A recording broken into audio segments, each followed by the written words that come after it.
I did want to quickly check the Reddit. I know I can't believe I'm doing this, but I heard there was some drama kicking off, and if you want to be a streamer, you got to get good at reacting to drama and giving your own hot takes. So let's have a look. That is outrageous. Okay, no, that's not the drama. I'm not even gonna engage in that. Oh, dude, there's like a new post coming up about prize pool earnings and whatnot. Yeah, this is my point around like the prize pools, right? Like, it has been a drastic dip. So like, this is wild, and I don't think people process this. Oh, whoops! I just realized we're capturing the wrong screen, so you don't even know what I'm talking about. This is wild, and I don't think people capture this in their thought process, right? It's like, mathematically, you're probably looking at another 75k in prize pools for AoE4 this year. Right, because you got RedBull, Wololo, and I imagine there'll be like a 25, 30k tournament after that, right? So like, we went from 730 to 222, and then we're not quite halving it, but it's not far off. We're going down to about 130. This is legit a very justifiable reason why a lot of players are being like, bye, I'm going to check out another game. Like, even if there's a risk of things like Stormgate and whatnot. That's kind of scary though, man. I'm skeptical. I don't think that's going to drastically improve on 2025. Best case scenario, I think genuinely you're probably looking at a situation where the price pooling stays the same. Marketing should have caught up by now with the most successful expansion DLC in the history of the Age of Empires franchise, right? Because they would have done their budgeting. They started their budgeting like March or whatever for marketing. And then Nilly came on and I think just finished his budgeting for the next year. I'd be surprised if we're looking at like more than 150k in official Microsoft support. I'd love for it to be more than that. I think genuinely, if you're going to brag that you had the most successful DLC sale ever, you should be pumping more than that, but we'll see. But the big thing... Hey, look, it's me! Oh, I didn't even see this.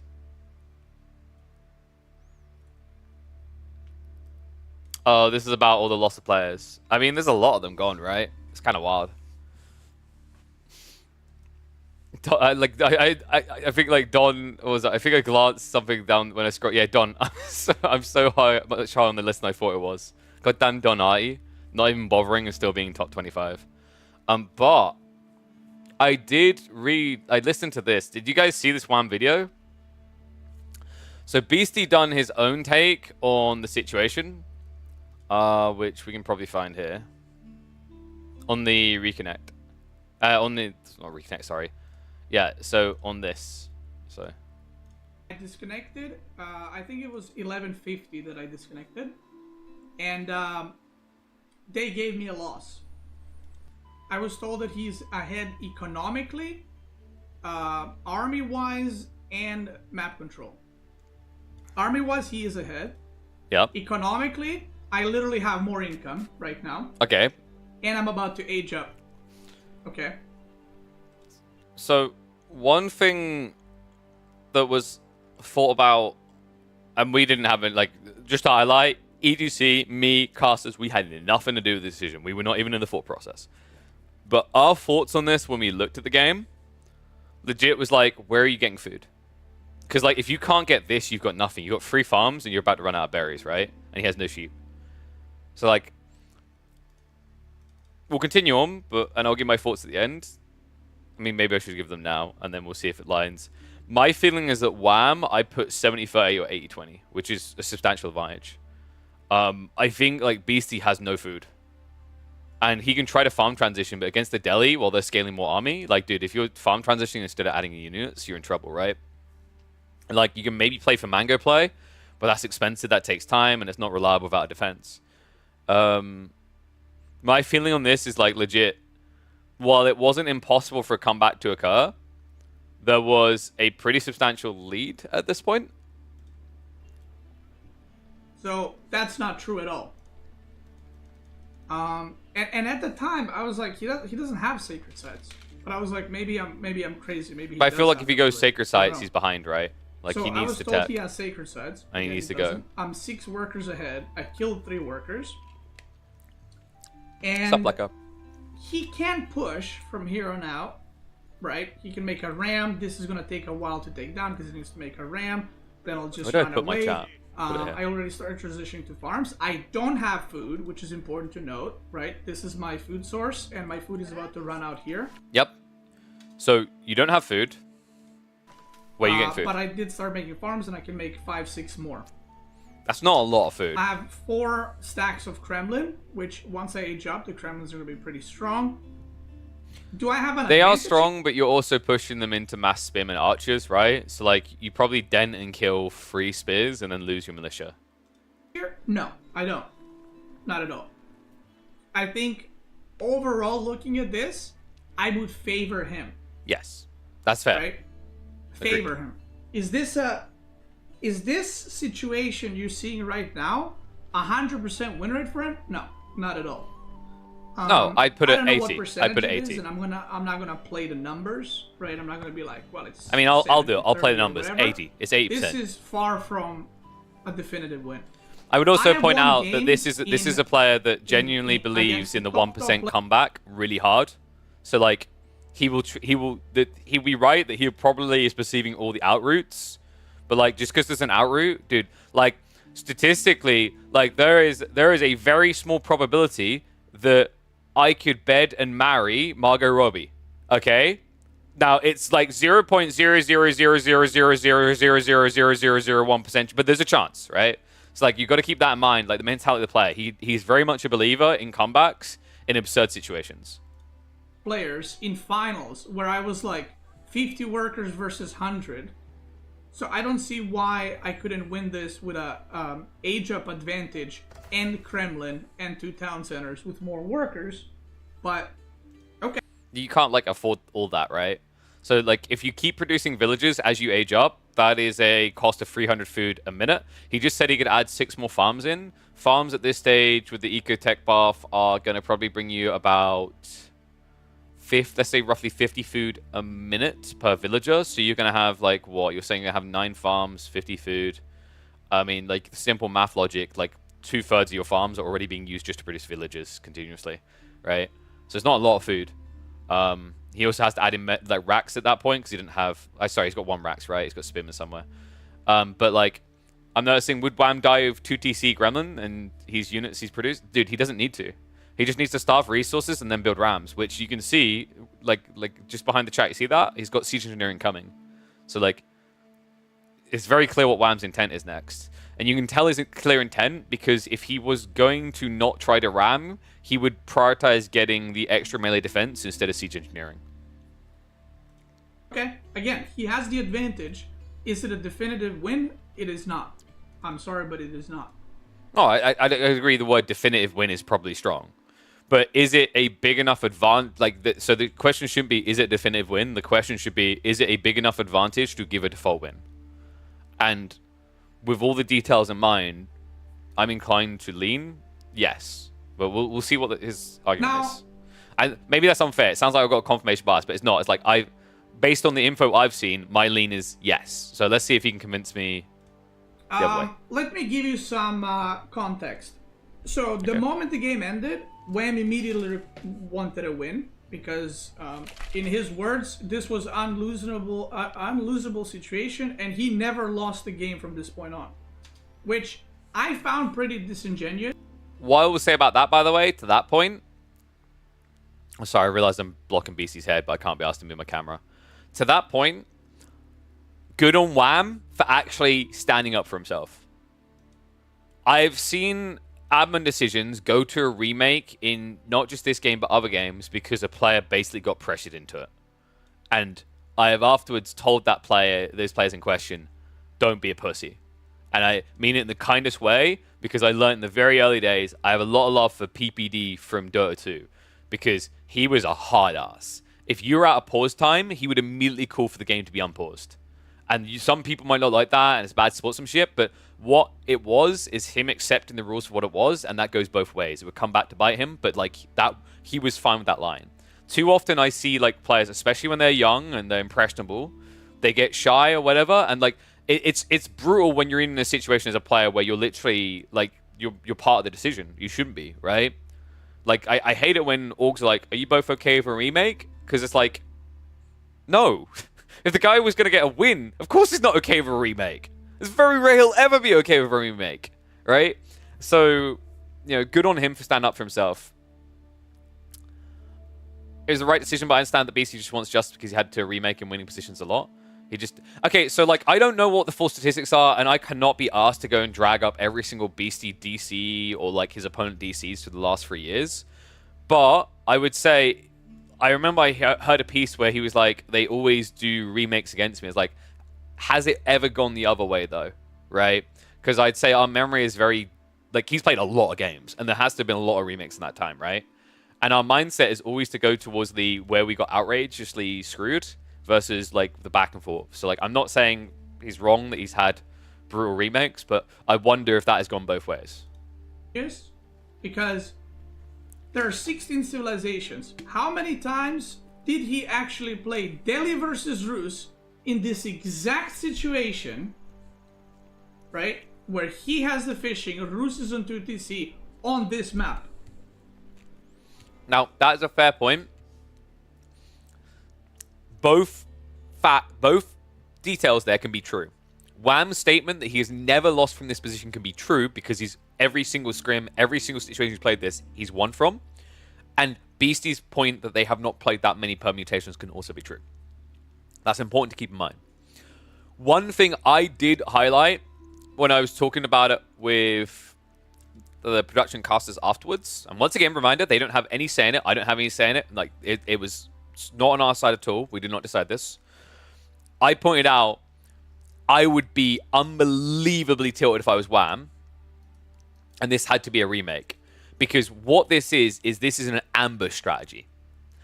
Beastie does not expect 5 villages. 5 villages being pulled ruins the opening of his game plan and puts him completely off tilter to where he wants to be. If you remake, there is already an inherent advantage now back to Beastie based on information. It is huge, actually. And I don't think some people process how huge it is. Right? Now, that is a hard thing to measure into a decision, but an element of it kind of has to come in. And you could argue, well, if it needed a surprise to work, then they don't deserve the win. That's BS, man. If you're able to pull the wool over your opponent's eyes and discover a strategy that they do not discover, it's outrageous that you can be punished with a remake for that, right? It's like the Dark Age Tower Rush with JD. Yeah, dude. It's like all these type of things. It's like Gamba Wing, right? It's like a Gamba Wing play, like a Dragavan done on the LAN. What if he survived that series and he keeps doing it, people know he's going to do it, and they alter the game. All right, let's keep going. I'm going to go ahead and say probably not more than once or twice. If you're trying to tell me he's had tens of games like this, that's just not true. Straight up. And that's fair. True. Like I said, both statements by both players are true. Let's not get into it. Let's just say a number of games. So that part is just bullshit. He requested a win, and which not even good 3 for minutes him. Later, the admin was good like, for him. "Yeah, he has overwhelming advantage. He's got sacred sites. He's got more army and more economy." Which again, more army, yes. I have better tech because I'm going to age up. I have better economy, and I'm not talking about villagers. Look at the income. Mm-hmm. But once again, this is 100% deceptive. He's about to lose 4/5 of this. So this is not indicative. And even if you say you can convert farms, keep in mind you're going to then spend your income here to build something to get income back here. So this is not an accurate representation of BC's income for the next 2 minutes. Right? It's the representation of his income for the last minute. Always remember that. I have 1.9k income. That is why. 1.5k. That is why, by the way, a lot of people sometimes ask, show village account, right? Because you can see more clearly, right? But yeah. Right. So he does not have more income than me. I have more income. Mm-hmm. I have more villagers. He does not have sacred sites. If you really want to go nitpicky, right? He doesn't have horticulture, which I do. If you want to really go down the line. I mean, but in fairness, does he actually have the fishing tech? Right. I don't know if he does.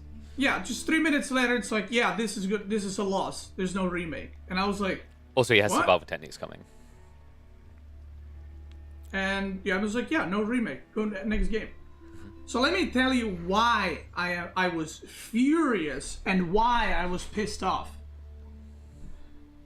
Like, we used to hail Beasties like the king of the late game, but this display with Wham with the Malians, truly on point. GG Wait. gets cold, and Wham Did is someone gonna be else able do to this? take a lead What? now in the set with the Malians. Something that Wham can approach too casually. Archers, they're gonna have to start a step back. Wait, who edited this? Like, there's no Keshix out yet, and without any Keshix... Is this him? Did he do this? He can't take this fight. He legitimately just down and can't take this fight, and the Archers, they're out of the ammo. Archers getting taken down. They're all just going down now. No. Still moving back a little bit. Shadows. Alright, I'm guessing this is a BC's official video at the end. But like, this game is a pristine example, same as game number 2. Wham was very creative in this series. Very creative. He tricked him twice. No one does Juji on... No one has done Juji on this map. No one bothers. Right? This was so creative by Wham. Especially against Mongols. Right? So like, imagine, it's the same as if a remake had to happen in this game. Like, how much would that have completely changed the game? I actually think it would have changed this game less than it would change the Delhi game. Okay, yeah, but someone was memeing hard on that, Jesus. I thought we were getting this serious, like, diagnosis at the end. But, like, the crazy thing, you know, there's a few things here, right? So, like, some people are going to highlight that, based on what I just said, BC can get to Castle Age, and he can get, I said maybe he can get 3 or 4 men-at-arms out, right? That's actually not enough. Right? That's not enough. Because you don't have blacksmith techs at all. Your opponent has a bunch of archers, he has Steeled Arrow, he has the melee tech, like, he's going to do significant damage. Why did you skip the part? I didn't skip anything. What are you on about? What, you mean at the start? 50 that I disconnected. And, I didn't skip nothing. I think you literally, like, yeah, I think we came in here like 40 seconds. I mean, yeah, so, I don't know. Like, I don't know what, was there an explanation I missed at the end? Because I just saw this on Reddit, so I'm responding to this on Reddit. Someone memed at the end. But, like, legit,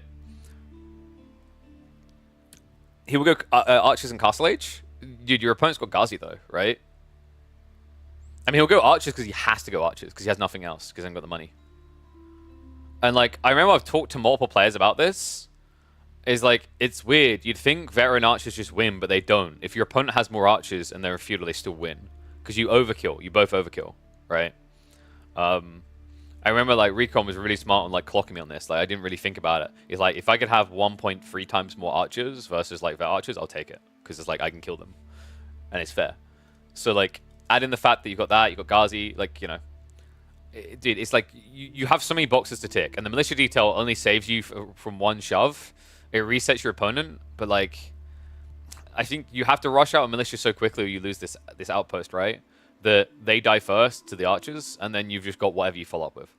It's like, what are your options? You could play vet archers. You need a lot of them. And vet archers is one-dimensional when your opponent has Ghazi already.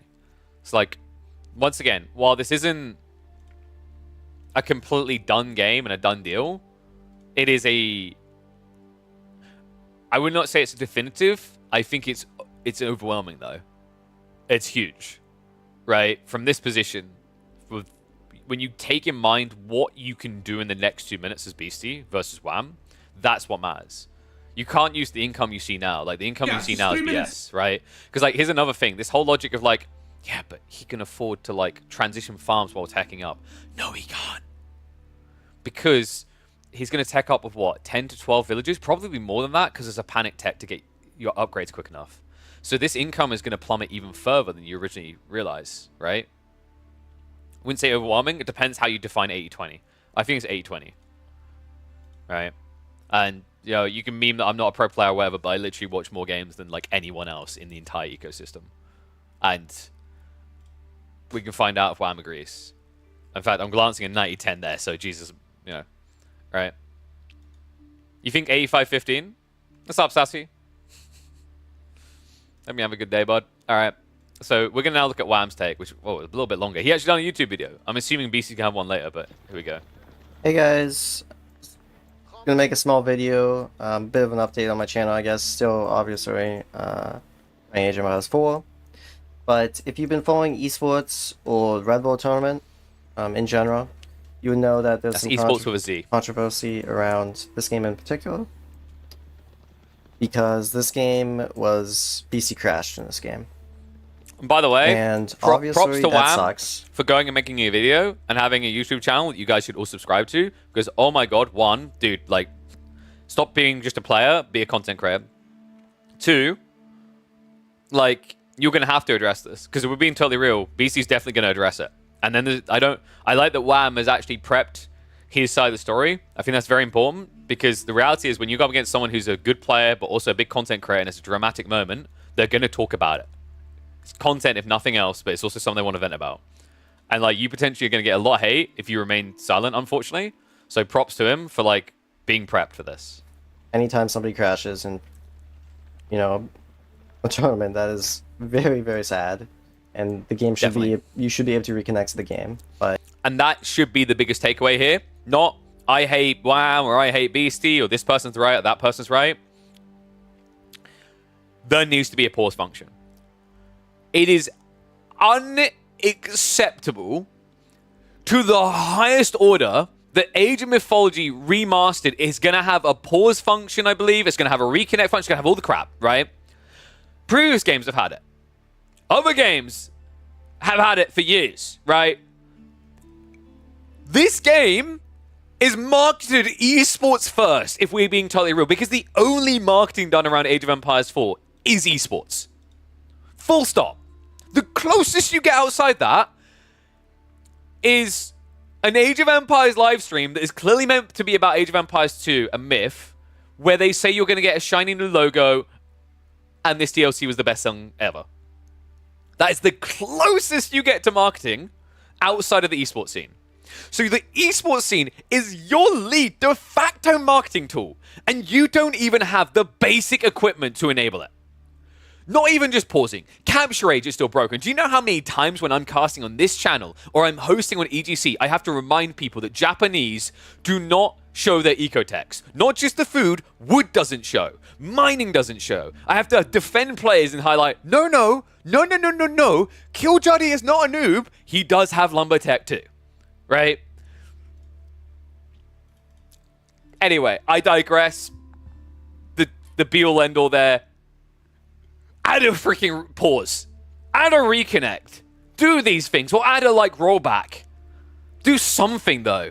We're about to have another RedBull Wololo. Sure, it's not as big this year, but surely you should care enough to bare minimum upgrade your capture age. And actually, ideally, add some esports elements that are so basic at this point in esports history and competitive gaming that it is baffling that we don't have them. All right, let's continue, though. by Sorry. any standard of the day. I had to do it. But obviously you can't. So this, you can't replay this game. This game is gone forever. And that's a big deal. Because remember what we said? This is a unique strategy. It is a surprise mother ducker moment. You do not expect a daily player to play like this at all. 5 villager pull at start. Like, this is actually why Golden Heights probably shouldn't be in competitive play, by the way. Golden Heights, because of the villager pull at the beginning of the game, where you could do 4 or 5 or 2 or 1 or none, right? That mutation, like the difference of those mutations is absolutely huge at 1 minute into the game. I actually think Golden Heights, because we have crash issues and we don't have a reconnect and everything, I think more than almost any other map I can think of, Golden Heights should not be in competitive rotation for that reason. Because I can't think of a map where your literal opening move has so much variety to it. Like, maybe Cauldron was kind of there as well, right? Like, these shared pond maps kind of have that functionality. And you kind of just have to deal with that situation, right? Like, how do you deal with that situation? You lose. Well, obviously I have my own opinion, and, cut to the chase, I thought I should have won this game. Good and on I you. still think I should have won this game, and I'm not sorry that I'm not going to apologize for thinking I should have won this game, because in my eyes, this game is pretty much won for me, and I think I at least have a 90% chance to win this game. I think 90 is a bit high. I think 90 is like your mindset on what you played. But we said 80. 80-20. So we're actually quite close to what he's thinking. If this game was like 50-50, I'd say yeah, remake. But it's just not, in my opinion. Like, it's not even close. because it's just one simple fact, is that he does not have the food to do anything in this game, right? Like, what is he supposed to do in this game? Thank I you. think It's like, it's hard. maybe he mentioned Castle Age. I mean, that's what the resources kind of look like he's going towards, right? In fairness, in hindsight, you know I said he has no food. I'll do him justice here, actually, because I done him dirty. We have to remember High Trade House will give him 350 food a minute. So there is that. In fairness, there is that. I forgot to mention that. And this should be a High Trade House game because Beastie doesn't have a crack pipe, so he's not building Abbey of Trinity. So, like, in fairness to him, he would have a little bit more food than I was giving him credit for. It is still bloody hard. Really hard. Okay, so you go Castle Age and you die? Like, what are you supposed to build against Delhi Tower Victory, Thank you. Ultras, as well as Ghazi, as well as Spearman? Dude, I want to replay that. That was it was almost like subtle cockiness in a beautiful way. I actually I mean, BC didn't have like any face reactions that I felt I needed to move the camera for. I'm gonna move the camera for this because this was actually perfect. Okay, so you go Castle Age and you die? Like, what are you supposed to build against Delhi Tower Victory, Ultras, as well as Ghazi, as well as Spearman? Not gonna go with Knights. Not gonna go Ultras. So you go Men at Arms? I have Ghazi. I have Tower Victory Ultras. I'm set up very, very well to just end this game right now. I went double Blacksmith. Went for an early Siege Engineering because, you know, he's going for this extra TC, and I saw that, obviously. So my intention was to kill him. 100% to kill him. And I just don't see how he wouldn't have died because he has no food. You go Castle Age, this tower is dying. 100%. This tower is going to die if you go Castle Age. So if this tower dies and you have 89 food on your berries, how do you produce food out of thin air? Like, what are you making? Like, I'm just confused on my mind. You have a Kremlin. Sure, it's going to protect your villages on wood and gold. But you can't come out your base. But that doesn't... Like, you can't just have wood and gold units. Like, I guess you could make a mango, but... Not sure if you've seen this yet. BC had no problem with the fact that the game was not repeated, but the same admin had repeated games in other tournaments that his opinion were much more over than this game. So what bothered him was the irregularity. I can't... Like, so... If it literally shows up that it is a case of it's always against him, then that's screwed up. I'll say that right now. I haven't got all the data. I just know there's been a lot of drama around this game, and I wanted to highlight this game. But if that is the case, and there is a proven record that is only one way, that is a big problem. What I will say, I think I said at the beginning, though, and I think Flecko hit it pretty well. Like, he put a small statement, which is you always remember the bad more than you remember the good. I'm not going to go through every single Beastie game because I don't know if you guys know this. He's a very talented player. He plays in a lot of tournaments and goes very far. But if we were to pull up every single DC that he has ever been a part of, either the victim or whatever, and like how the verdicts have gone, like I'd want to see the whole picture is all I'd say, right? You kept track? Dude, like send me the logs. I'll do it justice. You know how I am, Warman. Like I literally give everything its shine in the light. I don't. Even if it gets egg on my face 10 minutes later. Right? Literally, when the B thing happened, I told him to go and reflect before he comes on for an interview. And then he didn't listen to me and went on for an interview with Fitz the same day and regretted it. So, like, I always want people to have their voice heard. So, like, if you got the receipts, send them to me. I'll have a look at them. I'm definitely not going to go and do the receipts myself because there's way too many freaking games to go through over 3 years. But, like, I would say, you know, has this been a pattern only with Beastie? Has this been a pattern with multiple players? And, like, you know, what are the percentages of, like, games that went his way versus didn't? Because, once again, like, if I have a DC decision against me and I'm outraged by it, I'm going to rant to Emma about it like no tomorrow. But then if I, like, have a DC decision against me and... Oh, sorry, for me, right? It's like, I'll probably mention, like, kind of sucked that happened, but yeah, we got the win, right?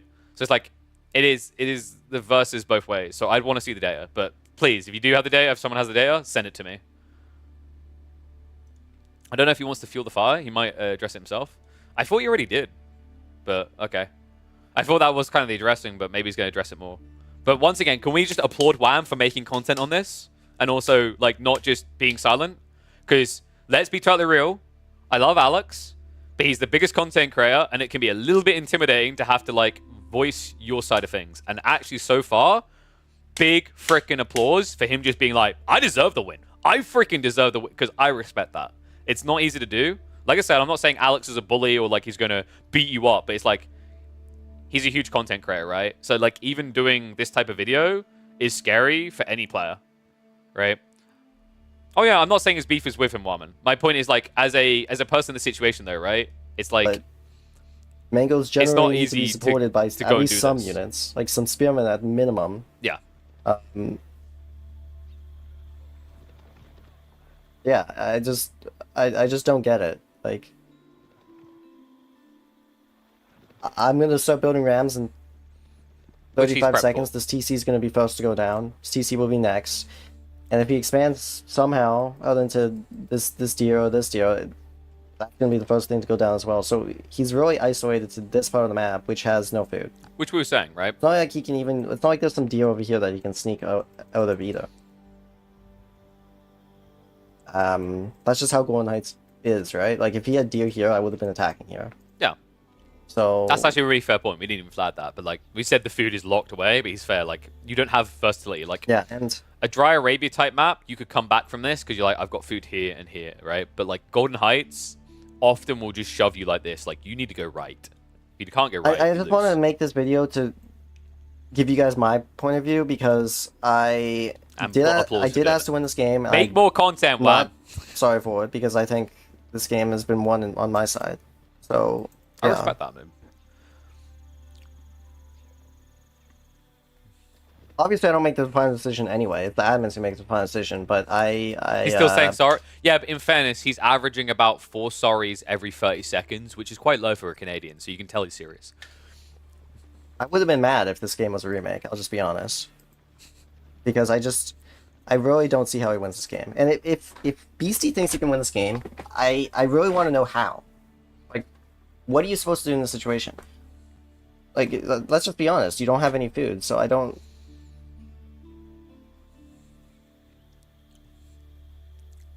I'm just extremely confused at how you win this game. I'm gonna get the sacred site, but obviously that's irrelevant. Like, it doesn't matter because he's gonna die. Yeah. Like, let's say in some insane situation that he somehow survives. Like, he has like 3 mangoes hiding on this fucking wood line, and my 50 units can't kill it, right? Because they're mangonels. Well, he loses both TCs because I'm gonna start building rams in 35 seconds.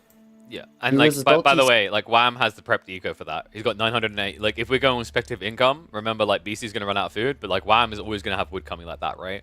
It's like he can spam so many rams and so many archers still. He's gonna lose pretty much everything. He's not gonna have a villager read at that point. Like, he's not even gonna be able to make Whoops, let me villagers move the because he chat has no window. food. So it's like, what is your win con? Like, I'm just. The win condition is a tree I just falling on don't your get power it. line, Wham.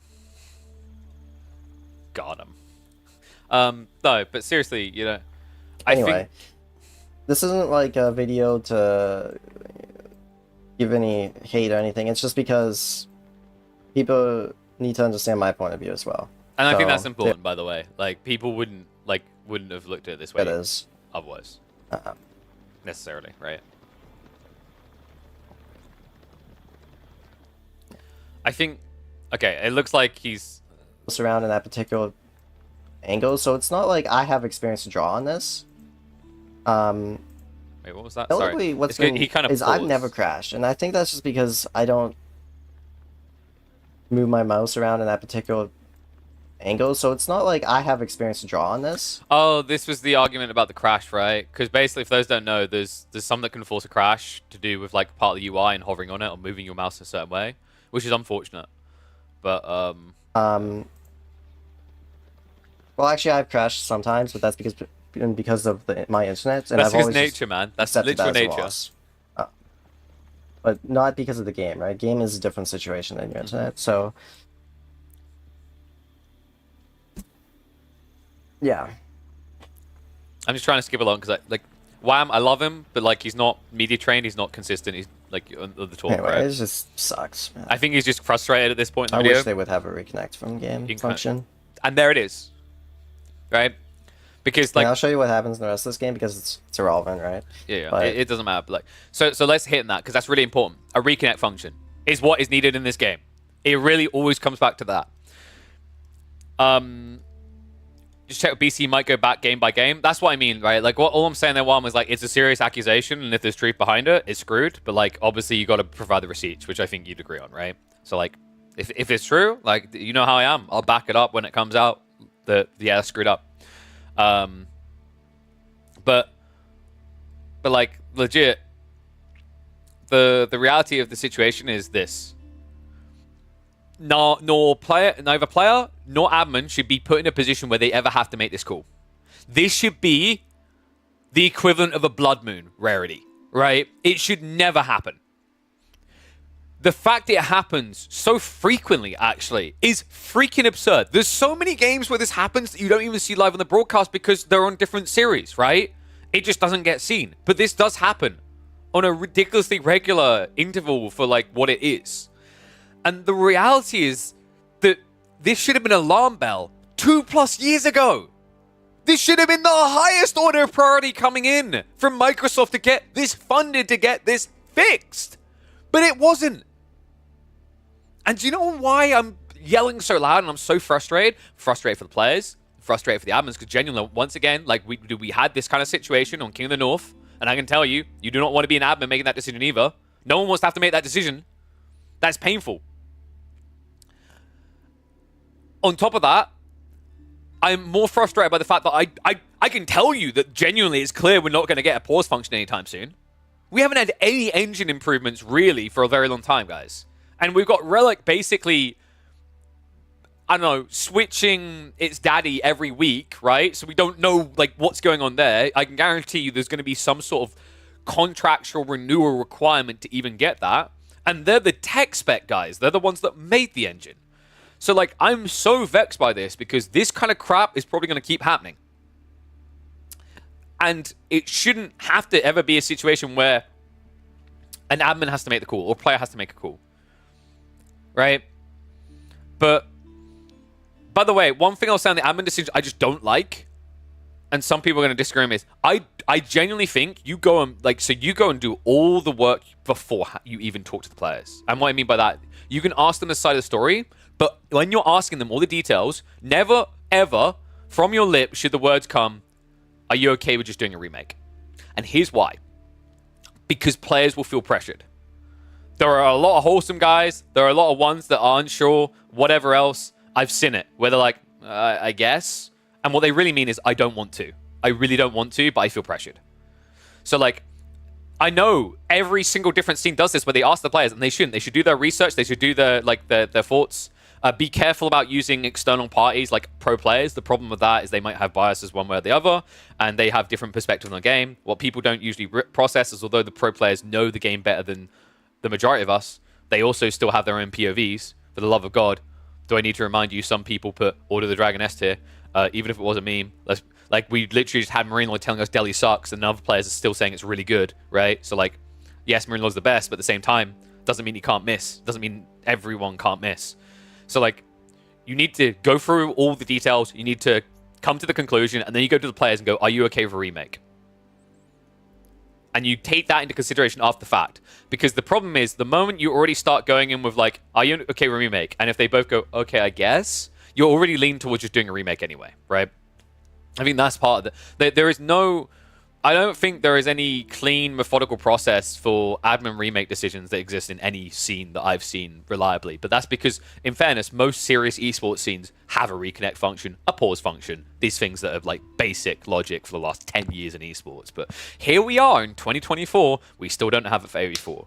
So yeah, for those like want my TLDR on this, the decision was correct. I think there was a big enough advantage that WAM gets the win here. And weird controversial details on the side, I don't think Golden Heights should be in competitive. But like outside that, this is really on Microsoft needing a reconnect function.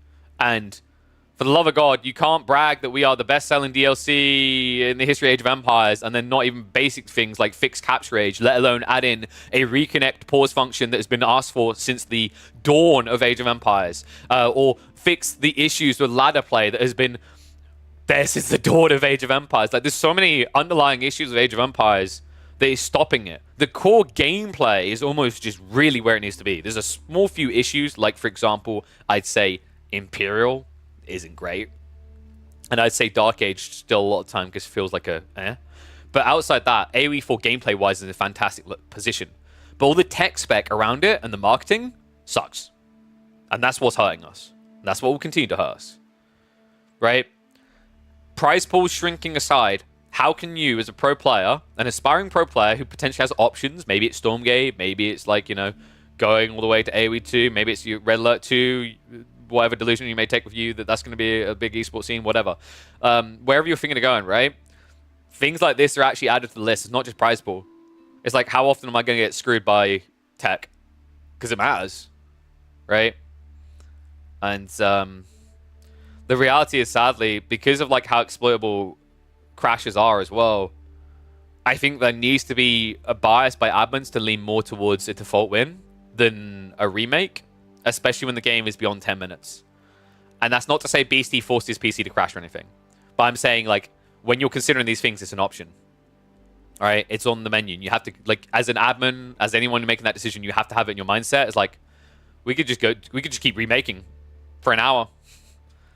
And it could be tech issues, or it could just be someone screwing me over. I don't know, right? It's like, there's always these things, but with every situation, that has to be an unbiased thought.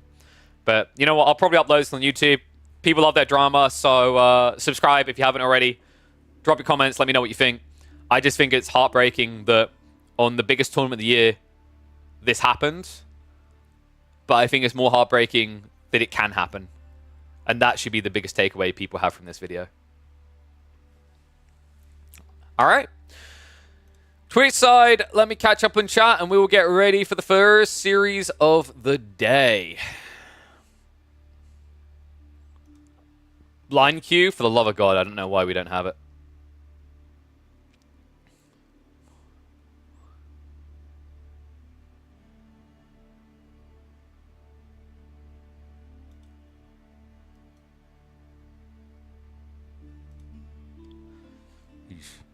Yeah. Let me open the game now.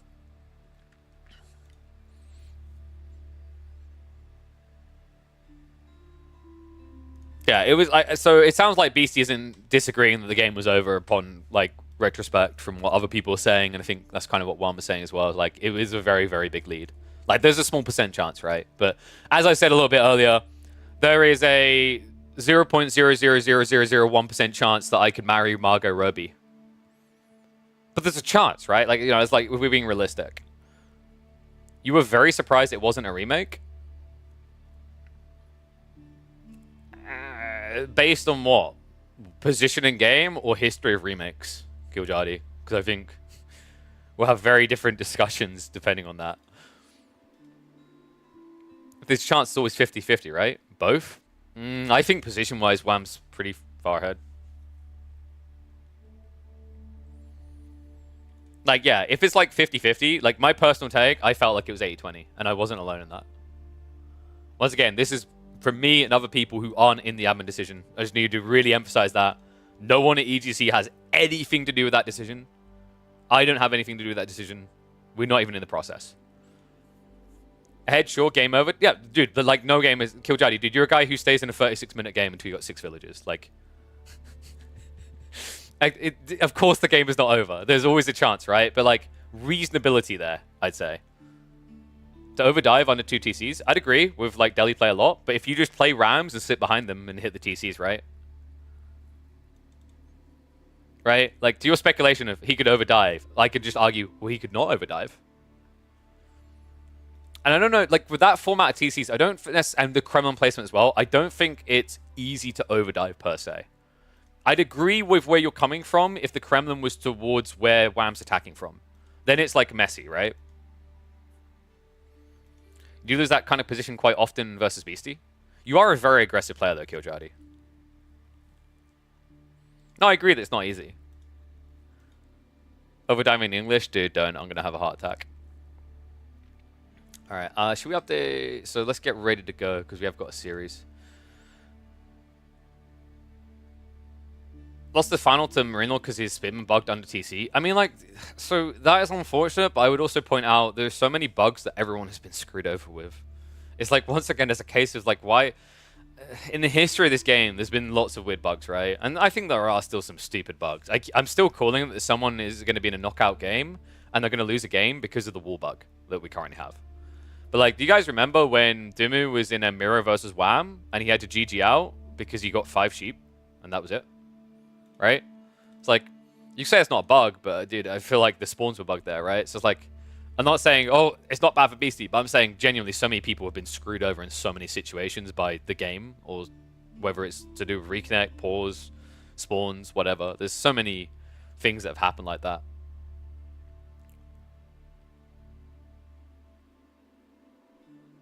Yeah. Give like 20% chance for Beastie? Yeah, so you basically, you align perfectly with where I am, Killjardy. I said it was 80-20. But like 80-20 to me, if you have to make a ruling, like 80-20 is that's a very big lead, right? If I'm going to the gamble table with 80-20 odds, dude, I'm gonna gamble. It's like, yeah, 80-20, 100% the ruling's fair. If it's like 60-50, 60-40 rather, good math, then yeah, I think you're still within the confines of a remake.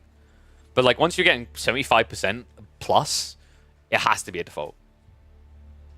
You disagree with the ruling of 80-20? All right, well, I mean, that's your perspective, but like, I find that quite frankly insane. Like 80-20, and it has to be a default. I feel like most scenes you'd have a default 80-20.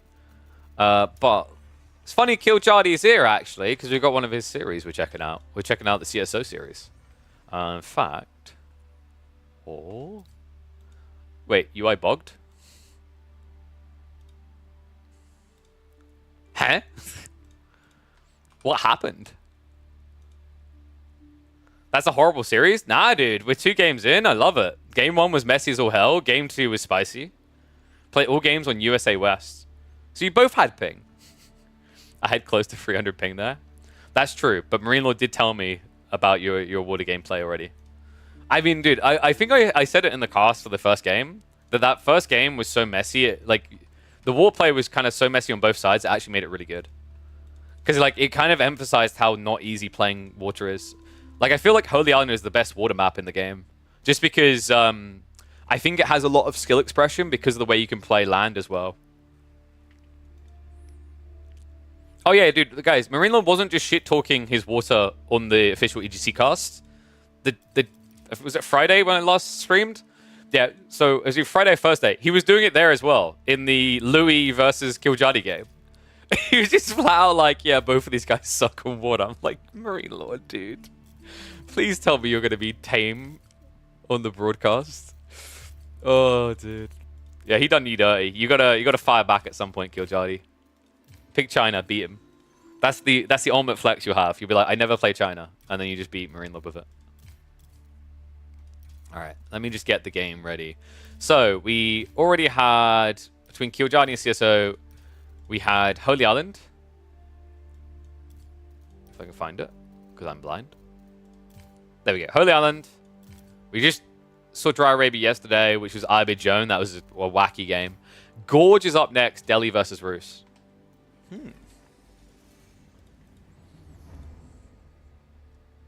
Not gonna lie, Killjardy Water is good. I think Killjardy looks for these early timings more than anything with water. At least from what I've been seeing. I think, don't know if Killjardy would agree with that. I feel like that's why you lean to English a lot, right? English is, I think English, if you play English from Roos on water a lot, they're more about the opening naval play than the long naval play, right? Like China, Juji, the Japanese, even these civs, maybe Japanese to a less degree, but definitely China and Juji, is like, my goal is to get 20 plus. Oh yeah, I'm not saying you can't do both, but like, if you have a preference, I feel like you'd agree your preference is aggressive opening that wins water quickly, right? Maybe most players feel that way, but I think that's why, like, haven't you always prioritized Holy Island English when you can in like the last 2 tournaments?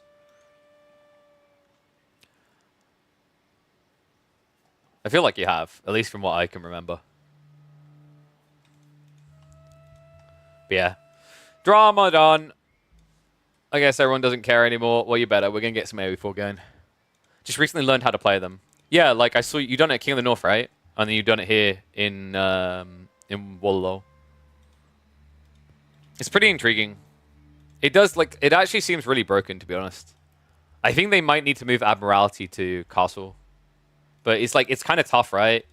Because, like, at the highest level of play, I don't think it's broken. And what I mean by that is, like, at the highest level of play, to get Admiralty, you're surrendering a ship and a half, which is big. But definitely anything outside of Conk, I feel bad for people because it feels like a default win. Beat them on water, but then lost on land. Yeah, dude. China's sticky. China is so annoyingly sticky. I think China is like... China and Japanese are probably the most scary civs for land transitions on that map. HRE is... they're alright, but... Why are you picking HRE in Holy Island, dude? Just pick it anywhere else, right? It's so good. Alright, let's get ready to go, though. Kitted up, ready to kick off with game number 3 of this RedBull Wololo El Reinado series. We've got Killjadi in the orange playing as the Roos, going up against CSO on the other side of Gorge in the blue playing as the Delhi. Interesting matchup, actually. A pretty decent one for the Roos, I feel. I wouldn't say it's an overwhelming lead. It's not like one of those game matchups like, for example, Japanese versus Ottomans, where Ottomans are like 75, 80% favored. I'd say it's more like maybe 55, 45 or 60, 40. Roos have a really solid play here. You can either play the kind of 1TC all-in approach, where you've got that extra eco to kind of pad against the attack speed of the Delhi, or you can even get away with 2TC. It's a little bit weird. I wouldn't always recommend it, especially on a map like Gorge. But the thing about Roos is you just have so much comfort, you're so difficult to dive, that you usually get away with a lot in the early game. Kind of curious to see how CSO wants to play this, actually. We're probably looking at standard tower victory play. Gorge is an interesting one, though. I noticed some Delhi players have been trying to mix up the map selection by going Rocky River sometimes, but the issue I've been seeing so far is Rocky River tends to be left as the opening map in those situations, and it's made the players very predictable because time and time again, it just seems to be getting countered. So, thinking about the way this plays out, we have actually got a 3 scout versus 1. That's actually a solid start for Killjadi. Looking at the scout rotation is kind of funky, actually. CSO... What? Okay, so I think he wanted to garner enough sheep from the center of the map and then come back for the deer. That makes sense. So he's actually got really good scout denial here. He's got a corner that's got some sheep in it. He's got a wolf over here. The double deer is also going to be denied away. So that's 140 gold missing for Killjadi from the game. He has gone for wheelbarrow. Now, this is very early from Killjadi to get into wheelbarrow. But I'm wondering if he's going to follow the consensus that you cancel this if you're out of like timing here, right? So if you get to 400 food and you still haven't got 200 gold, you should cancel. Looks like he's going to be fine, though. Finds the deer in the back corner. Looks like we have got 1 or 2 wolves. This should be good enough now that the hunting cabin tick should get him there. It's okay, yeah, we're fine. This is ideal. But I have noticed a few players sometimes do not cancel wheelbarrow, and it pains me to watch. Like, I feel like if you skip an extra 20 seconds in your tech up timing, you basically kind of relegate yourself to doing 2 TC builds because your initial night opening timing is substantially weaker, right? Like, you're giving your opponent extra time to react. It's the same logic as why a lot of zone players now don't do the 1 zone villager build-up for their landmark. They typically do 2 to 3 because they realize that sacrificing that early night timing is very painful to your opening game plan. How much bounty do you need to not cancel? Is it like 220? So you start with 100 gold. You need 100 extra gold for a tech up. And then you need to get your hands on a wheelbarrow for 150 gold, right? So you need 250. But remember, you drop a hunting cabin straight away, and by the time you're teching up, like, you know, in 2 minutes, it's probably going to generate about 50 resources, roughly, on average. So I'd say, like, 210 is usually pretty safe. 200 you can sometimes make work, depending on the hunting cabin placement. I think I've even seen people make it work with 190, but it's a little bit tight. So Tower Victory is going to be on the way, pretty much the standard play. Kremlin drop is going to be on the gold, so we are getting the 1 TC all in. I think this is sensible from... What? All right, spoke too soon. In fairness, the stone is fairly retracted, so I think he gets away with this, right? Yeah. It's a really long route, and also looking at the pan, I'm wondering, you know, is CSO going to drop the stable on the right side here? Because the mosque is down here, it's more likely that CSO is going to drop his stable here instead of here, which is going to put him further away from hitting the left side. So this should be fairly safe. I imagine we're going to be looking at, what, probably a TC drop here on the edge of Kremlin range, so you can reach out to the deer and still have the goal behind. And this is kind of wild, right? Like, some people look at this game going, whoa, 2 TC versus Delhi? Why does he like losing games? And the reality is, like, this is one of the civs that can outrageously get away with it. I don't feel like there's many that can often just blindly do it, but Roos is probably king amongst them. I think there's a lot of details to that, right? Like, for a start, because you're in Feudal Knight Civ, your opponent has to be a little bit worried about immediately opening Ghazi. Sometimes they'll have to open racks. I love that CSO has boldly gone for this, though. He hasn't even scouted the enemy side of the map, and yet he opens stables, which is ballsy. But it's because I think he's trusting the fact that the first night takes so long to come out. The worst-case scenario, you scout it on a delay, and you switch Spearman anyway. Yeah, it's like same with French Knights, right? Like, with the French opener, I think when you're playing against France, Delhi more often have to go Spearman opening simply because the first night is going to be, on average, 30 seconds quicker, at least, right? Like, usually a Roost player will take 35 seconds, a School Cavalry Knight spammer for the French will take 28 seconds. It's actually, like, even more then, right? I think it ends up being a total of, I want to say 42 seconds difference? Wait, no. 37, sorry. Because remember, you have to build a stables, which takes 30 seconds for one villager. But when you're playing the French, you already have the building. But I'd say on average, 40 seconds or so quicker is usually kind of standard for French compared to Rus for the first night.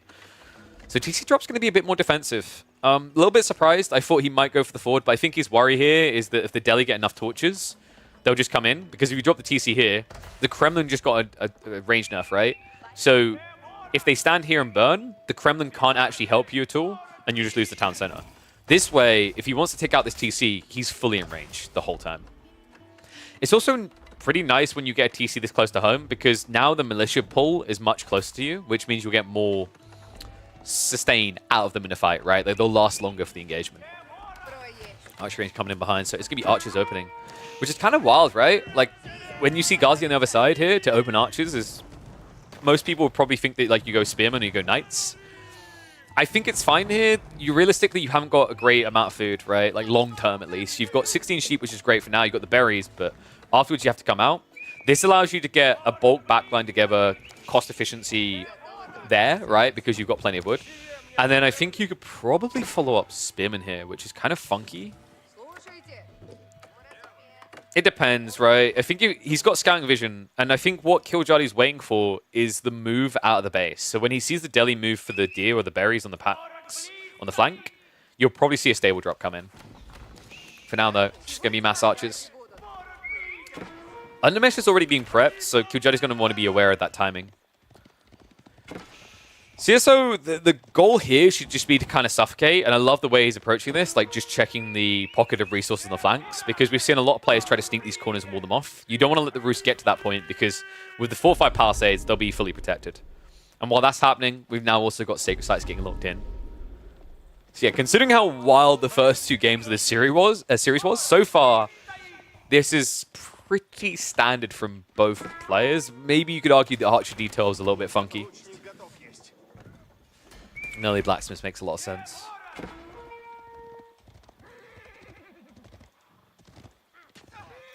Actually curious, I don't know if Killjadi is still in the chat. Like, this matchup, what is your POV on it?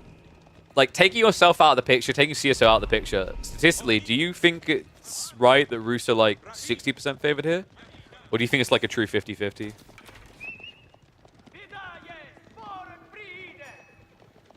I'm trying to figure a way in which I'd say Delhi are favored. Roos is just favored, yeah. So like, yeah, so you put them in maybe the 55 to 70% tile range, somewhere in there. Or I guess 55 to 65. Yeah, I agree. It's really annoying because Roos just have good utility, right? Like the 4-5 walls can leave them very defendable while they then attack. I don't know, man. I feel like these walls are just so ridiculously good still. Agreed, Killjadi. Like, this is the obnoxious thing about the Kremlin, that it still enables one of the safest TCs in the game. I'm struggling to think of a Civ that gets an easier second TC than Roos. Some people want to say like a Bastards maybe. I can kind of see that, but I think against an ultra aggressive, you don't have as much freedom as the Roost do to drop a TC. Are you legit just doing mass trip archer range now? And there's the Knight's on a delay. And dude, look at the timing. It's what we talked about, right? You're waiting for that move out to occur. Now, there are going to be outposts here to defend, but if you have to keep bulking up outposts to the perfect number of villagers in each location, it's going to leave you very inefficient on your army scaling in a game where you're already versus 2 TCs. Looks like we actually have got Rams coming very early on here, at least the opportunity. This is what always worries me, is like denting Roost with this format is rough. We were just assessing a game where both TCs were not protected by the Kremlin. Those type of games are quite rammable for Delhi. This type of game is hard, man. You're going to have to fight into choke points past resources, which is going to muddy things. You're going to have to dive underneath a Kremlin, which is basically a Gatling gun, to try and get rid of a second TC. It's a pretty brutal situation. And also, keep in mind that like although you've got the Sacred Site, it's trickling you extra gold, the Rus are already starting to reach a point where they can eclipse that with the villager advantage. What's the best way to win against Rus in the late game? Constant raiding, or is there a better way? It's honestly dependent on the Civ matchup. There are some Civs that can actually kind of challenge them, like China with mass hand cannoneers with better range can kind of slap them around a bit, especially if you're able to full Palace Guard frontline. Raiding isn't a bad idea. Remember, they don't have stone walls, so you can actually go wide on the flanks, and Horsemen are pretty insane in the late game. Scout on the top side is MVP. Well, this guy? Oh, yeah. Nice scout on the wall, right? But in general, I think you're waiting to see if he tries to play both flanks. Because if he plays both flanks, like you send one knight down both and you hit something. It's so scary, man. Biz beats Roost late game, but KP thinks otherwise. That's because every Roost player, rather Biz player under the sun, tries to build Varangian in late game, and I think that's a mistake.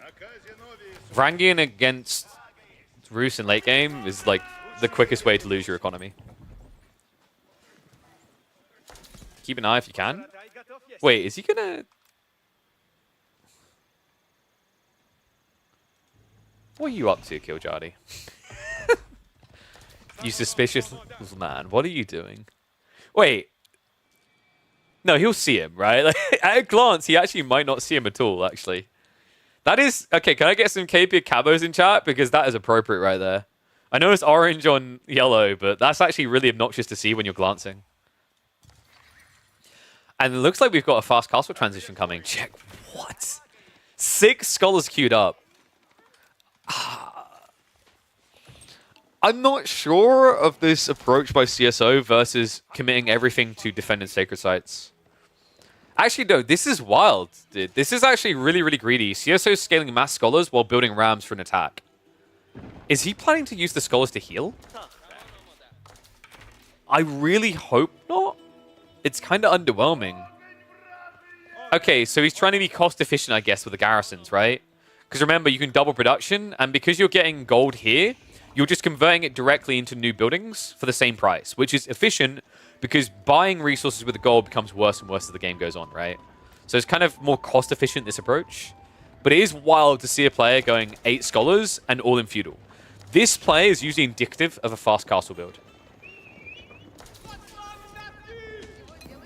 So CSO is going to try to send it. Mass archers. We've seen this hilarious defense before against Rams. Scout. He might snoop on it now, but the walls are already up. Ghazi trying to poke. You see what I mean about how hard it is to dent this, right? Tries to get in range now. Nice. Love that in the choke point. Just enough to hold it back. CSO wasting a lot of time on the unit he doesn't want to be on top of here. He's going to have to back away.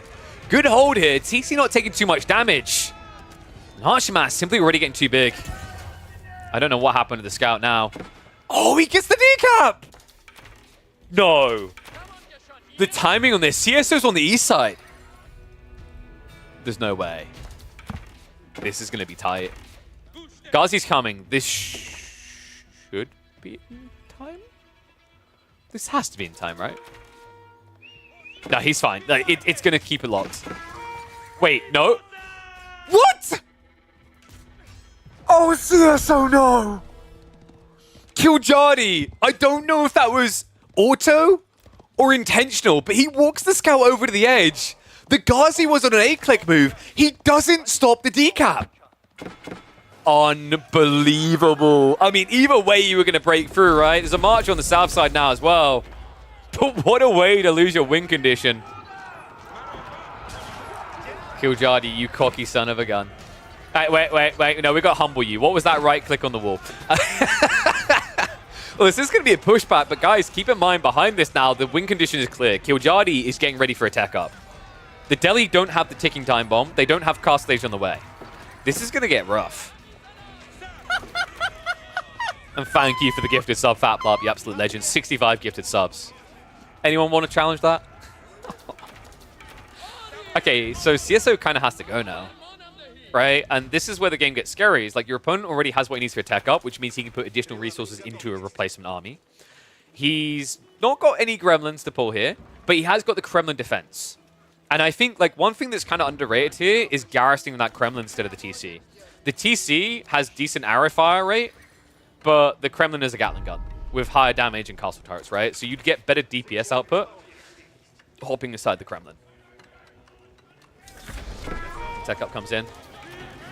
And this is do or die. CSO has to send it. Archimas have to stand their ground here. Veterancy has not been queued up yet. Remember, the goals on the front side, he doesn't have enough for it. Finally ticked in there. However, this is basically now just Archer versus Archer. Defender's advantage should be a big deal. That Kremlin definitely adding a lot of firepower in the defense. And CSO is not going to be able to do it. He has to back away here. It's 30 Archers versus 30. Veterancy is already being queued up by Kiljadi. It's a 20 eco lead, and I think CSO might just be dead now. Damn, dude. This is the worry we see so often from Delhi players, on Gorge especially. I've seen this time and time again. There is this brutal element to mistiming your all-in. And this is why the most high-level Delhi players will lean on a Sacred Site win condition instead of sending it into the enemy base, for this very reason. CSO just now in an unfortunate situation. He's got the Sacred Site locked in again. Veterancy is about to tick in, though. And that means even the Ghazi are not going to feel like a great counter here. Pierce 2 has also been queued up, and there we go, Veterancy now in. So 35 Archers versus 44 on the front side. Attack speed increase is nice, but the DPS difference is going to matter here in favor of the Rus. Looks like CSO is going to try to tech up. In fairness to him, he has got 8 Scholars, so potentially a quick unlock on Veterancy, only a minute and a half. The question mark is, what is your opponent going to get in that minute and a half? Right, we're probably going to be seeing a Monastery drop in the next 20 seconds. Yeah, already on the way. He has access to 2 relics on the flanks. And because CSO threw away all the Ghazi, he doesn't actually have a way of blocking that.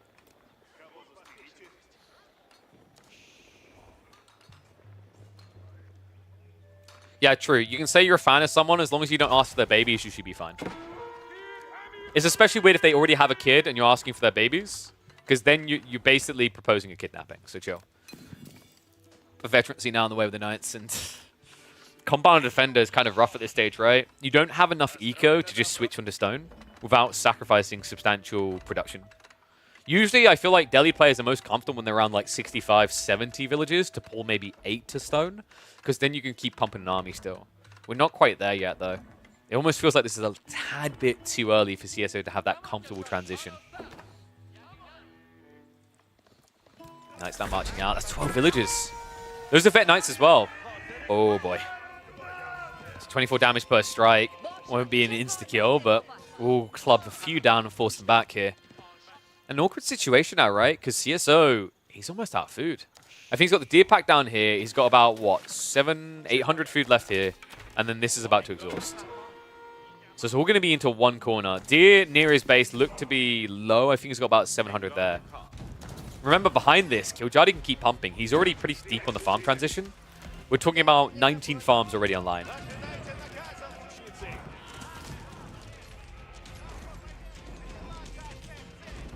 Ah, yes, of course, the classic counter to a Palisade.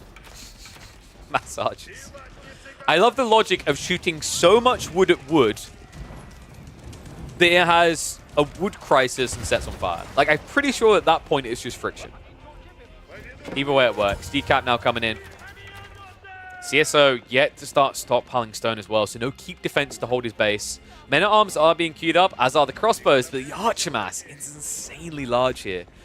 Veterancy for the Delhi still 1 minute and 15 seconds away. All because CSO went for the triple relic grab instead. In fact, wait, did he?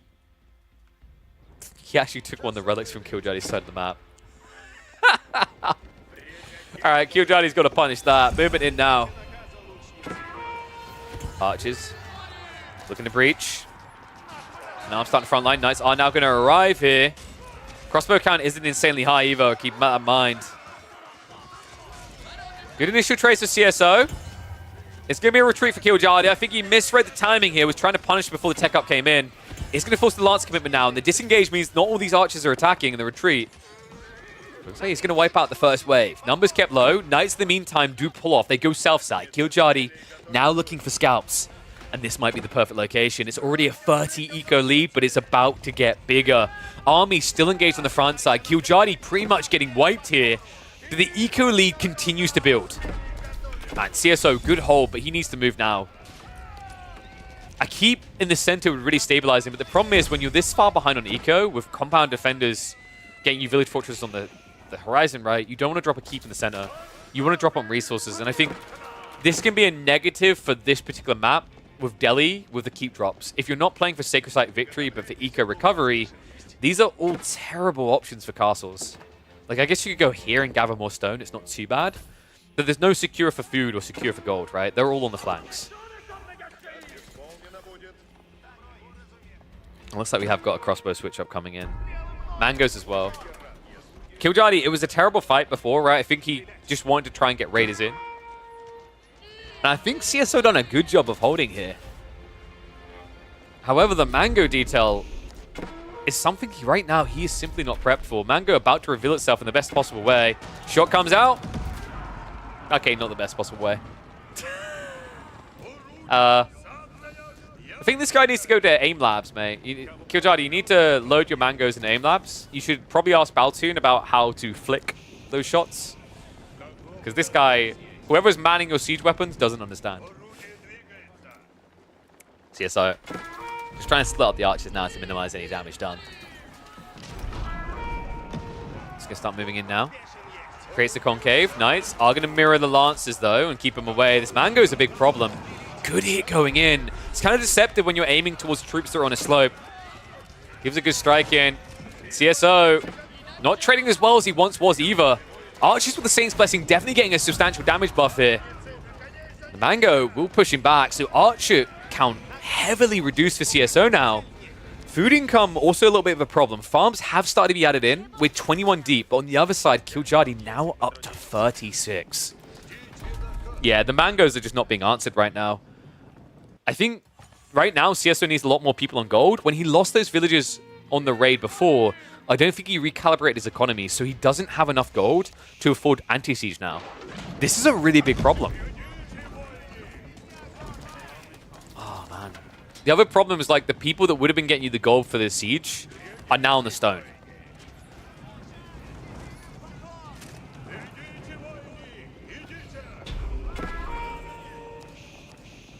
It was a practice shot. Killjadi, there is a simple solution to your 300 MS ping issue. Move to France. That's all I've got for you, bud.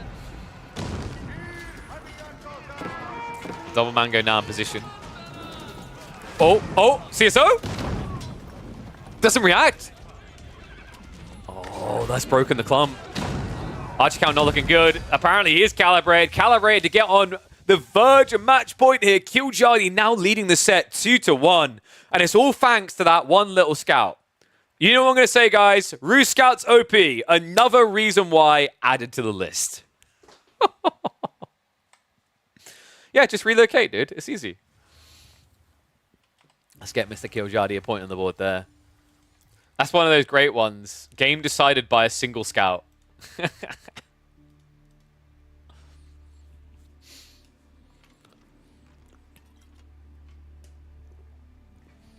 I think I'm going to show him in the tree line.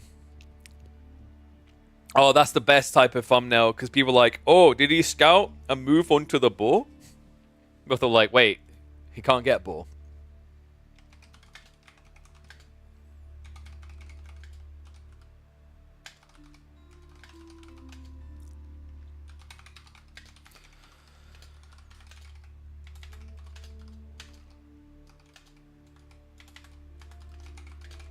There we go.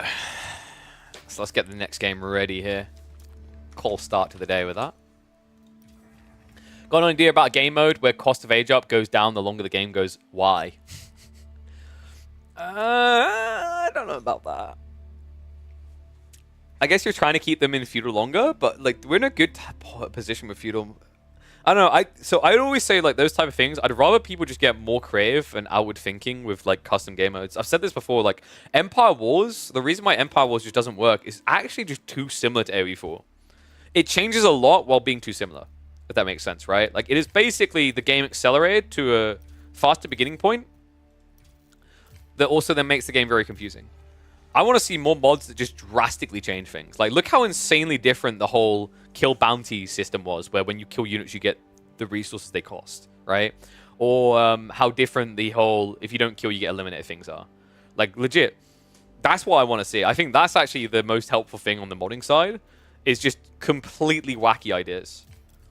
I think the devs should be doing this as well. I keep mentioning, like, Hearthstone's Tavern as an example. They just punt random wild ideas at the wall. And I imagine some of them then get converted into, like, elements of the proper game. Okay, guys. Next up, it is going to be regions. We've got Ottomans versus English. Kiljadi needs to... Like, I don't know, man. Like, Kiljadi, he has some really spicy Ottomans. But sometimes I look at the priority Ottoman draft, and I'm like... I wish you picked something else. When did you pick it? In fairness, it was towards the end of the draft. What was your alternative options here? Kiljadi! Dude, what? You could have picked China. I heard you're a China main. Why did you pick Ottos instead? I don't know, like, what else could he have picked here, chat? I guess,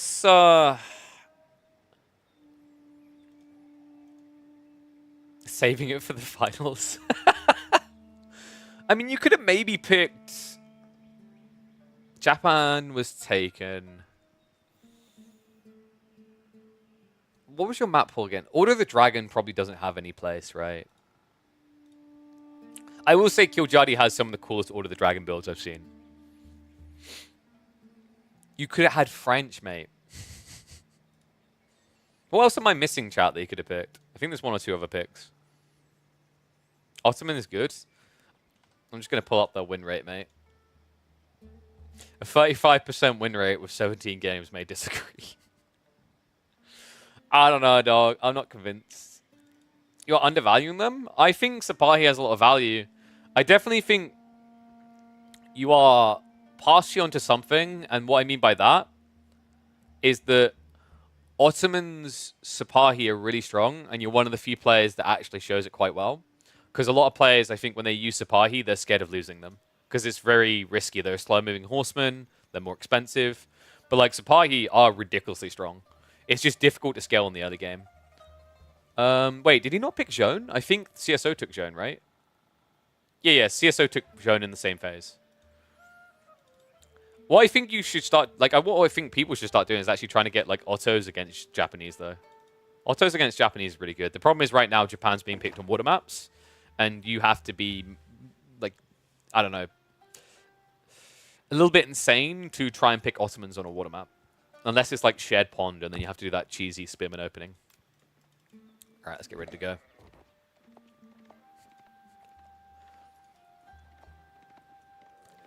This man is absolutely obsessed with the Ottomans. In a time when nobody should be obsessed with the Ottomans. Welcome back to the competitive AoE 4 action, folks. We've got RedBull, Wololo, El Reinado games.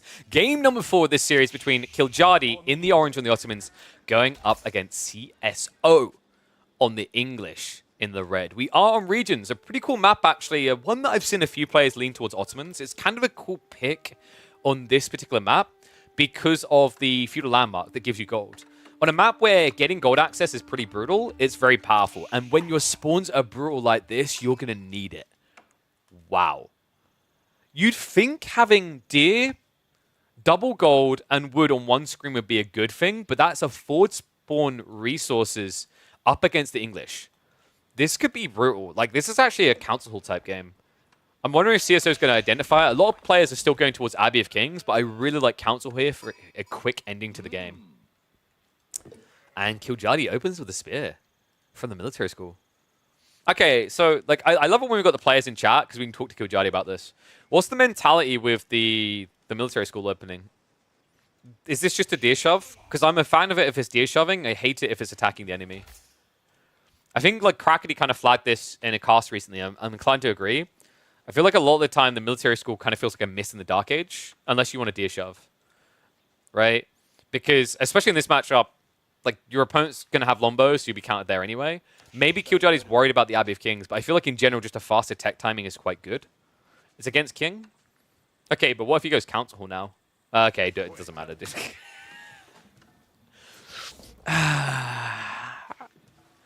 Well played, sir. Then you're happy? Yeah? And then you have a chance. Interesting. Well, it looks like it is going to be the correct call in this situation, because seeing as CSO is going for the stone, I think we're looking at 2TC Abbey of Kings. I don't know, I quite like Council Hall in these type of maps. It's not S tier on regions because the distance is so far. What I do think would have been cool here is King into Lombos. I do think that build is still being slept on quite a bit. A lot of English players just basically go 2TC because it's the safest route. But these type of games with these type of resource spawns, getting the King and getting the Lombo spam is pretty strong because you basically end up with the old Campfire. Like, old Campfire is really strong. If you guys remember old Campfire, maybe some of you are a bit too new for that. It was a while ago. English longbows used to be able to drop a Campfire and heal themselves, and it was pretty absurd. Now with the Abbey of Kings build, you get that kind of effect on a delay. But I think we're just going to be looking at 2TC condensed into Fast Castle. So what does Kiljadi do against this? You don't really want to go Fast Castle as well, right? Because Council, like not Council, sorry, White Castle will mean you can't dive your opponent, and he'll pump just as many knights. So you're probably going all in on Feudal. Dude, that sounds painful though. This is by far one of the most annoying and difficult civs to do that against. Oh, and the deer laming not going to work out here. Good interception. CSO is trying to prevent him from ruining the second TC option. Usually you drop your second TC on the gold if you're English. I'm a big fan of these ideas around deer because it gives you a faster tech timing or it gives you feudal potential. And feudal potential is pretty strong here, right? Like, if you went up against opening spears, horsemen would be enabled by this type of build. Think about it, village is the obvious next unit to make Campfire. I mean, you've got it on scouts, right? It's just the Campfire is different now. The Campfire used to give healing, and it was pretty insane.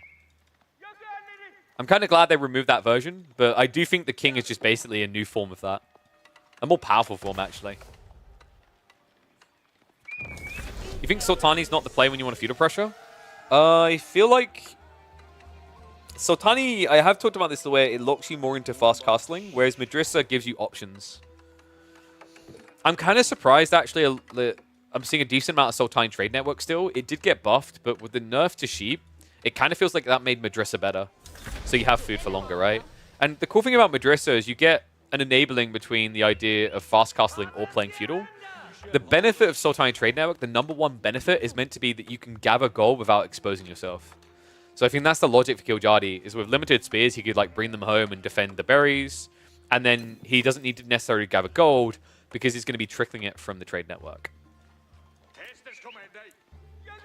How many Sultani Trade Networks equal a relic? Isn't it? Is it 4?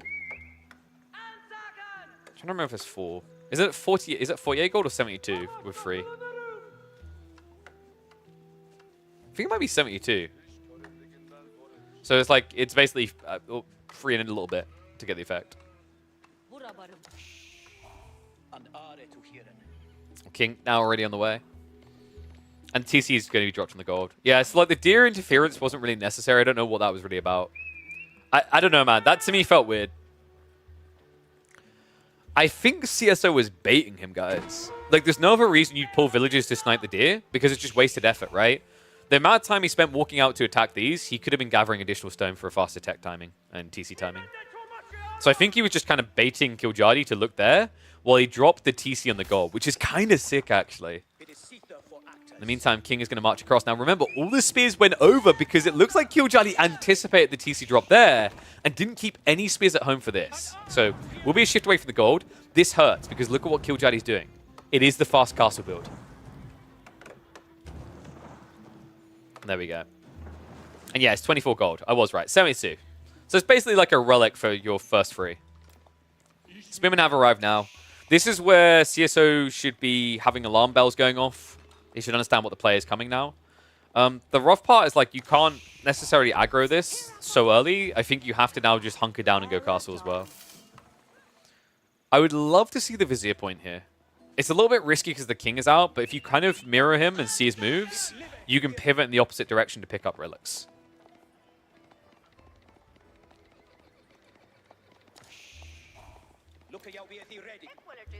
Did he misplace that mill? Yeah. I think he did. Why did people stop doing the Vortex farm placement, by the way? You guys know the one I'm talking about, right? Where you place down the sides, and then you place the mill. Because you got what, like, was it? I think you got one extra farm compared to, like, the normal cluster. I'm trying to remember. It's been a while. People used to do it, right? Where you placed one. It was staggered like this, like he began, and you do it all the way around. Messes up with SimCity layer. That's fair. I guess it comes down to the timing. It kind of makes sense that Vortex didn't care about the SimCity because he as a player was probably the most aggressive player back then still as well, right? So like he didn't care about the SimCity effect because the game was meant to be over before then. Yeah, there you go. Killjoy, I mean, that kind of backs up our point. Killjoy says he does it when he's playing Feudal. It fits. So, Mehmed, Imperial Armor in the way. Now, guys, you're probably looking and thinking, this is weird. Killjoy not playing Feudal? You kind of have to do this. This is the most obnoxious Civ to try and kill in Feudal. 2 TC, and you know they'll get a white tower still. Like, what could you possibly do? Even if you spam Sipahi and dove in here, it's double TC fire. You just get melted. So this is realistically, like, your only option. Tech up complete. I wonder, are we going to be seeing that Vizier point? Blacksmith's being dropped. We haven't got an active production building yet. Normally, you'd probably be looking towards Knights here. It's pretty cool, because if you go Knights, if your opponent tries to mirror Knights, you go Jannies on a delay. The interesting thing about the Castle Age dynamics here is, like, Lombos is meant to be the ultimate counter to Ottoman's strong castle comp, right? Because they want to go Janissaries. But it always feels weird to do it in Castle Age. I feel like with English, you either want to be doing Longbows in Feudal or Imperial. The middle ground just feels weird. You always feel like Crossbows is better value. Alright, do either of you want to have a... That was just an awkward pause. Like, alright, for a moment, I thought we had a pause and reconnect function. Alright, so first supply is going to be taken out. Looks like Scout is going to keep the wall open. 6 HP remaining. This dive around the back is going to be a little bit annoying, but remember, these villages can defend themselves, so the Spearmen shouldn't be able to do much damage. It's the follow-up that could be threatening here. So we have got the Imams now on the way, but no Vizier point pull. I wonder if that would have been more valuable for Killjoy here. The timing really matters a lot. You know the English are rushing castle. They can afford to. In fact, 19 villages right now doing it. And it's going to be a night opening, right? So if you went for the Vizier point, you could have rushed the relics back. I think Killjoy was just a little bit too paranoid about the king. It's interesting as well, right? Because when he makes that move, the Sipahi, and sees the king is back, it feels like the perfect time. But at that stage, you're so deep in the castle, you can just build into Imams. At that point, the Vizier point just doesn't feel value. If you're not going to use it when you tech up, you really don't want to be using the Vizier Imam spawn at all. So White Tower online. By the way, this is how you should place White Towers. It's quite comical because CSO had a game against Wham where he made the most funky White Tower placement I've seen in a pro game in a long time. Imagine you built all your farms here and then built your White Tower here. That's kind of what he done. So glad he didn't do that. Funnily enough, it was actually on regions as well. I think it was he built his farms back here and dropped the White Tower here. So glad to see he hasn't made that mistake because I think that definitely hurt him in that particular game. King. Might be able to intercept. Feels like he doesn't have enough time though, so allows the relic to come home. We haven't got any monastery drop whatsoever coming in from CSO so far. There we go. Finally on the way. Quite delayed though. Maybe he was worried about night opening out of Killjoy. We can see the first night is only now being queued. Honestly, it's kind of difficult for Killjoy to play night spam here. Your opponent already has an eco lead. He's got like 1.5 farm clusters. And he's got berry gathering, so like he can afford the pump. Because remember, the White Tower is basically a double production building of every kind. which is still absolutely absurd to me.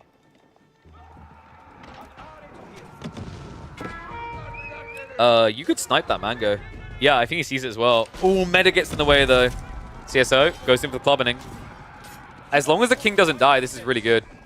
It looks like it's going to be forced away. Knight goes in.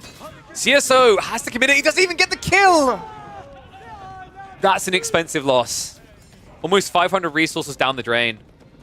Right? So that's 440. 440, you don't even get the kill. Remember that Mango was free. Even if it wasn't, it's only going to be worth 600 resources. So a terrible trade there. Great hold by Killjardy. And, okay, that was sick. Was that actually melee armor difference? I think it was. Think about it. It was 4 hits, because you do about 24 per. That was a sick read. Killjardy kept that Mango alive because he toggled melee armor. Damn, dude. 8 health remaining. If I was CSO, I'd be so tilted by that, because that should have been a kill.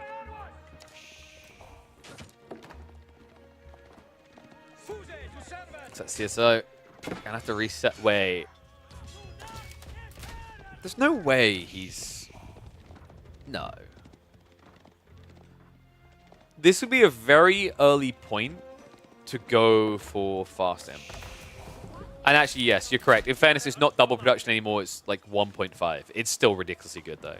What you have to perceive the White Tower as is a ridiculously strong defensive landmark with 20 garrison spots that also saves you, what? If we do the reasonable calculations, 225 wood per, like, production building, right? Because it does all these things. So, it saves you 225 wood on Raxes, 225 wood on Archer Rangers, 225 wood on Stables. Saves you 450 wood on a Siege Workshop, right? Like, it's actually insane when you consider it that way. Obviously, it can't pump all those units at the same time, but it has that versatility. So if we equate that to be, I'd say, you know, to be fair, because it has to be one thing or the other, I'd give it like a 400 wood saving average. It's ridiculously powerful. Just remember, it took 2 years for AoE4 pros to realize how good White Tower is. No, it didn't. I'm going to say it now. I'm going to give him the shout-out he deserves. State ID'd this in the road to Wololo. State knew it was OP in Wololo. Back when Prairie was in ranked, State, the Giga Chad, discovered that White Tower was OP. Everyone else took too long to catch up. So what I'm saying is, had State qualified for Wololo, he would be our champion. Yeah. I love Marine Lord, but I gotta say, our champion would have had the better hair if it was State.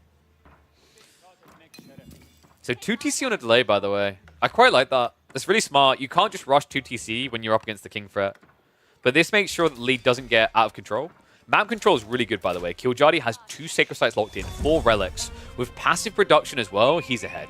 There's no denying he's ahead, right? It's quadruple military school and a Mehmed Imperial Army. The reason why Castle is so strong is you have to remember, when you're Castle Age, you don't just get an extra military school. You get 2 extra military schools. I'm not even talking about the Vizier point. I don't know why, but when we analyze these games a lot, we tend to not clock that the Imperial Army is a premium military school.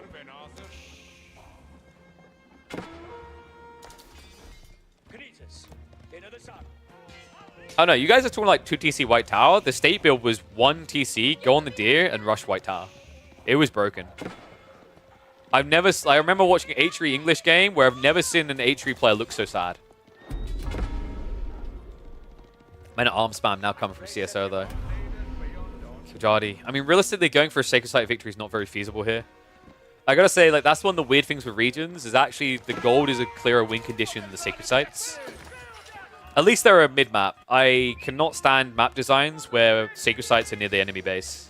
It's the dumbest design of all. Like, I'm gonna call him out because he does such a good job on all the other games, on the other maps. I think Avali will even admit, on Basin, having a Sacred Site near the enemy base was a mistake. Because everything else about that map is really cool. And all these other maps are really cool for that reason. Like, Sacred Site should be hard to get as a win condition, but they shouldn't be impossible. And maps like Highview, for example, they're impossible. If you are able to get a Sacred Site win condition on Highview, you've already won the game anyway.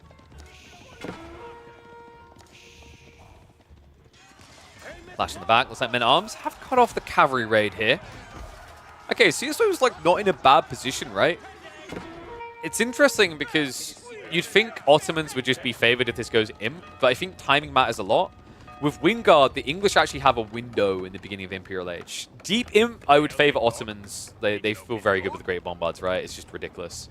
But Wingard has this ridiculous ramp up with things like Wingard Raiders and the Footmen.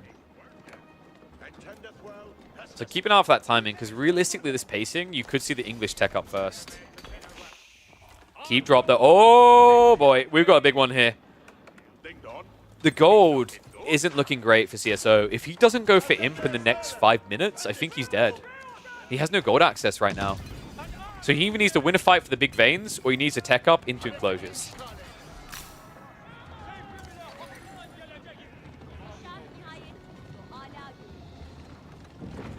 What a lock as well. Not just securing the gold, but also the forward point beyond the gold. It's very difficult now for CSO to contest this. Men-at-Arms mass is getting big. And it looks like we are trending towards a tech up for CSO. Now, the crossbow mass is big.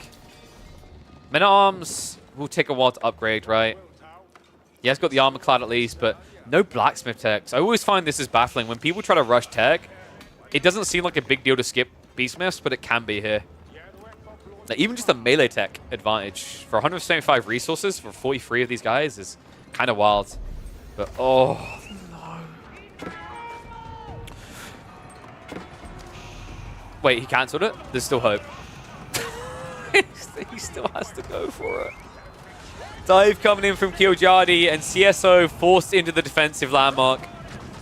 Oh, this is brutal. He doesn't have that big edge with Wingard now on the timing. If he can keep the Men-at-Arms alive, back them up and get the techs, maybe there's a way. But right now, Kiljadi looking for a killing blow. It's interesting, though, because Kiljadi can't now mirror imp. Look at his food income. He has issues. I think Kiljadi needs to move like 15 villagers out into the deer, because right now, you don't have food to bulk the remaining army. You don't have food to get tech. That tech did just come in. Siege Workshop's being built. The interesting part about that, I don't think Kiljadi scouted the Berkshire. He maybe just assumed it. So, like, funnily enough, CSO probably could have got away with a Wingard, which would have been a bigger edge.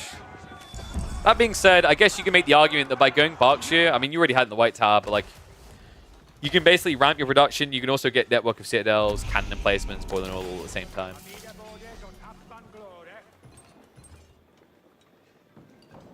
Now, keep in mind there is a problem here, guys. And CSO is going to discover it quickly. He needs to build an outpost. This is actually a really big deal. The way that the network of citadels works is it removes the buff entirely, like both forms, from existing landmarks. So watch what happens. The tech completes in 10 seconds. There's a TC, a White Tower, and a Berkshire that are all about to lose this aura. Very important that he starts extending with outposts, otherwise he won't have the attack speed benefit, and it's gone. Sorry, let me do that. And it's gone. So we have got an outpost. That's a really good sign. CSO has the crawl going. I'd love to see him build an outpost in his base just in case the first assault fails here. Kiljadi kind of has a problem, though. Look at his front line. It doesn't exist.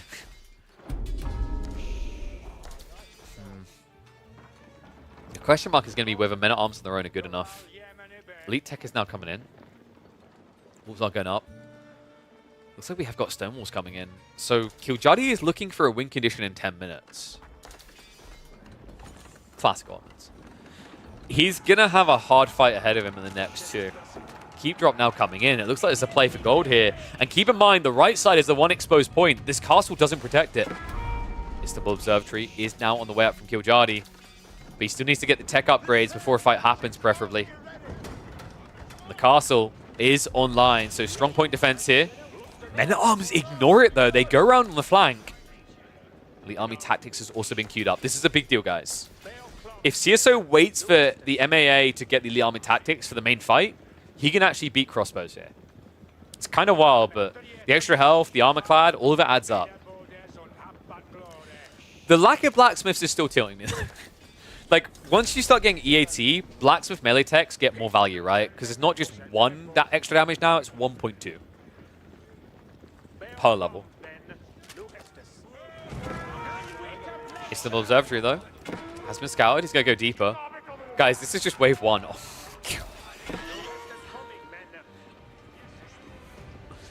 wow, man. English is just such a diversive, very unique. I love how they have these very different strategies. You guys ever clicked on an English game and be like, whoa, I've never seen 100 men at arms before? I can't think of, like, not even HRE do this, right? Not to this extent. It's insane. Remember, with the attack speed buffer, he has a ludicrous damage buff here. He's hitting for about 20 damage pre-EAT, per minute arms already, without blacksmith decks, because of the attack speed buffer. And they are everywhere. Army has to react on the flank, and funnily enough, he doesn't even lose it. He just walks out the other side. Oh no. Lancers are at least going to get diving onto the siege. But I kind of feel like Killjoy got played a little there. His army is dancing while he's losing some control in the center. Great Bombard did just spawn out. Second wave should be able to target that, though.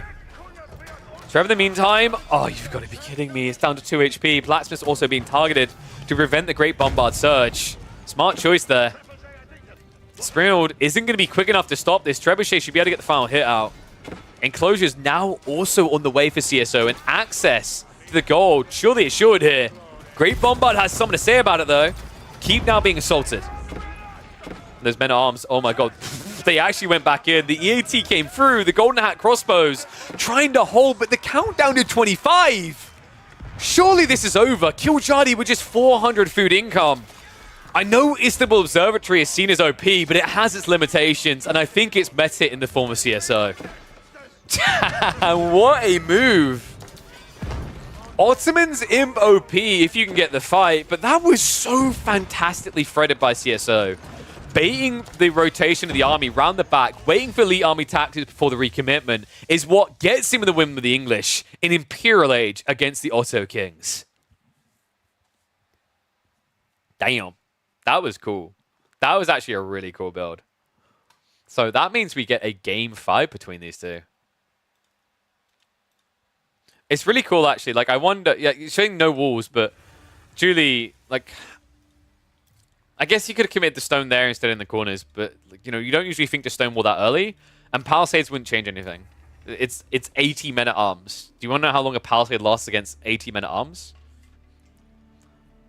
I was going to make a premature ejaculation joke there, but I'm not going to now. Yeah, it just is like 2 seconds maybe.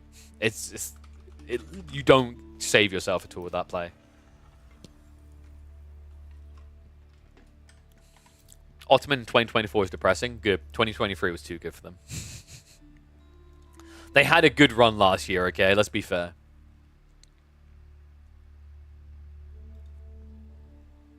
'25 year of Ottomans? No. 2025 year of Order of the Dragon. That's what we need. Okay, so region's done. We get a deciding game on Frisian. It's Mongols versus Byzantines. This is a really good matchup for Mongols, right? We've been seeing them as a solid solution against Biz. And this is also on Frisian. Like a map that honestly feels really weird for Byzantines and is inherently good for Mongols due to trade. 2024 is the Year of the Dragon. All right, there we go. So we need buffs before the end of the year. Oh, one sec. I need to open my door more. I'm probably going to shine bright and white, but goddamn is it hot. Can this summer just go already? I don't know, man. Not a fan of it. Huh. I got a bunch of blackberries growing on the tree outside my... Are those edible? No, KP, no. I don't know, I can't remember. Like, you know the prickly weedish type branches? I feel like if they grow berries on them, you shouldn't be eating them. Maybe I'm wrong. Keeper's in the wrong position, maybe better position. No, I think it's fine. You just get stone on delay, right?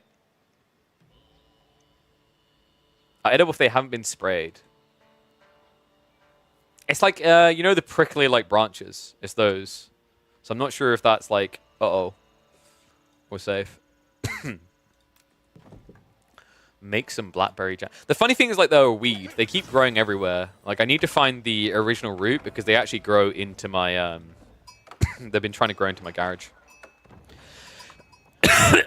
Excuse me.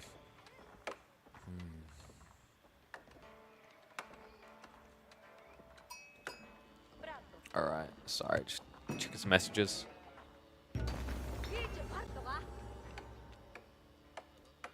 A dietary staple? Yeah, well, they always like the long, like, branching, weedish type things they grow on, though. I don't know. Finally, a Magadai. Oh, God, dude, please get out. All right.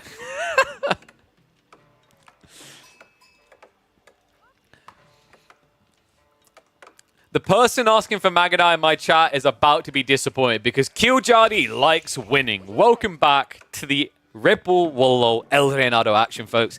Game number 5, a deciding game here between Killjadi and CSO in an elimination series. The winner keeps their dreams alive of making it to the grand finals in Spain later this year. The loser, back to the drawing board. Maybe it's time to pick up Stormgate.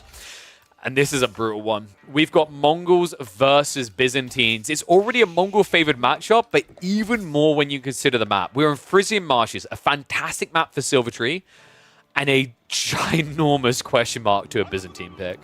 I'm not really sure what you do here with Biz. I guess you have to try and fast castle into Masvarangian. Like, the one upside you get from this map is you will end up with a lot of sheep so you can afford a Varangian spam. You're basically playing an Achery Burgrave-esque build. But it feels less impactful than a Burgrave build. So we'll have to see which way CSO wants to play it. Scout comes out, and with a double gold spawn forward here, it is going to be the Rax opener, and it looks like CSO took the greedy pattern. Check his resources. He didn't gather the wood to go for an outpost defense. He didn't gather the wood to go for a Rax. Which means he's only getting limited gold, and is going to be forced to play Age 2. Oof, not ideal. And even less ideal is this timing. CSO, he pulls the villagers onto the berries early. Luckily, he stops quickly. Remember, the increased gathering rate only kicks in when the Grand Winery is online and you've got the aura. So he kind of missed out on a little bit of extra food there. Or rather oil. But Grand Winery now coming in. That's at least not deniable, but I think Killjadi's actually quite happy if he just gets an outpost drop here. Mining camp is going to be denied in time. Wait, oh. CSO didn't know us. That was a completely pointless delete, guys. The mining camp was already hit by the Khan. Look at the gold. That was quite the fumble, because now it means he can harass the berries instead of having to camp the mining camp to destroy it. So now you just get kind of extra value out of this spearman than you should have had. Yeah, dude.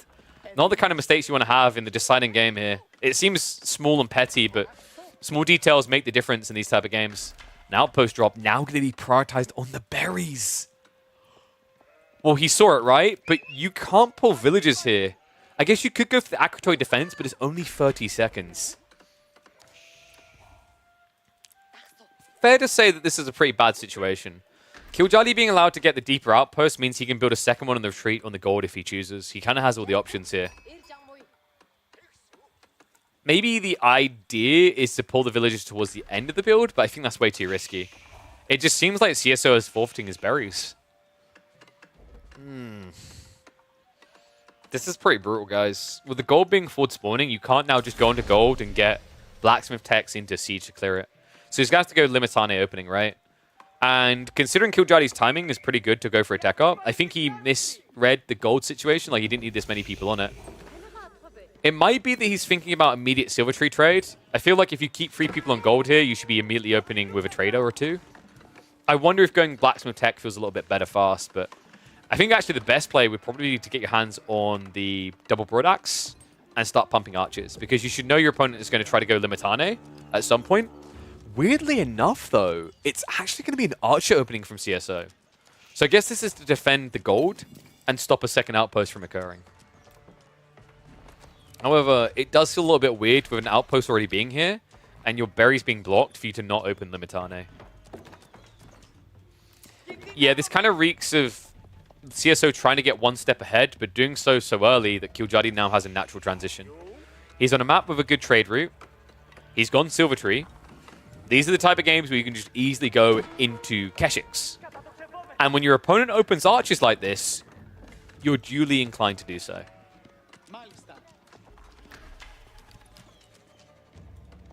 With all the AOM I've been playing recently, just hearing Malister is... I'm just going to say it. I don't care that the guy's like 15 years older now. They should have hired the original Age of Mythology actor to do the Byzantine lines. Malister. Okay, so the question mark now is, with your opponent going Archer Limitane, he's actually going to go Archers, okay? I did wonder if maybe he was going to try to be greedy with the Keshiks, but I guess if you're not going to immediately start building traders, then going Keshiks is very expensive here. Archer is just also more cost efficient. The thing I like about Archer openings instead of Keshik openings in Feudal is you get more bang for buck out of the double production, right? You get more entities and you pay a lower price, because remember, you're going to pay 80 stone per, whereas Keshiks for double pump is 200. So Keshiks as an opening makes more sense when your opponent has exposed Eco in the map, right? When you're talking about a map like Frisian Marshes, because it's such a defensive format, it's very hard for a double Keshik pump to get much value unless your opponent is attacking you. Farms added in very early here. Kind of rough that you're playing on a map like Frisian, you have to go for farms this early. Also, the forward berry is very risky. Now, it's at least going to be an outpost to defend. And remember, because he's got the stone being added whenever he builds structures, you can afford the emplacements. I love that from Killjoy as well. He's trying to get cute here. He's trying to auto-aggro the Limitane, hoping that CSO won't notice, and then he'll pull him towards the outpost. In fact, it might work. Oh, okay. That was really important, because when you keep attacking the same target, the alert doesn't keep coming. After a while, it stops. Right? That change was made a while back. So if you keep doing this, eventually your opponent just won't be paying attention, and you get a chance to yoink them in range. Which is important here, because as we can see, that's the single soul Spearman defender. It's the only front line that CSO has right now. Trade has begun, guys. Second trader now being added in. And this is kind of a problem, right? Like, the gold isn't being rushed. The food isn't exactly safe. Rushing castle feels a bit weird here. So we're probably looking at attack timing. With your opponent massing archers like this, I think javelins just might be the right call. Lombos make sense when you're defending, but I don't think you can just camp and go castle here, because the trade will get too big.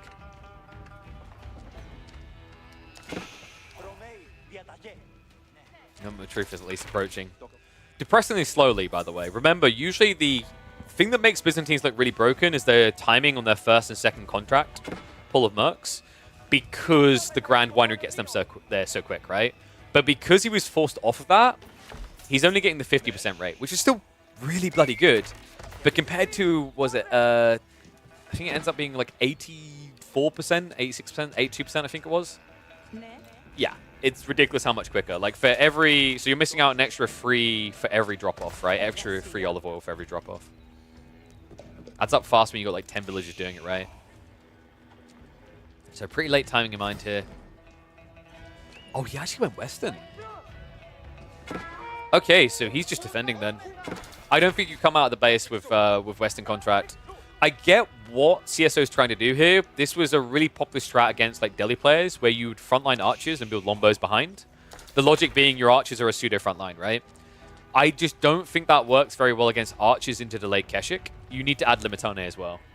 But the problem is, because your opponent is adding so many archers, the Limitane aren't going to last long. Gold also has now been denied. And so is the berry mass. And keep in mind that outpost is still up. So you've gone Western contract, and you can afford one group of lombos.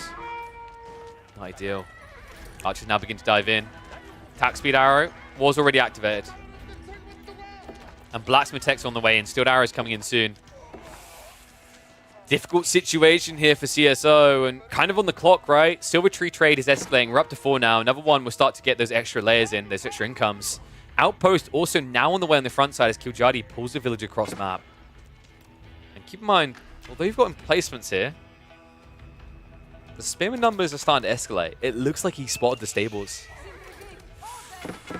How many sheep have we got to work with? I mean, 21's pretty decent here, but getting scoured at the beginning of a stable transition doesn't feel great. And because you're limited on your olive oil, you also can't counter mass spearmen with lombos. Damn, dude, Kiljadi's timing is really frustrating on this map. I think he's one of the most annoying Mongol players we currently have for Frisian. That's saying something. it's kind of important as well. It kind of fits that Killjoy loves playing Mongols because, for me, good Mongol players are identified by their ability to make the game uncomfortable. You have to make the game uncomfortable because like, you don't really have any eco benefit on its own to work with. Silvertree takes too long to scale, right? You have to defend it. And I think, like, if I had to choose a Civ that kind of fits Killjoy's playstyle, I think Mongols leans heavily into that. He likes playing with tempo. He likes to make the player uncomfortable. And this is a Civ that directly benefits from doing so, right? Like, that burn down there just paid him to do it.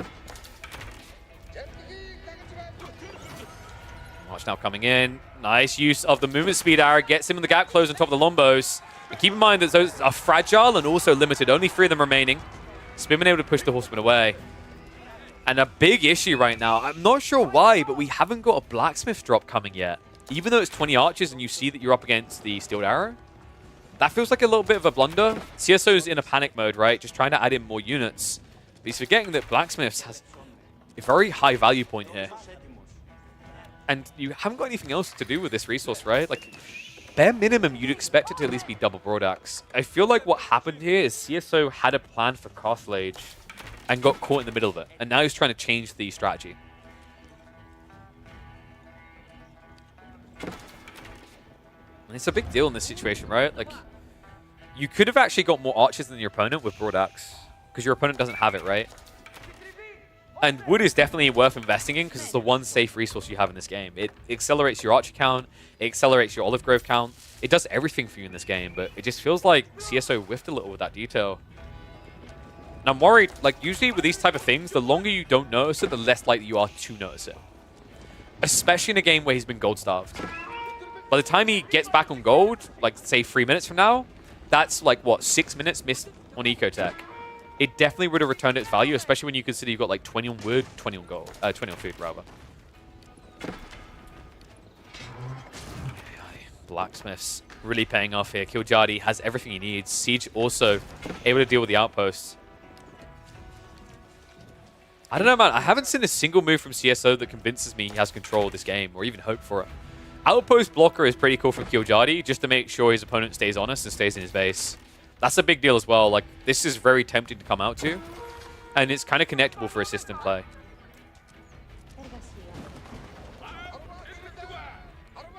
Horsemen have at least peeled. Okay, so this is what we needed from CSI. When you go Horsemen, you can't just sit at home. They need to do things. Problem is, it's only 3 Horsemen. Trade count is still, what, 4? And Keshiks are now reacting. Meantime, Archer count still in favor of Killjoy. Steeled Arrow is finally on the way. Took a while, but we're finally getting techs out of the Byzantines. Ram goes after the Cistern as well. Archer count is pretty thick here. This is a pretty desirable dive. Remember, you've got the +2 damage difference. You have the armor as well as the damage. Your opponent has neither. But Steeled Arrow did just come in, so Killjoy is going to show a little bit of respect here and we'll back up. Meanwhile, elsewhere, Horseman still finding some decent value, but that should be coming to an end now. Spearman, Keshiks, finally on the way.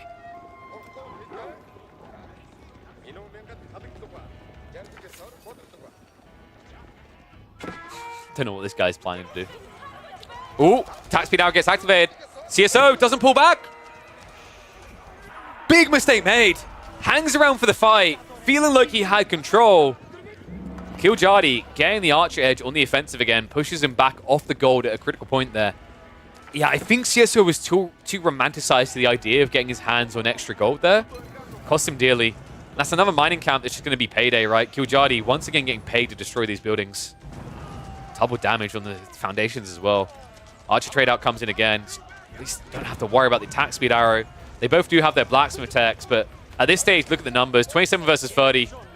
More coming behind this. Killjoy yet to reveal the Keshiks, but they're finally going to spring the assault. And the drawn fire is going to be the difference maker here. What would have been an even fight starts to get a little bit messy. CSO will be able to push it away for the moment. But the gold is still a really big blocker here. Credit to him, CSO now does have Archer Mass, but I believe that's because we've got additional traders coming in. Yeah, 6 now, and also shift over to fishing. This is probably the one moment where CSO can make a move, and I feel like he's going to choose to go for tech. But that might be a mistake. I mean, that was a good initial fight, right? Like, Killjoy definitely got sprayed down there. The Keshiks were a little bit late arriving. The best move right now, I'd say, for CSO in this game would be to just kind of reinvest in Feudal.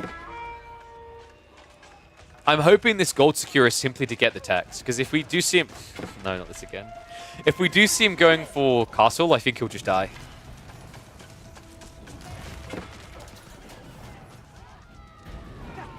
Get sniped down there. That was 3 worker kills though, right? Yeah, keep in mind with the Akrotoy, you do 2 less damage than you would with torches. So it's pretty rough. And also, your attack speed is worse with the Akrotoy, if I remember correctly. So it's not ideal. She's now in position though. If it feels like I'm doing CSO a disservice here, don't mistake it for that. These are really good holds by him. The problem that I'm seeing in this game though is long-term food access. He's at least got the Grand Winery berries. I think what he needs now, go up to 15 longbows and play. The problem right now is he needs to read the Limitane player ahead of time. If he doesn't, the Keshiks will just win this. Also, keep in mind with an outpost close to the front line, if you're fighting over the berries, the Keshiks do get the movement speed. Yam is already always default there for Cav. It's the infantry that require the Deer Stone. Or the Castle Age tech. And looks like we have got that castle play. CSO, this is what worried me. Keshiks are starting to move in. Walls are coming up. But check this timing. Villagers going for the wall up as the archers shift away. Distraction coming in here, and the timing might be perfect. Kiljardi moves in with the Keshiks. Wall stay open. Villagers have to migrate the area. Archer mass is at least now reacting. Fortifications are coming in. Good read by CSO. At least able to get back across in time. Villagers will get the wall up, but I mean, realistically, this doesn't protect much, right? It's going to be a full Olive Grove transition while teching. Kiljardi, meanwhile, about to go up to 14 Keshiks with 8 traders to support this. I actually think Kiljardi just backs off and goes castle. Like, credit to him, CSO is defended, right? But you've already got a lot of Keshiks. Going castle isn't exactly scary for you. And with Kurotai, you have an edge in these fights. This isn't your standard 20 to 30 Lombo build out of the Byzantines at this stage. They have barely got 10 together. And there we go, yeah. Correct read by Kiljardi. I think denning this base loses them the game. He's shown the appropriate respect. CSO has done a great job defending against these pushes. Golden Horn Tower is now in the way. But the Kurotai mirror is going to be big. And keep in mind, Kiljardi already has more than enough stone to go for the pack-up tech. Love to see him start getting into that now. Oh, sorry, wood and gold for it, right? Improved tech, I think this is a big deal. Whistling arrows get slept on way too often. Attack speed with this is insane. Set a 12-second advantage. Remember, you reduce your attack speed down from 1.62 to about 0.8, or let's round it up to 1. So 1, with the attack speed arrow, the difference in having Whistling Arrow improved here is basically an extra 7 attacks. Which is wild. Love this, man. I think Kiljardi on average has some of the clean timings I've seen with superior mobility and tech. I've seen a lot of players just kind of be a little bit late, and it's really important because Kurotai gives an opening, an insane opening, by the way. You can do so much damage in the first 40 seconds of attack with this. This is Castle Age light. And the cool thing about it is while most civs tech up and have to wait for veterancy, you don't have to. If you have this Kurotai moving in range, you can go for a fight in the mid. And if not, when you take a fight near the enemy base, you're going to have Vet and Kurotai. At which point, it's not a Castle Age light, it's an Imperial Age light. So, play now coming in is correct, by the way. Limitane needs to be the pull. Horseman's kind of intriguing. I guess you're up against archers. Vet Horseman with armor is a decent front line. The Limitane is how CSO wins or loses this game, though. I'm glad he didn't go Varangian. Like, this is one of those matchups where Varangian just doesn't make sense. Your opponent already has so much heavy cav.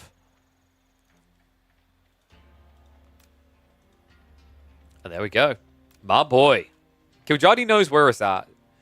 I've seen a lot of Kurotai games recently where people just kind of forget Whistling Arrows, and it's a really big deal. Even, like, just, you know, the duration aside, the extra range is also a big deal. Right? And because he went for the improved version, I said it was going to be 12 seconds. It's now 14. Now, I actually think in these type of fights, it might even be worth going for the armor because he has so many Keshiks.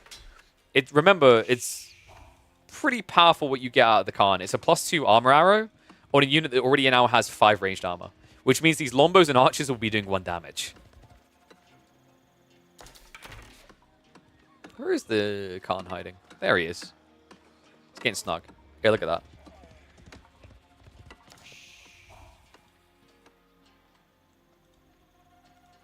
Calming moment here. Looks like everyone is going to get their veterancies together. A second TC. Okay, so it kind of feels like CSO is expecting this game to slow down, which would be surprising. It's 15 traders. I think at this stage you just want to start attacking. Remember, if this goes into hyper late game, Byzantines are very cozy. Mongols feels bad. Is the Khan arrow time bugged? What, on all of them, Kiljadi? I think whistling arrow on attack speed works correctly, right? But you might be correct on defense arrow. Defense arrow doesn't feel like it lasts as long.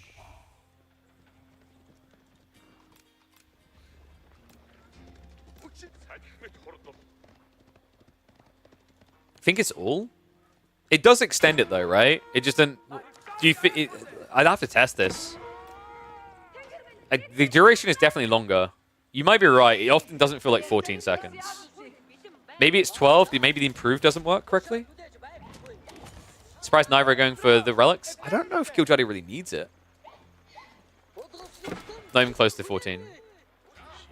Now that you mention it, I think that's right. I haven't like watched it and counted it, but you're correct. It feels like it.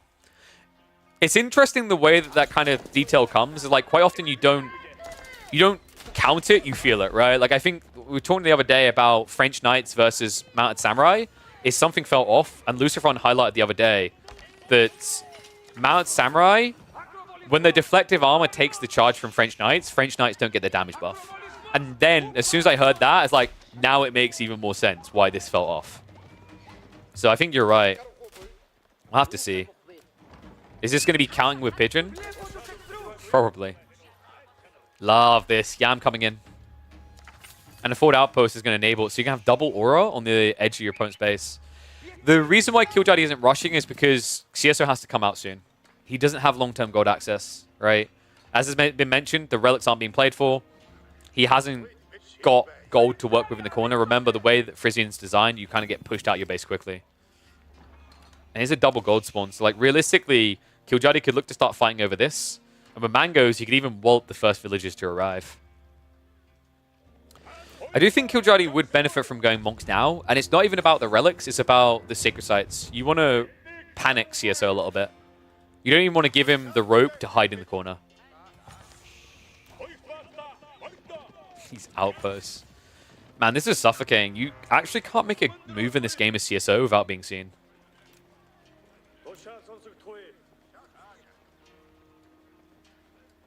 Trade is at what? 18. It's payday, baby. We got another level in, so everything is being gathered now. Man. He's going imp, isn't he? Okay, that's kind of wild. What do you think about Carnot here? I guess Carnot kind of sucks because you're already popped, right? Like, Carnot is really nice when you rush it, but you're so deep in eco, I think you just go for the natural. White Stupid does work here. That also gives you the stone for cannon emplacements to make these fights harder. Allows you to get the additional techs, which, I mean, there's a few here, right? Like, I think Military Academy Improved is really nice in these type of games. And I think the obvious one that usually gets slept on has to be the Unitex. This is kind of insane. It's kind of crazy how often we just don't see it at the moment because people don't play into Imp. But for everyone saying Mongol Imp is weak, in some ways yes, in some ways no. Like, if you stockpile the stone, if you get deep in that Imp, it feels really good. The biggest issue usually is you can't stonewall, so kind of hunkering down for 1,000 stone takes way too long. And it's going to be White Stupa, so on the way up now. Movement coming out, keep droppers in, but you can see the tech time is going to be substantially slower for the Byzantines here. And remember, guys, if you just prep Shut Trigger straight away, come in for the improved on a delay, there's no way Byzantines can ever fight you in Siege. Movement coming out from CSO, but he's fighting into the Kurotai here. He's also rocking it blind. He doesn't know about the Mangoes just yet, and the tech up is confirmed. CSO A bit hesitant. He's going to get more hesitant with this coming in. Mango shot to the deep. Big hit. Kurultai giving the buff damage here. And it is a substantial damage buff at that. +2, but that's +6 overall in an AoE. That's before we talk about bonus damage. Remember, Kurultai is unique. It buffs bonus damage as well. Good dodge, CSO. Having to start taking this fight. Killjadi looking to pressure it. Sprinals are going to move in. An easy trade for him. The Mangoes on each side still alive for the moment, but the Sprinal advantage is now there for Killjadi. Attack speed arrow did get activated. How long has it been lasting here, though? Oh, sorry, it's the defense arrow. Okay, he's right. I heard the timing on that. That was about 7 to 8 seconds maximum. It is definitely not giving you a full 14 seconds. That's kind of wild, actually. Wait. Can someone double check the tooltip? It does say +7, right? But I'm wondering if its Whistling Arrows become 7. I'm checking it now. That's actually a really big difference. Yeah, so it says it increases the Khan's duration by 7 seconds. But I actually think it increases it to 7 seconds. That's a really big bug. Either the tooltip is wrong, or the skill is bugged. Because that then also means the improved one is pointless. But, like, can someone go back and check the VOD on the count? That felt like 7 seconds of defense arrow. You heard the timing. You could hear the sing. The default duration is 5. That makes Whistling Arrow still good, but really underwhelming compared to what it's meant to be. So you basically get 2 extra seconds, and you pay... I think Whistling Arrows is like $350, maybe? Wait, is default 2? Okay, dude, the whole thing's bugged then. That's kind of yikes. You know what? I actually think if they fix that, Mongols is really strong again. That makes a lot of sense now, right? It's kind of crazy. We'll probably get to see it again in another fight, and then we can get the perfect count. Tech up is on the way, but this game feels like it's about to already be over. The only upside right now for CSO is that there is not any of these techs, right? Elite Army Tactics, Incendiary Arrows, none of this stuff is in. But the Bombards now, with the juiced up damage. Kurultai front lining is also absorbing all the fire.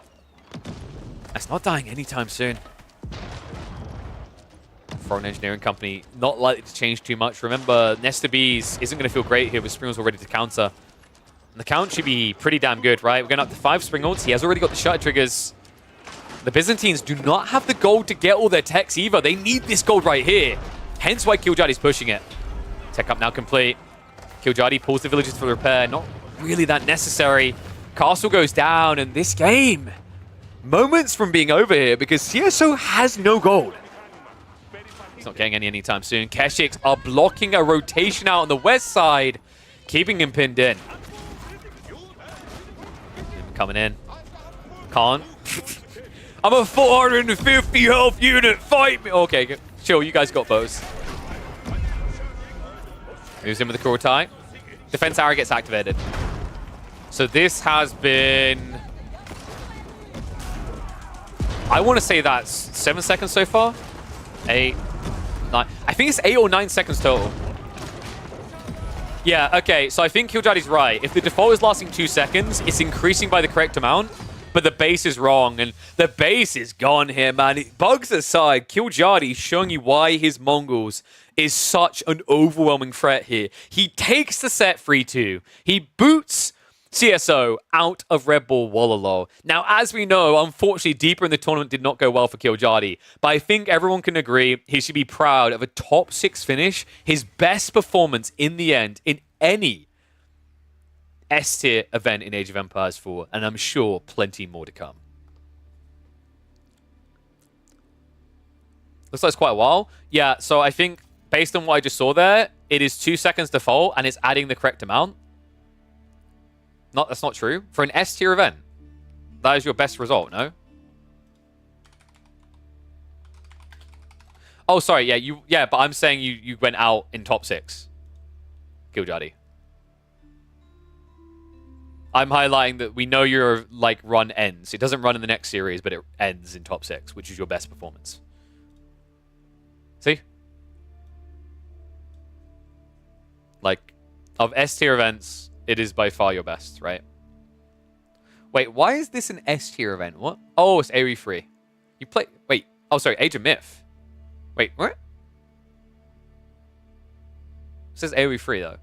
You played AoE free? I didn't even know that. 2009. Oh damn. Kujadi should have more grey hair. But yeah, yeah. So just to confirm what Killjoy is saying, he's correct. He had another series after this, but because we already know like the outcomes of that, I'm highlighting the fact that he went out here. Biggest 2v2 tournament to date? Huh? Sir? You remember you played in this? Yeah, I think it's like 9 seconds.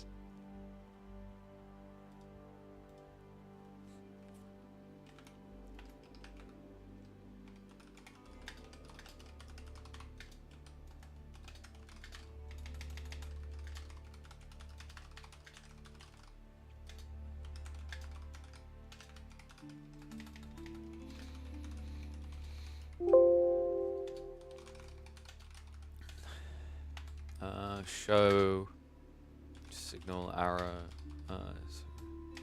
signal arrow buff. Sorry, just making a note for the YouTube side. All right, so we've got other sets to do though.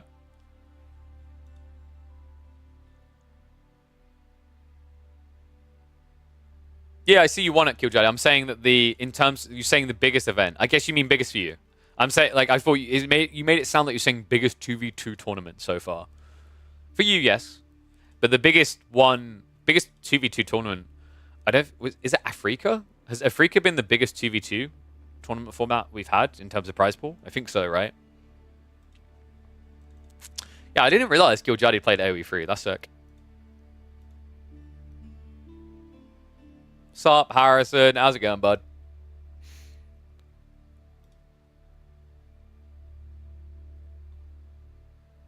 Who decides the tier of a tournament? I think you can just kind of gauge the tier based probably on prize pool more than anything else and caliber of players participating.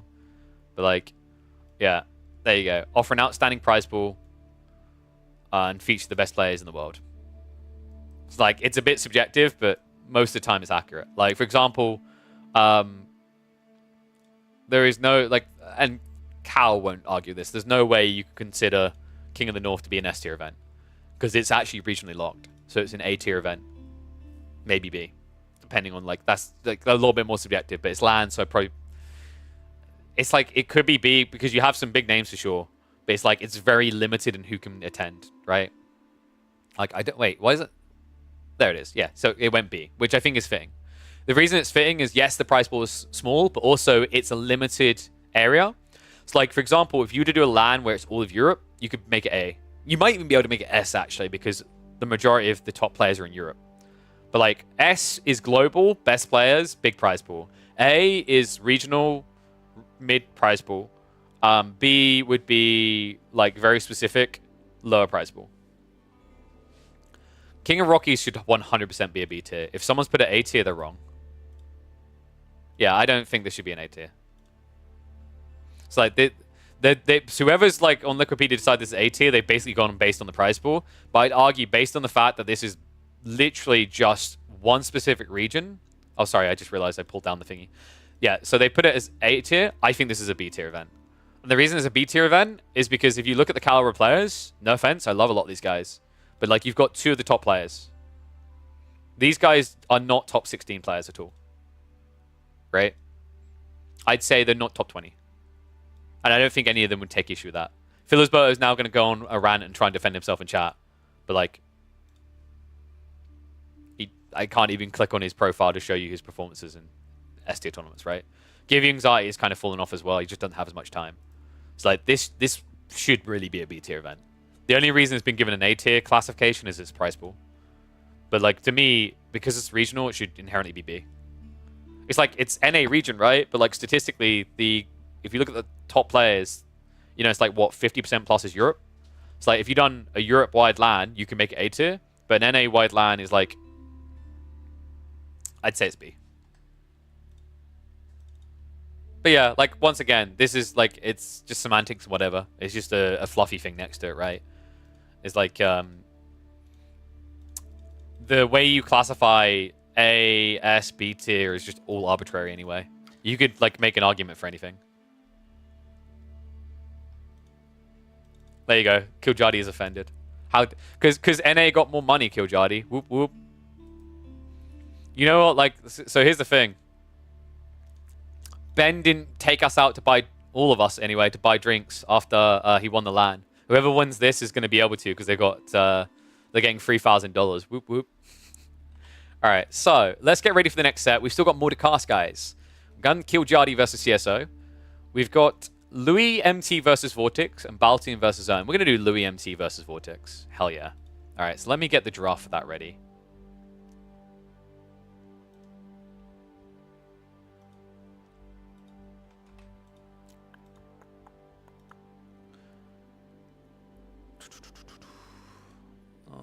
Let me load it in now. All right, draft imported. It's a warm-up match for Wham and Poppy. Yikes. Yo, Philly. What are your chances against Wham and Poppy? Is Philsberto even still here, or did he run off? But yeah, like, Kiljadi, have you relayed that to the devs that, like, Mongol Arrow is bugged? I don't think anyone's relayed that.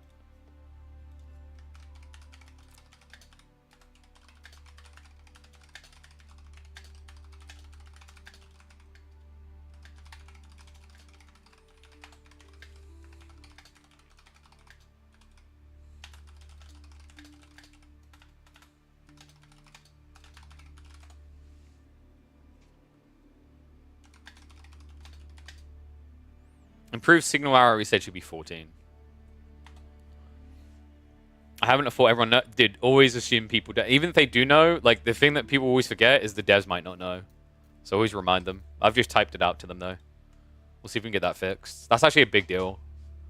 1 second, just checking a message.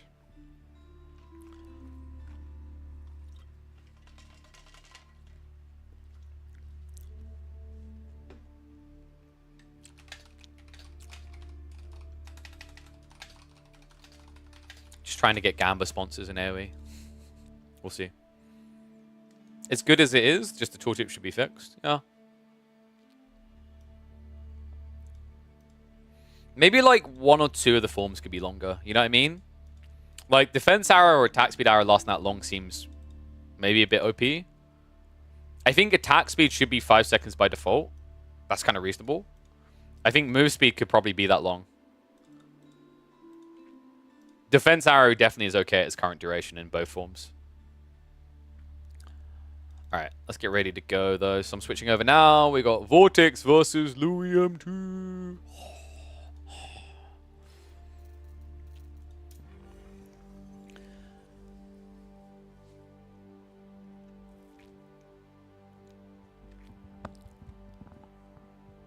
Yeah. Because, well, it increases your attack speed from 1.62 to 1, right? So, like, you're getting, on the default duration, probably 1.5 extra attacks. And considering people move away when you activate that, it's really bad. It's like, I think you could even make it 5 seconds. Because, like, it's no different than the logic of Triumph. Like, when someone activates Triumph, you walk away, right?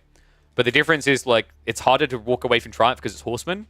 But when someone activates Signal Arrow, unless they went Deerstone, you can just walk away. So, like, I am actually okay with that being buffed. It's totally reasonable. Okay, so let me get Louis' data open here. Has Louis been playing Stormgate or anything? I'm kind of curious if he's going to hang hard on AoE 4 or try a different game. So we've got... Just checking all games are here in his profile. Yeah, looks like we're good. Alright, game 1's going to be Gorge. English versus Jean. Alright, what do you think, chat? 1's if you think Jean's favored, 2's if you think English is favored. I'll tell you afterwards.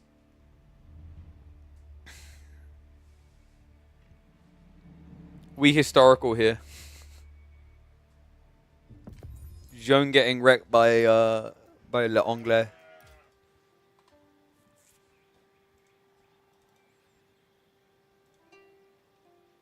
English is 2? I think English is 2. I always forget after I say these things. English is 100% favored, though. Like, it's so hard to play Zhone in this matchup. Because if you try and play aggro, they just build a bunch of lombos, and Zhone gets sniped at the start of every fight. It's really cringe. That's why most players actually go range Zhone in this matchup, simply because, like, not because there isn't value in melee form, it's because, like, you can't get that value, you just die. It's also just rough because the king makes it even harder. It's like, even before the new build, with the old Council Hall build, English was still favored here. But now with, like, the new build, I think it's even more lopsided. Like, you just can't dive them, right? Like, double TC fire will just kill Zhone every day of the week. So we'll have to see what they're going to do here. All right, just quickly... Nice. Also, did you guys notice? Age of Empires tweeted about AoE 4 for once. Blood moons do happen. Alright, I'm just being a dick. Let's move in.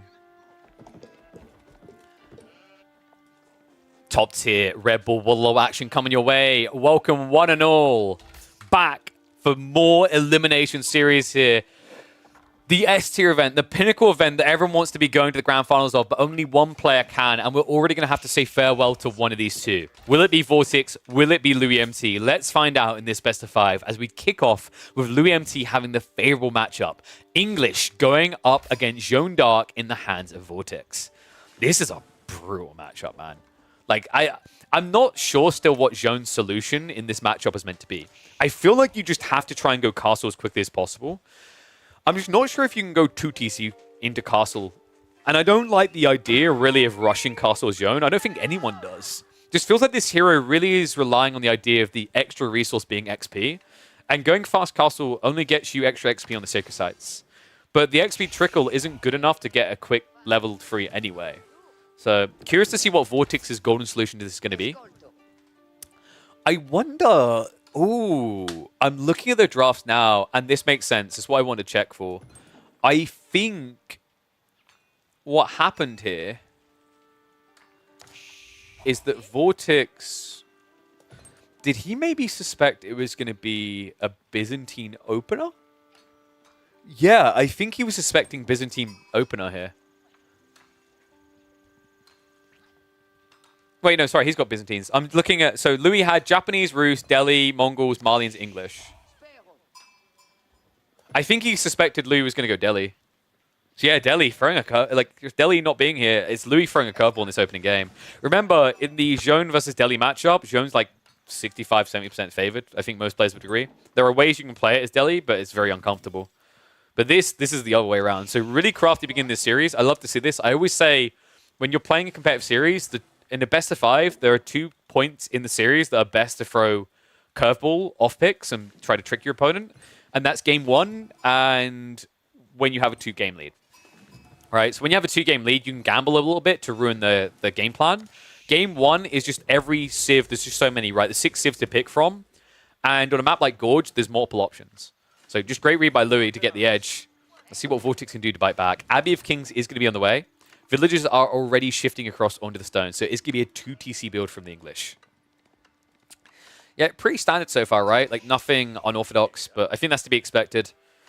Most English players have just settled that 2 TC is just still the way you go. Like, there are not many matchups where you need to take unnecessary risks and do something alternative, and this is definitely not one of them, right?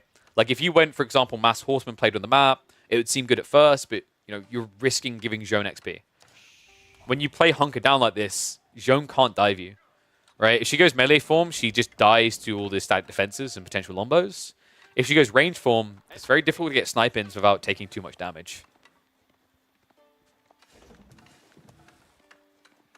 You struggled a lot versus JD, but after King buff, you won this matchup. I think even before the King buff, the way you just deal with Zhone is you just don't rush out. The biggest temptation with the old Council Hall builds is, oh my god, I need to leave the base right away. And I think that's actually what killed players. If you chill, though, wait until you got like 7 or 8 lombos and build a 2 or 3 spinman, you can start playing out, right? And that's where Zhone takes a lot of damage, right? She just feels like she's made of plastic at that stage. She gets 2 ranged armor and has 225 health, right? And lombos start with 6 base. So they're doing 4 damage each. If you have 8 lombos, that means each flurry of arrows is going to be 32 damage to her. Doesn't last very long when you also consider that by the time she gets in range of you, you probably attacked her about 4 times at least. So you've taken over half her health.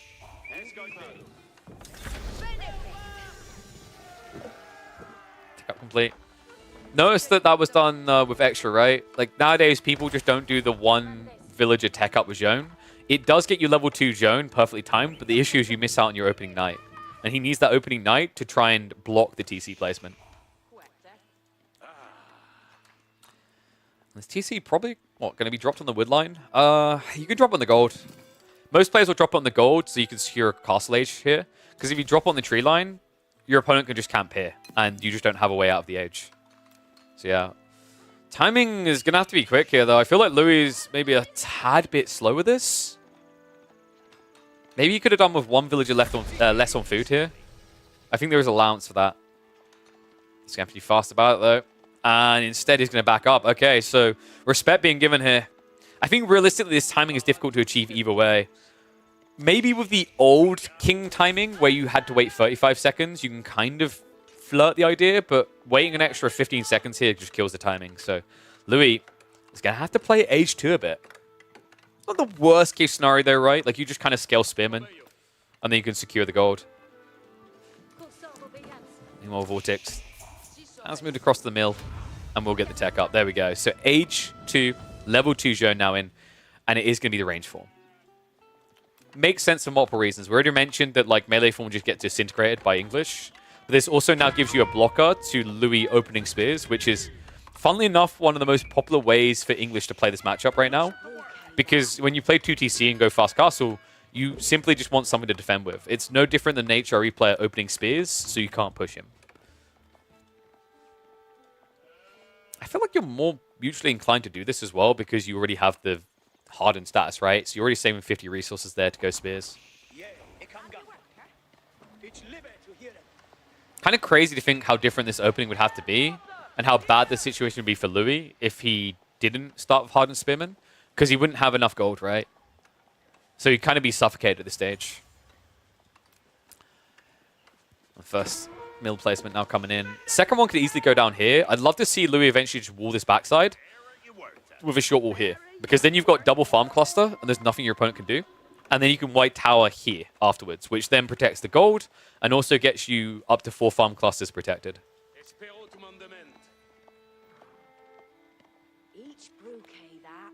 What can King do against knights chasing you? He can not die. The reason why King is good here and Abbey of Kings is good is if you want to know one of the best counters to Zhone, it's healing. She can't get XP if nothing dies, right? And on the defense, when you try to dive, the double TC fire is going to kill knights. You might almost kill villagers, and you think that you'd be able to follow up and kill Zhone afterwards, but with the 6 HP heal per second, you can just put villagers on priority near this, right? Whether it's on like sheep, for example. So I'm actually okay with the King. It also means that Vortex always has to be worried about the King going to attack you. If this was a 1 TC build, I'd agree Council Hall could probably feel a little bit better, but even then I'd go Archery Rangers instead. But once again, like, this is just all about camping.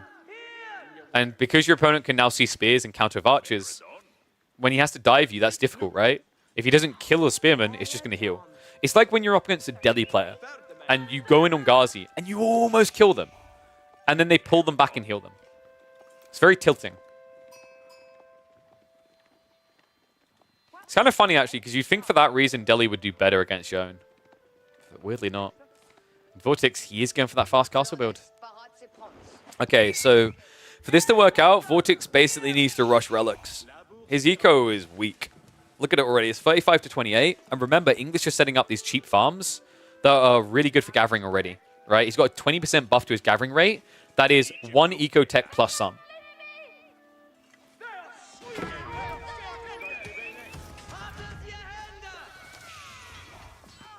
A little bit of a clash coming in. Spearman. This is an interesting trade, actually. Zhone is getting decent XP, but the knights are already so low that the King could actually kill both of them. Kind of feels painful trying to kill Zhone with the King. It takes a very long time, but Divine Restoration was already pumped. It's going to be a push away. Yeah, overly ambitious by Louis. I guess he saw the tech up and was trying to punish it, but I just don't think it's worth it to do this. Luckily, the armies are so small that that XP differential shouldn't be substantial, right? Like 24 extra XP is nice, but it's not going to break the game. Fun detail, if I remember correctly, the first King still doesn't give any extra XP, right? Because he's a free unit, I think he gives 0 XP when he dies. But someone can fact check me on that.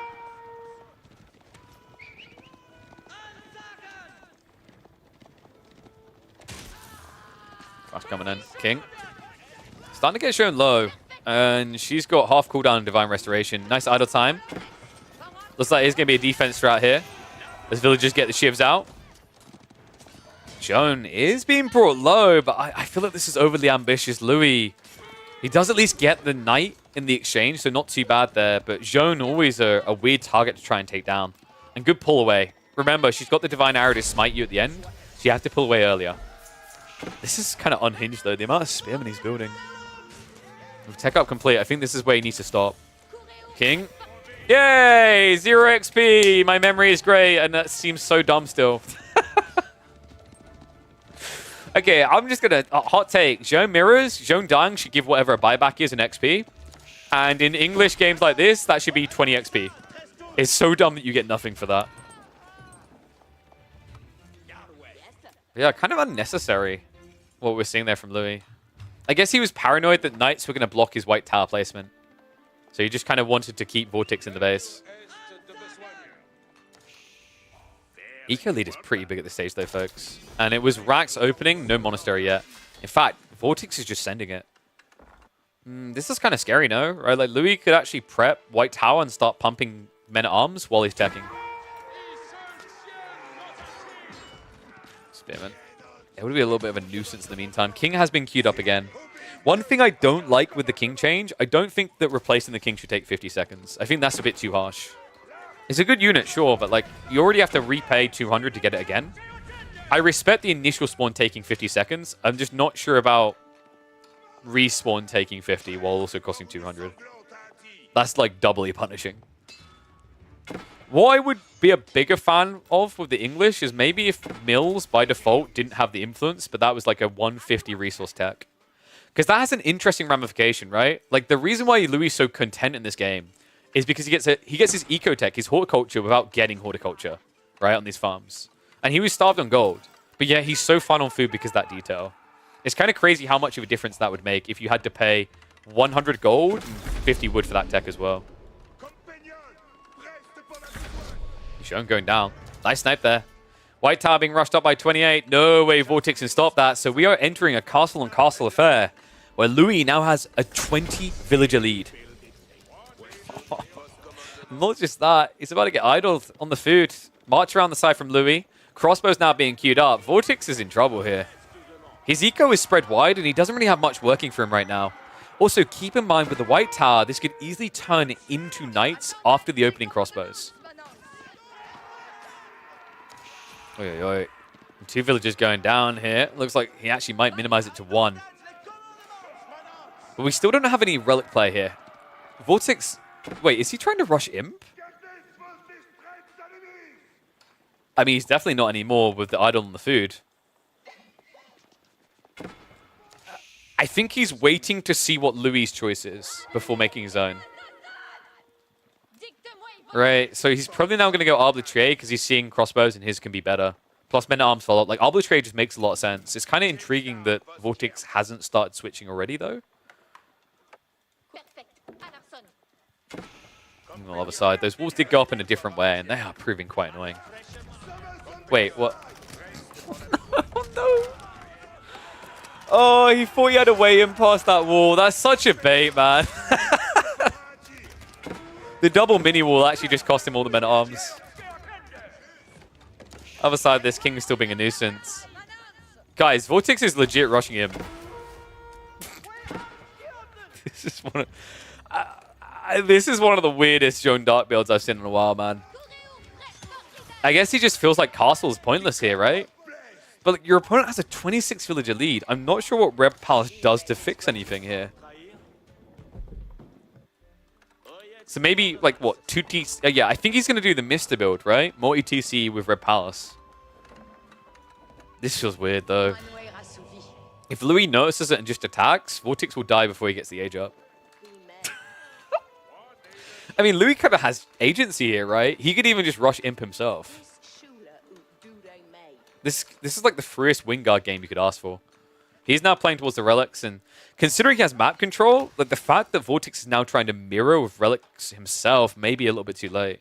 Had this been Monastery right at the beginning of the age, I think Vortex kind of had a timing on his side. But now I think he's lucky if he gets more than one relic. In fact, he should be grateful if he gets the one in the corner. And yeah, Military Academy doesn't work on Abbey of Kings. Dude, Abbey of Kings is like kind of sad beyond the opening king now.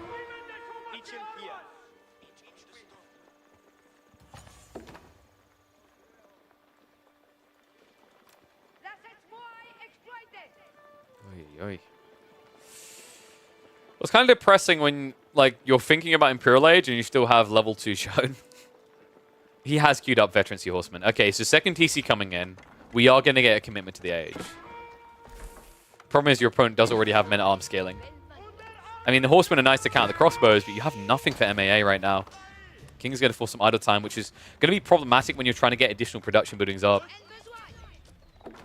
Dude, his macro just kind of locks him into this idea that Imperial kind of feels like the optimal play at this route.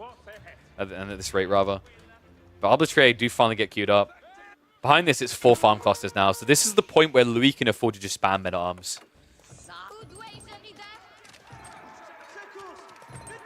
Poke comes in. Onto the gold. Vortex doesn't have much to work with here. There's Arbitrary off 40 gold per. Villagers idled out. I think Vortex is given up. Yeah, that's going to be game 1. Louis MT, just a very easy hold with English. A reminder why Zhong does not like this matchup at all. It felt like when Castle came in, Vortex had this idea of the initial men-at-arms timing. And the moment that didn't work out, I don't think he had any game plan left.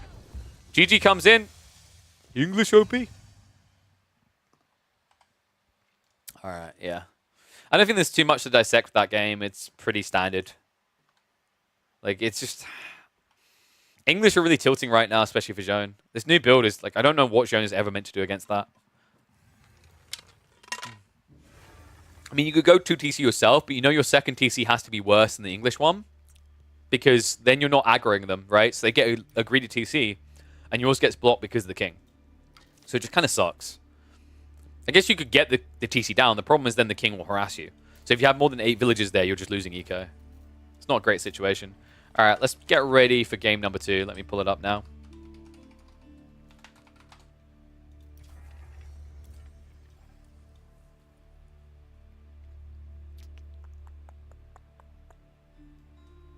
So, game 2, they're actually going to Holy Island. Japanese versus Yuji. I don't know, man. Like recently, I've been kind of convinced Japanese can kind of do it. That BC game was wild. I'm not sure how replicatable that is frequently.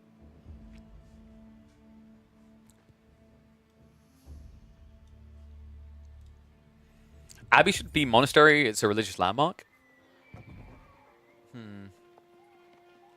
I feel like if you have it at 50 seconds, making it 80 resources is kind of reasonable. But I do think his healing, like, he shouldn't be able to heal himself. I think that should be the trade-off. Maybe you could even justify the... I don't know if I say the king being free, but, like, him being 100 resources total if he doesn't heal himself. Because then it's a very different strategy. You can't just ape. Alright, good luck, Louis, because I don't know how you beat this guy. We are back for the RedBull Wololo action. We've got game number 2 of this series on our screen. Louis MT taking the early lead. And now we head into the domain of Vortex. Holy Island. There are not many players that can convincingly beat the Spaniards on this map. I would say there's probably 3, maybe 4. The obvious ones are Marine Lord and Beastie. I'm not sure there's many people beyond that. It actually just might be 2. Anyone else, you always favor the Spaniards, but maybe Louis can surprise us here. It's the good old Juji versus Japanese matchup. The more I've been seeing this recently, the more I'm convinced there's a way Japan can ruin Juji. We saw a really cool game out of Beastie where he was able to intercept the docks on a delay and stagger with Sabotage the second wave of boats, which got him the win. I actually think that's the cool idea here. Is like people who try to Shinobi rush the dock straight away, it's very predictable and counterable. If you do these actions on a delay, though, it messes with the mid-game plan. That being said, there are other details to worry about here that make Juji ridiculous. And, oh my god, we might get it this game. I mean, that's actually a weird one.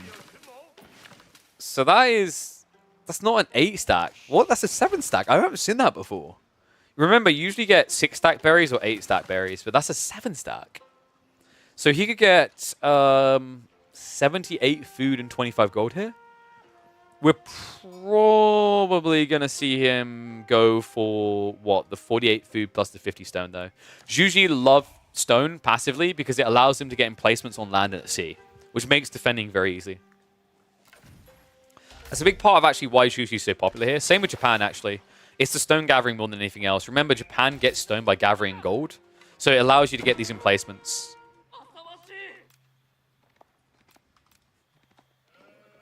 So Louis, how long does he want to play the Age, I'm wondering?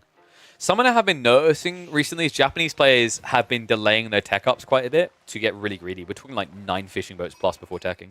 The logic being is that they're so cheap that it feels like it returns value very quickly. And also, you don't really get phased by the opening archer ship because you just have so many fishing boats, right? The cool thing about this is that you'd think having more fishing boats is bad because an archer ship ruins you. It's kind of weird, though. And the reason it's weird is by having more archer ships, they soak the archer fire together, so they don't die quickly. And they're just so cheap, right? Like 45 wood per is pretty insane. I kind of ate my words on this because I remember when I was playing playing before the launch and playing a bit of Japanese, and I was convinced that the naval advantage of fishing boats being cheaper just didn't feel that good. But my god, has it proven to be S tier. Set the speed up a little bit. You know how the early game is on Holy Island. Quite often there isn't too many shenanigans happening. Louis is starting to save up quite early, actually, so yeah. I guess we're going to get a more aggressive tech timing. Second dock is being added in, but he's only at 5 fishing boats at this stage. Other side of it, mirrored. So perfectly in sync pretty much with the fishing boats. I think slight lead here for Vortex. To be expected, though, remember, he produces fishing boats quicker. Slightly quicker, only 3 seconds quicker, but it definitely adds up. Koka now on the way. Medigarden is going to be defensive, so he goes for the double gold and the 36 food. So 36 food, 50 gold. It's nothing insane here. Honestly, I don't think Vortex had a really good spawn here for those type of drops. Like, you could come here and drop on this side. Like, you know, you could run to the enemy side of the map and drop a meditation garden, but that's insane, right? It's kind of bad for Vortex, because had he spawned on this side, that is a ludicrous meditation garden. 48 food, 25 gold, and 50 stone. But he has to play it safe.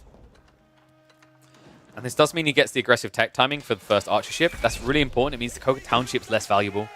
But the Koka Township doesn't need value on the water side, remember. Something that players really locked onto with Holy Island is in a lot of cases, it's better to attack land than sea with your Shinobi. Alright, what do you think, guys? Do you favor Louis or Vortex? 1's for Louis, 2's for Vortex. I'm curious. I'd be impressed if anyone kind of banks against Vortex, right? Like, these guys have been called kings of Holy Island for a reason. I'm kind of heartbroken we're going to see Vortex and Lucifer leave in that regard. Vortex, very early in the Chigunu. But he knows he needs to address this threat sooner or later, right? Like, Shinobi are coming, whether you like it or lump it, it's at least one. It still feels really expensive to have to do this. You're spending 150 wood and then 160, so 310. But the cool thing is Meditation Garden per minute is going to return you 86. So within 3 minutes, roughly, you kind of don't care that you had to make this play to counter Shinobi.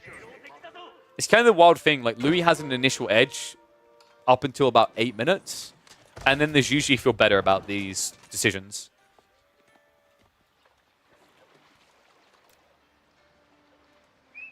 Do you think the nerf about shipping boats going from producing from 25 to 30 seconds nerfed Japan the most because they're cheaper? A little bit. I don't think it was too drastic, though. I think like the issue with Japan is they already had bigger issues. Both of their feudal landmarks suck. You can't, like, no one's going to convince me Koka Township is broken anymore. Even on water. You know, like, I think Koka Township is good on water. Broken is a strong word. Broken is like when someone says Shinobi are broken on water maps, it's reminiscent of when people said Joan d'Arc is broken. And now look at her, right? The reality is, you could actually buff both of the Japanese feudal landmarks and slightly nerf the floating gate, and it would be completely sane. Because right now, like, Castle Age rushing is a little bit too good for Japanese in land situations, even on water potentially. And the feudal is too bad, especially on land. Outpost coming up. Oh, this early timing, though, with the Chigunu. That's a sick point. Double Shinobi should be able to kill this, though. He needs to be fast about the Shunshin in. A little bit of a delay here. Louis, wait, what? No Shunshin. And he's attacking each of them. Oh, wow. Chiganu, go for the dive in. He looks for the villager kill. So that's actually a good trade. You force an outpost commitment, you get a villager kill, you get the initial shinobi. It does cost you 160 resources and units, but totally worth it here. The idle time, everything else. This is an advantage now for Water. Vortex. Will he be able to find it, though? Looks like Louis does a good job of holding here. Spring Ship's able to push this away. Vortex with the body blocks is able to get the Archer Ship out alive. Damn, that was kind of wild. Could have been a lot worse for Louis. He did at least minimize the damage to a certain extent, but I think that was a little bit of a misplay, right? Like, if he actually piles both Shinobi onto one of the Chiganu, it's a kill, and you don't lose anything. But he didn't even use the Shinshin. I guess maybe his thought process it was get in, kill, and Shinshin away. I'm just not a big fan of that. I think you're allowing Chiganu to get maximum damage before death there. We have to keep in mind we see everything, so maybe Louis was worried there was another 2 Chiganu coming behind it, and that's why he wanted to keep the Shinshin. Trade out's now coming in, Louis. Oh, the demo timing. This is super early, actually. We know that the Spaniards love this. Around 10 minutes, they like to have 7 demos here, but Louis has prepped himself really well. Double Archer Ship already, third one coming in.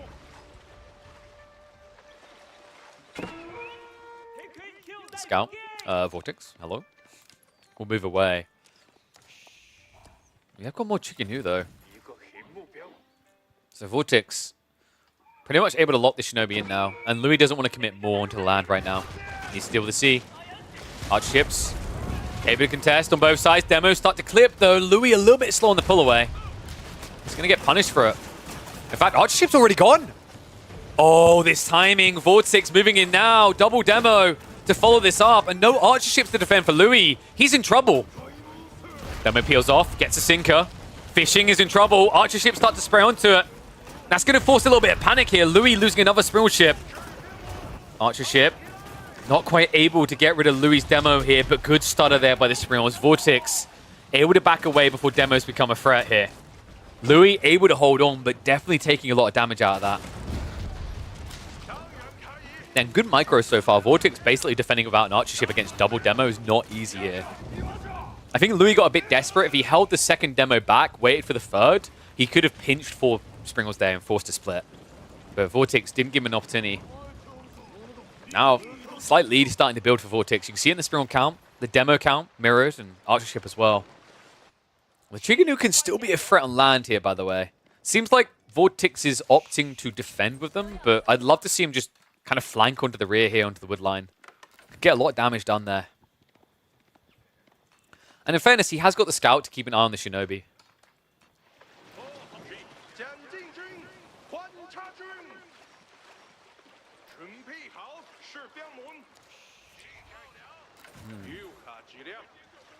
So this is where I tend to favor Juji at this point in the game, and the reason is Juji are just a lot better than Japanese at doing this. This explosive junk spam is kind of ridiculous. I don't think there's a better civ than Juji in Chinese for doing it. The supervision is just ridiculous. The extra little passive trickle, it's very sustainable, right? There's not many civs that can mirror it. In some ways, China's kind of better at this stage because they can supervise the gold and the wood and tax. Louis. Demo's coming in. A little bit of a fluff there by Vortex. Demos. A little bit of a weird delay here. I still got 2 left over. I mean, this is the noxious thing. Vortex does this so well to the point that he doesn't need to micro well. The demo ships were not used great there, but he has so many left in reserve. It's now a problem for Louis. Archer ship trying to defend this. Nice spring starter there. Archers have gone down again. Vortex just continue to suffocate, though. Fishing count. How are we looking on both sides? It's only 9 fishing to 11, so that's meant to be an edge for Louis. It just doesn't feel like it. Yeah, I think Vortex kind of slipped a little bit there. That was not ideal. I think if he splits those 3 demos going in a little bit better, Louis probably loses 3 Springles to that. But you can't take anything away from Louis. Quick reaction, guns it down. Defender's advantage is a big thing in this matchup, by the way. The arrow slits matter a lot because both sides can easily have them. Well, normally. The weird thing in this game is if Louis ever finds a way of attacking, Vortex doesn't have passive stone. He has 0 defense in these docks.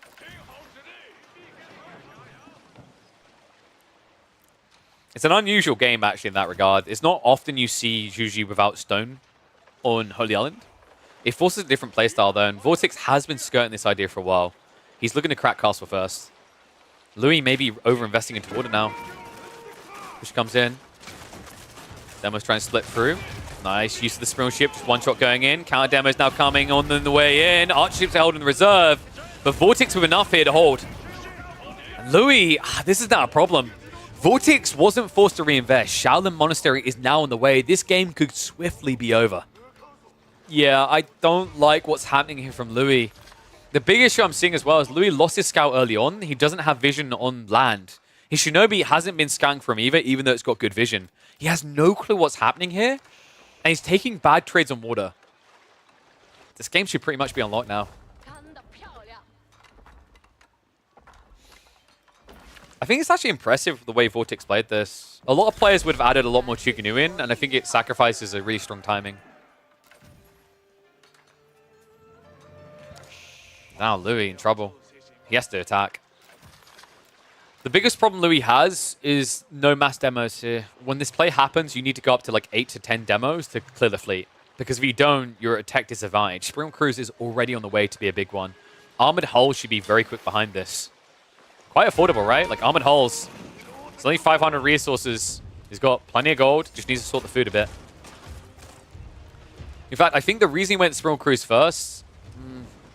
he just wants to try and min-max. He doesn't want to brute force this because he wants the extra food to put into Shaolin Monks. Spring Cruise is there now, though. It's so annoying because at this stage, if Louis doesn't commit, he just dies. Because now in the retreat, the Springles just keep hitting you. You can't even man the sails to run out of range.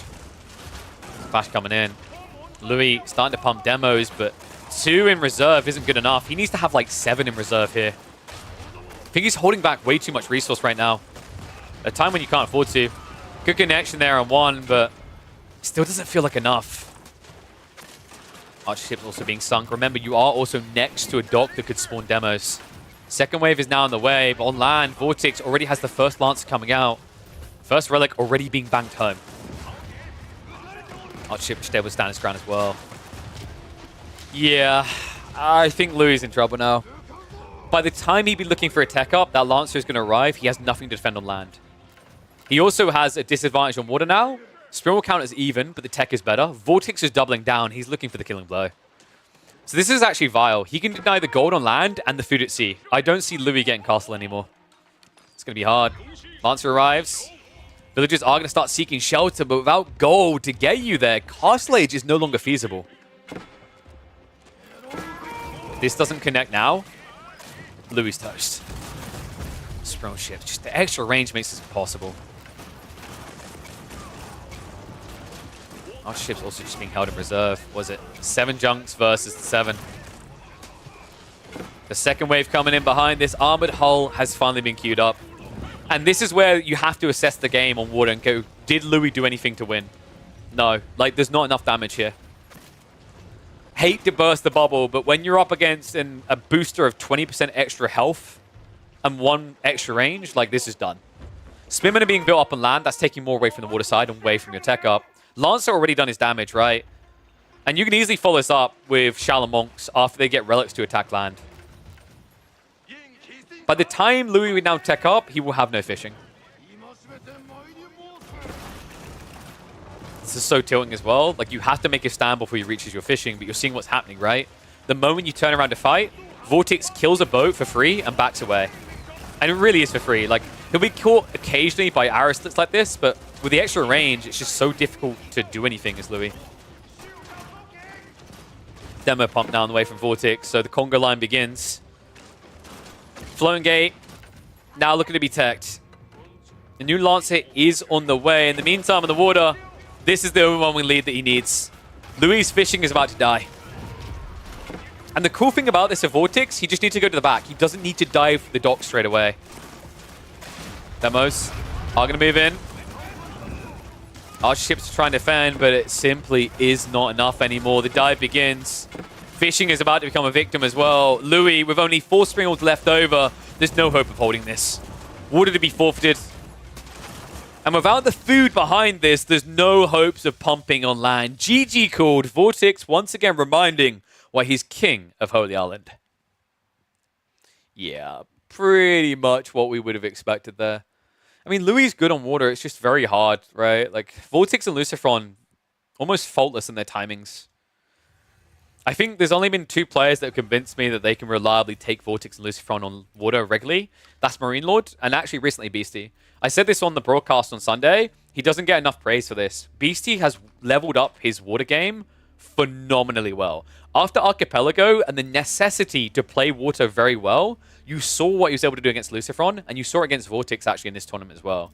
Like, Beastie has leveled up his water. It just doesn't get talked about enough.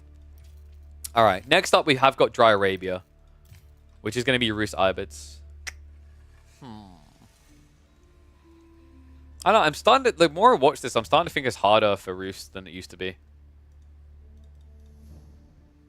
We even saw like an Ibid all-in attempt. Do you guys, remember that? It was, I think it was Vortex's Roost against BC's Ibids, where he tried to all-in feudal. And it almost worked, but it's just so hard to navigate. And yes, these are online games. Give me a sec, guys. I just quickly need to check on something, and then we can get ready for another game. So 1 second. I'll be right back.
Hello. All right, we're back.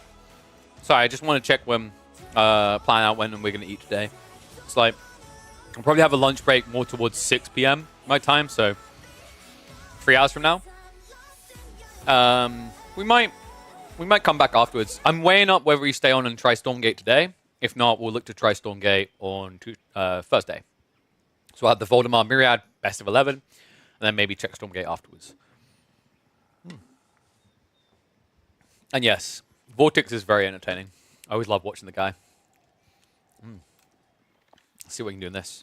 Voldemar's stamp of approval that this is Ibid favored. All right, Ibid fanboy. See, what you clearly do All right, what you clearly do in this matchup, your name is Vortex, you go Growth Wing, you all in the Roost. Welcome back to Able for Action, folks. We've got RedBull, Wololo, El Reinado games here. A best-of-5 elimination series between Vortex and Louis MT in what could be Vortex's final tournament ever in Age of Empires 4. In fact, likely to be with Stormgate on the horizon. Quite a fun one, though. Ibid versus Roos. Roos definitely a very potent pick. A lot of people feel OP. I'm inclined to agree. But Ibids in this matchup has to be favored. The thing that's really annoying about Ibids is with this kind of tempo, this tech timing, they force their opponent to do something to it. And it's very difficult to dive in the first 10 minutes of play. So most matchups, we see Ibids kind of get castle for free and play beyond. I think step 1 to a win condition for Louis, he needs to block the food source. And we're already off to a bad start. 12 sheep is a phenomenal beginning to this game for Vortex. Check the scouting pattern. He looped his back corner, sent the second scout afterwards to deal with the deer, and he's already denying a lot of food away from Louis, who didn't scout this area. Oh my god. And he might actually find the deer on the north side. This is wild. When you look back at this game as a Roost player, you want to actually rip a notepad up and scream. This is brutal. It's a tight double deer spawn. One of them should favor you, but because Louis has gone wide, he's looked in all the wrong places. Oh my god. He's not even going to get these deer for free. Second scout is on the way, so this is probably going to be like, what, 80% of the deer should go the way of Louis, as long as he micros it right. But Vortex, just about going to beat him to the punchline here. He sees it. Louis has to chase after it. He needs to go right here, like, actually splitting the scouts is kind of worse because you allow Vortex to just deny. So first deer snipe comes in. Actually gets 2. That was sick. Vortex hits the first, pushes the second, and clears 2. And now you get the minigame. Right, realistically, Louis should always be able to win this now. He just needs to click both at the same time. But you see that. That was beautifully done. Vortex is looking for the gaps in between where he can get the double hit out when they're distracted. So denying a lot here. I think that was, what, 4 of the 7 going to Louis? Actually, might have been 3. On the second wave, Vortex moving in again. He's going to be able to deny 1. Can actually go for the second here if he's quick. Louis tries to min-max it. Vortex won't be able to get more than this. Okay, so Louis recovers. That's really important, guys. Look at the gold right now. If he didn't get that stack, he's starved. In fact, he's already subpar, right? Look at the tech timing here. He was so focused on the micro game, he actually delayed his tech by about, what? I think it was an extra 10, 15 seconds, if I had to guess. Kind of painful as well. Walking out this far to Kremlin secure will at least get him the deer and the 2TC probably afterwards here, but it does mean without wheelbarrow, it's a lot of idle time walking around. And 15 seconds sounds really nitpicky, but on a civ like the Roost, it matters a lot. If you want to open night, your timing is now heavily skewed. On top of that, you're in a timing matchup. Ibids are looking to aggressively tech. And 15 seconds is a phenomenal advantage for this civ.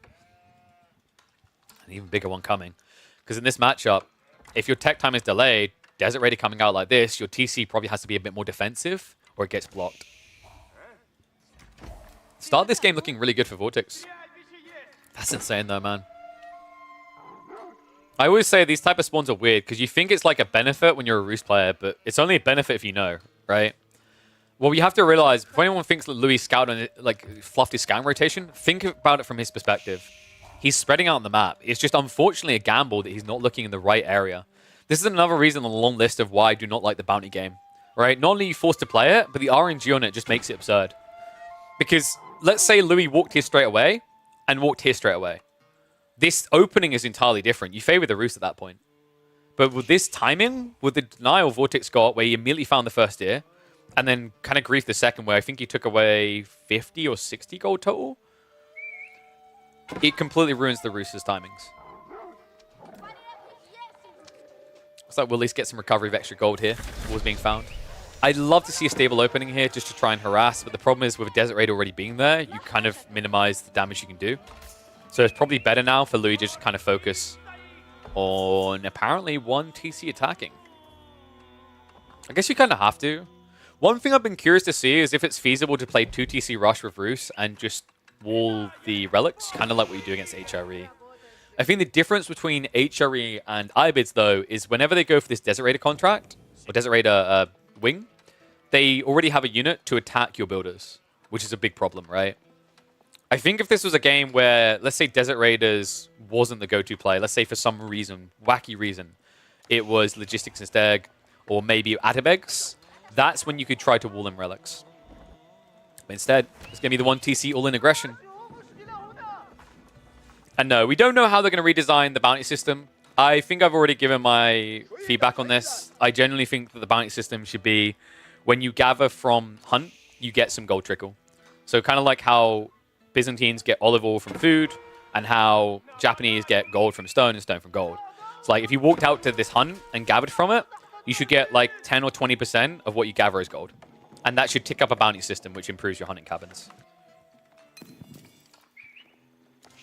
Vortex. Fast on his way with this tech up. Now, remember, the Growth Wing did get nerfed, right? It used to be 8 villages down to 7, but 7's still pretty substantial here.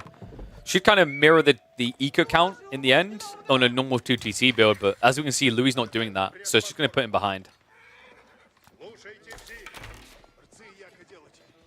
Do I think Streltsy are too good? I think Streltsy are a little bit too strong. The problem with Rus in late game, that's quite vulgar, is the comp is way too healthy. It's kind of reminiscent of how absurd the Ottoman comp is in hyper late game. The only difference there being, obviously, you know, Rus are great in early game, Ottomans suck there, so you don't notice as much. But, like, when you think about it, Streltsy, Janissary's great bombards is insane. Almost as equally insane is Streltsy, Horseman, Mangoes. And you can't counter the Mango play because Shutter triggers with Banded Arms means that only one Civ has more Springwood range than Rus. And that's Mongols. And Mongols never get deep enough into Imperial Age that they look good anyway, right? So it's kind of a tough one. That's why Rus is one of the best Civs for hyper late game. Which Civs can go 2TC against HRE Fast Castle? Rus. Rus is actually the #1 Civ for going 2TC versus Fast Castle HRE. Because what you do is you just do 2TC and you walk villages out to wall relics. And it's the easiest win ever. That's why in competitive, Rus has like an 80% win rate against HRE before the feudal meta. Because with the old Fast Castle builds, like you just couldn't do anything as HRE. I think a Bastards is kind of okay as well. That can kind of work. Because fresh food stuff makes it work.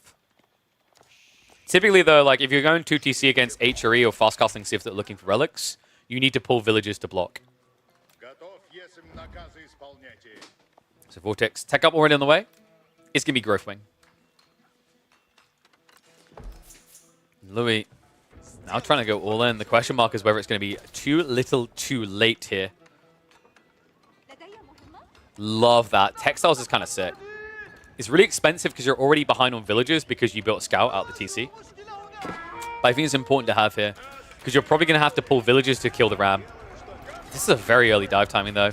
Horseman, go in. Good micro there. Garrison is just in the nick of time. Second outpost to go up. One villager is going to go down, but without undermesh, this is unsustainable for Louis. Horsemen have to pull back. Heavily damaged. 2 going to go down. Archers are clown carring. The villagers coming in with repair now, and fortification is going to complete. Vortex gets the defense up just in the nick of time here. And Archers now just need to bail out here. One of them goes down. Only 3 remaining. It's unfortunate for Louis, man. The idea in theory is good, but the Horseman detail, I think, is a problem here. 2 Knights probably would have been more value. He also needed about 4 extra Archers. Without that, you just don't have enough firepower to insta-kill a villager. Like, realistically, you need 10 to get the kill. And that's where the textiles details was just so smart by Vortex. If he didn't go textiles there, you're going to start hemorrhaging villagers. He min-maxed HP as a resource in this defense. Now, with the tech up on the horizon, Louis kind of stuck. Up Craps Creek without a paddle here. Yeah, and he's going to double down, right? Like, you kind of have to at this stage for your Louis. If you now go back for a tech up, you're forfeiting map control, and that inherently means relics for Ibids. Vortex got better at defending and playing the long game. I think most players just understand this Ibid build. And they made slight mutations. I think Vortex put a bit more practice into Ibids after that very uncomfortable game he had against Anatans in Master of Realms, where Anatan was playing Byzantines, where he just got suffocated on the map. But double ram this time now. First Lancers are coming out, and Louis doesn't have a counter to that. Watch is also in trouble. Villagers kind of min-maxing for the repair here. I think at this stage, this just kind of doesn't work for Louis though, right? Like, you might be able to snipe a villager or 2, but you won't be able to hold the gold here. You needed Spearman. One Lance is good enough to buffer this away. Villagers are going to have to shuffle back, with Textiles able to do so. And Lancer should be able to clear this up. So this is going to be a wipe at the front line. Spearman way too late here now for Louis. If Vortex just drops double archery behind this, it's an easy breakout now. And yeah, Villagers are going to vacate the area. So this is definitely going to lean him into archers because you can only really afford archers now. But double Lancer. Should be able to mop this up. Nice min-max to get an extra strike in there. Guarantees that the knight is going to die to the Lancers. And with only 3 archers left in the front, this push is kind of over for Louis. He's still adding more troops in, but I'm hoping that's to just defend and try to play a longer game now, because at this stage, continuing into the enemy base doesn't really work. The only thing that's really missing so far is Vortex's next production building. He's going to be greedy about it, though. Yeah, that's actually pretty crafty. Like, a lot of players would have went archery range now to just counter this entirely. But I think what Vortex realizes is there's no true threat to diving his base now. So goes Dervish, because that gives him a more aggressive eco-escalation timing. And Louis just doesn't have anything to intercept that either. Like, it's pretty depressing, guys. If you send a Feudal Knight to try and kill a Dervish, he doesn't care. All you have to do is hit the mass heal and walk away with the Relic. Villagers. A little bit of out of time here is annoying. Vortex never got to the wheelbarrow, but I don't think he has to be too concerned. The Knights are a little bit scary. I think maybe the one kind of whiff there was Vortex putting all his villagers on the back gold. I don't think he had to rush away from the front side. Like, he could have kept 4 or 5 here gathering. It's a good read by Louis, but it just stretches him even thinner, right? He's got practically no archers now. He basically has spearmen. He's trying to build into Knights, but building Knights versus Camel Lancers is truly depressing.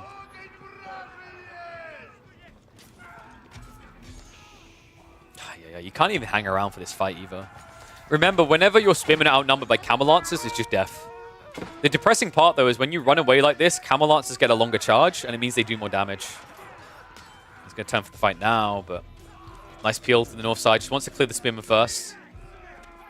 Probably could have actually just A-clicked that and fared a bit better. Second wave of spearmen is going to buffer him away, but with archers now on the way, and Camel Lancers and Desert Raiders starting to poke on the flanks, Louis needs an out. His goal should be to kind of wall himself in, get just enough spears to keep his opponent away, and play for castle. He needs to be quick about it, because with Dervish already returning relics, something that he just saw, time is not on his side.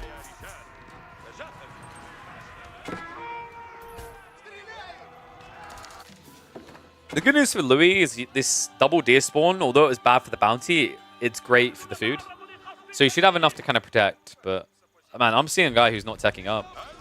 I mean, to defend this choice, the issue is if he does tech up, 1,800 resources into attack while your opponent puts 1,800 into army. Like, it's Camel Lancers already. You can get dove, right? So I don't necessarily blame Louis for this, but I think we're just kind of stuck in a rut now. Louis is banking on his ability to basically outplay Vortex. He needs to out-micro him in fights really hard. I think if Louis doesn't break this open by 18 minutes, he'll probably just wave the white flag. Second relic already on the way home. Veterancy for archers is coming. The broad axe means we're getting heavy investment into archers. Probably double range. I wouldn't even be against triple here. Yeah, there we go. Triple. Big boy. Blacksmith's also coming. So, undermesh is a big deal here. Means Lancers just do not care at all. Steeled Arrow is kind of more important, though. You just want to maximize your backline DPS. Louis now going for the Steeled Arrow himself. Crafty sneak out here on the flank, by the way. Vortex making sure he's got enough food to play long. Oh, Lancers are going to commit in. Dervish even healing on the front line. Mass heal is going to be there. Every little counts in this type of situation. Spearmen are going to get wiped out. Ram's going to move in, but I mean, who cares? Like, it's a mill at best. And military is going to be missing for Louis now. Vortex about to take the lead in military pop while being an entire age ahead. Yeah. Louis doesn't really see what we see. I think he's expecting the food to just dry up and there to be a small gap here, but he already saw the deer on the front being gathered, right? So Louis at this stage has started to stockpile. And I kind of wish he'd done this about 40 seconds ago. Because now you have to reinvest to make your army big enough to defend while you're teching, right? So now you're looking at such a delayed tech timing that it could actually be a 5-relic game before your castle. I'm not faulting Louis' choice here, by the way. I legit think his choice to try and all-in on feudal makes more sense than trying to mirror castle. Because if you mirror castle against Camelances, you just die. Right? By the time you tech up, there's 2 on your berries, 2 on your deer, 2 on your gold. And militia can kind of help with one of those things. They can't help with all of them.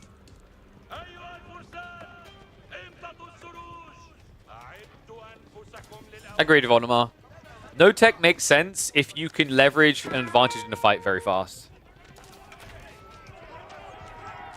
The point in this game is, like, by not going for blacksmith techs too quickly, he was able to get 2 more camel lancers out, right? Like, Undermesh is not high prior because Louis didn't high prior it. He only just got Steeled Arrow. So there's no reason to do it. Because you've already reduced damage down to 1. I think the biggest deal with Vortex's tech timing is he's happy to be reactionary because at this stage in the game, you have Golden Age 2, which means you get an increased research speed, so you can be second to tech. Because the advantage is only 40 seconds, right? And when you're playing Camel Lancers, it means that if your opponent gets Steeled Arrow, you just walk away. I'm now shuffling in.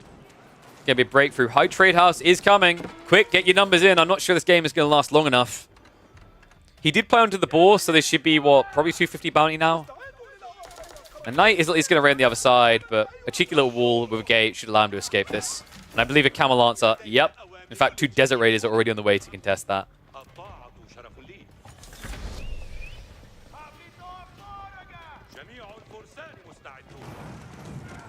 So tech complete.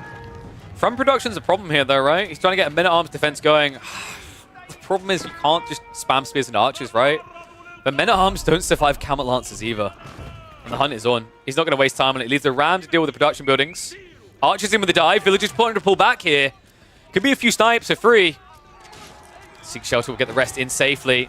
Spinman Force is now reacting. Militia are going to be pulled. And I think that was what Vortex was waiting for. Is why he pulled the Camel Lancers back. So Louis MT has to react quite early here. And it's a 5-relic game now for Vortex. Whew. Yeah, this is kind of brutal. The other problem is, like, his defensive crossbows is exactly what an IBID player wants to see. You're masking on archers, right? So you already have the counter. Militia might be able to kill 1 or 2 archers before dying off here, but it's not going to be too much. And a second TC now coming in the center. So Vortex pretty much on autopilot. I feel like Vortex at this stage could basically hover over this archer mass, hit delete key, and he'd still be ahead. That's how big the lead is. High Trade House is going to be 156 gold, so pretty damn good, actually. I mean, in fairness, it's the woodline that he hasn't touched, so yeah, a big thick one there. Militia get a little bit more value than intended here. Camel Lancer is going to go down due to the pathing, but with that now gone, immediately Louis has to back off. And I think we've got a Manjanique now on the way. Yep. Dude, this matchup is tilting for so many reasons for Roos, and I think this is one of them. Like, because you're going to be teching slower, it's kind of unavoidable. Usually whenever you're second attack, crossbows is inherently the more logical way you go. But by doing that, like against this Civ, compared to any other Civ, think about it. If any other Civ tries to get mangoes, they have to build it at home. They have to spend 300 resources to even begin. Irobids already have a lead in there. They build it across the map. They spend 300 resources less on the transition. So they can already prep for the counter ahead of you. It's so frustrating, man.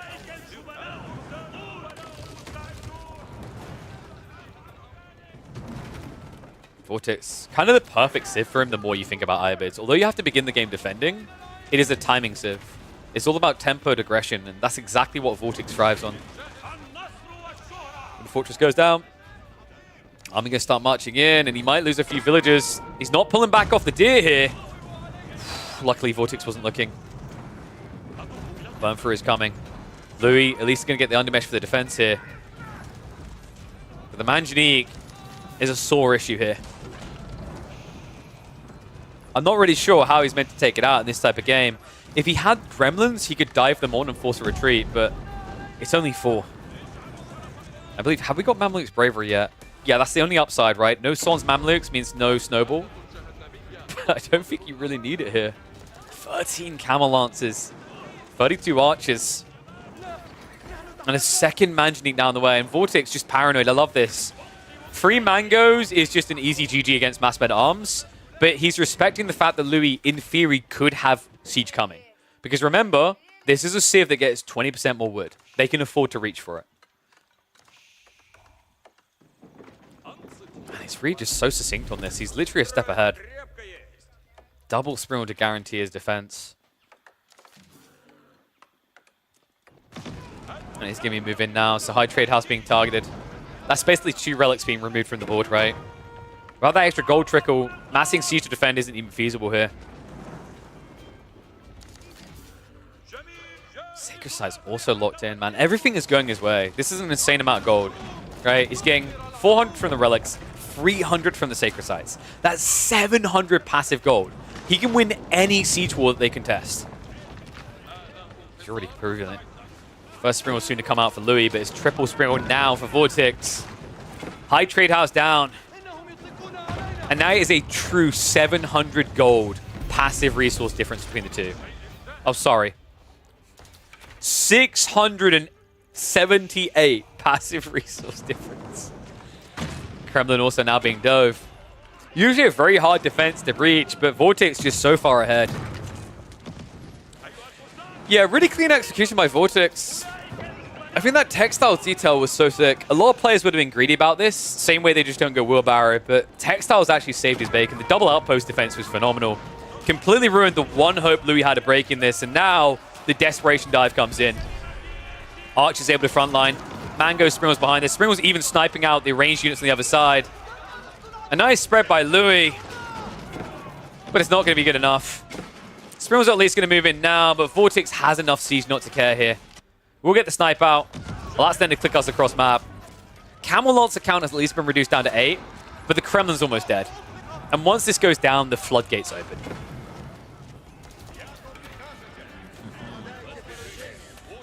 Man. I used to kind of peg this maybe 60, 65% IU favored, but I'm starting to think it's even higher. Roost 2 TC doesn't feel great. 1 TC all-in feels ugly, as we just saw. At least definitely the highest level. I want to say this is more like closer to 70, 75. Ibid just kind of has Roost's number in almost every idea that they try to lean towards. Maybe with a different map, things could have been different, but I think Louis is just kind of going through the motions now.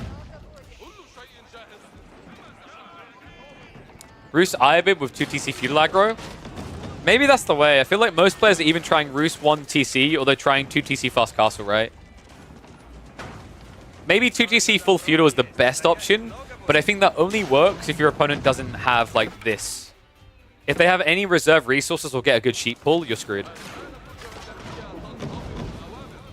Being Ibids from feudal is all about resource denial, and unfortunately Louis tried to deny the hardest resource here by going after the gold. He really needed to stop the food. But when your opponent gets so many sheep in the first minute of gameplay and has berries, uphill battle doesn't really do it justice. I have a saying, it's called Skyrim horse levels of uphill, right? You're basically at a 90-degree incline.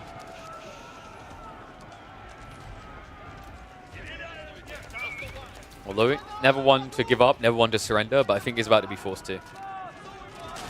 Mangoes. Time to give Louis 5 a day. Woo. All right, he should just be processing it now. There we go. GG gets called. Vortex finding match point on the horizon much quicker than Louis here. 2-1 storyline. Can Louis bite back? Remember, folks, elimination series here, so it's do or die at this point. Only one can make it to Wololo. We're going to find out. Ooh, point on the board. Lead for Vorty. Louis not done yet. Still some really strong picks, right? So he's still got the Delhi, which is pretty nice. Mongols works really good on a lot of these maps. Japanese as well. Oh, sorry, he used Japanese, didn't he? Delhi and Mongol for what they have remaining. Like have they still got Socotra? Because Socotra should be like an easy win for Louis with this draft. Unless Vortex has been doing something crazy like Juji. But only Wham's been doing that from what I've seen. Okay, having a look now. Yeah, it's Kotra next. It's Mongol versus Byzantines. That's a really hard matchup for Biz. Even more on this map because it's so short.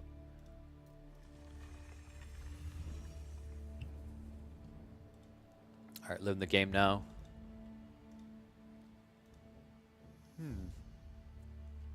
What can you do here with Byzantines that doesn't get you killed? I don't know, man. I'm not convinced Biz should ever beat Mongols on this map. It's such a hard map for it, right?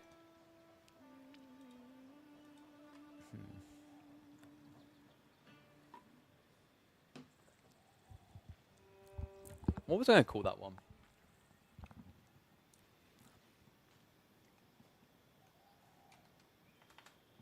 I'm not sure if that one's uploadable. There's something in it like about the textiles maybe that felt good, but I'm not sure.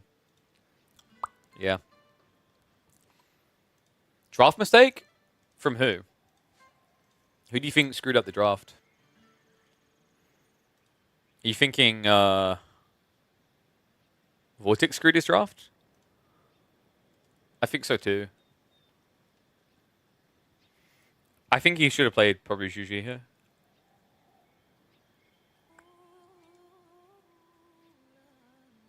Yeah. Yeah, I think Juji would have been better. Chinese, yeah. But he has... Do they have Frisian still to play? Also, Kawasan.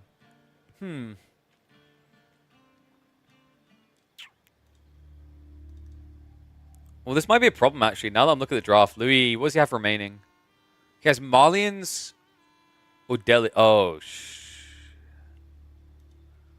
I think...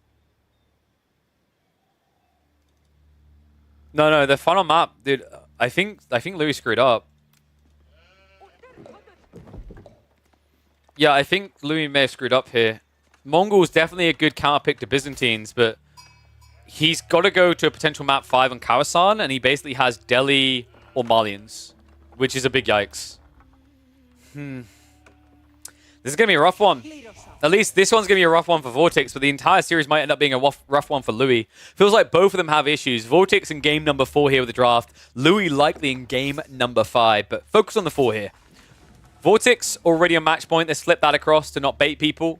He has taken the lead in the series. Byzantines up against Mongols is a hard counter, though. Especially on a map like Socotra, Mongols have a field day here. They're already favored in this matchup, but with the critical resource you want is the Byzantines being forward-facing and most spawns, and the distance being so short, Louis should have a very comfortable game number 4 here.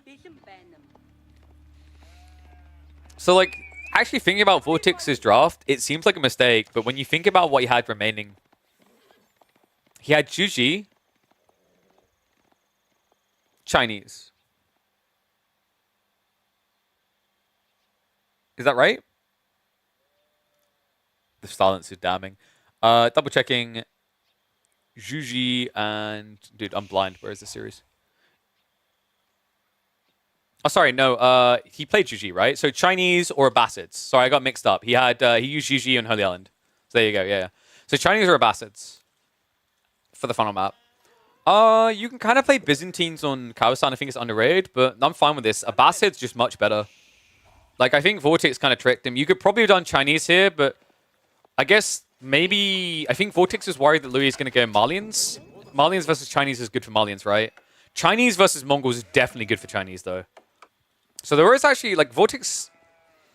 He's still pretty solid for the final game, because I think Louis' draft just doesn't work for Game 5 Kawasan. But there was definitely a maybe more obvious, cleaner way to play this. And here's the issue, guys. Whoa, no. Get closer. I guess he's worried about Akratoy pull. So yeah, Louis being very defensive here. Vortex is going to get the Grand Winery up, but guys, he's not going to be able to touch the berries at all. This is a big edge, because it means Louis can just play into like archers upon tech up. And then just spam out. And your opponent can't build longbows. He can't get javelins, he can't get any of his premium units. So this is how you kind of handcuff the Byzantines in the other game. Yeah, brutal beginning. Not really sure actually how Vortex is going to fare now. Looking at sheep count, only 11 is really bad here. 16 on the other side, and your opponent can play deer afterwards, but your deer are on the other side of a tree line. So right now, if Vortex doesn't find a way to quickly access these berries, game is basically over. Because you don't want to be building olive groves in this matchup. It's such a short map, every olive grove you build is a overwhelming military advantage for your opponent. Vortex spawning with a stealth forest next to him can happen sometimes. It's kind of weird. And then, because I think if I remember correctly, the way it works, I think stealth forest spawn first and then tree lines afterwards. Hence why the tree line was probably meant to be here and got shoved further away. Here we go. Ground winery, almost complete. Louis, I don't know if you needed 5 spears here. Sometimes I wonder if you can just get away with 3 spears instead. But it does at least give him the full garrison, so the logic here is by going 5 spears, your opponent can't dive with villages. Against 3, you might try and dive, right?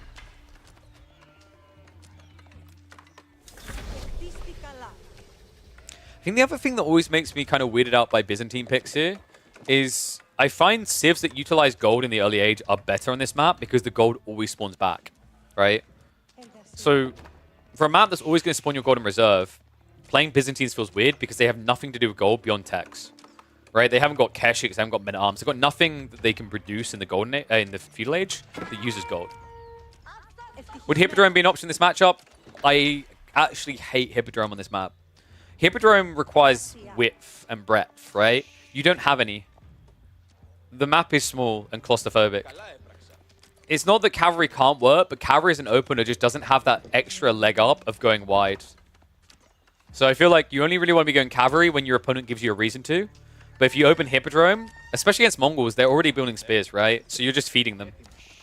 Maybe in some other matchups it can kind of work, but I still feel like it needs to be hidden. And one of the big issues on Socotra is you can't hide anything. Unless you take out your opponent's scout, you can't blindside them. Of course, Deerstone is going to be the standard.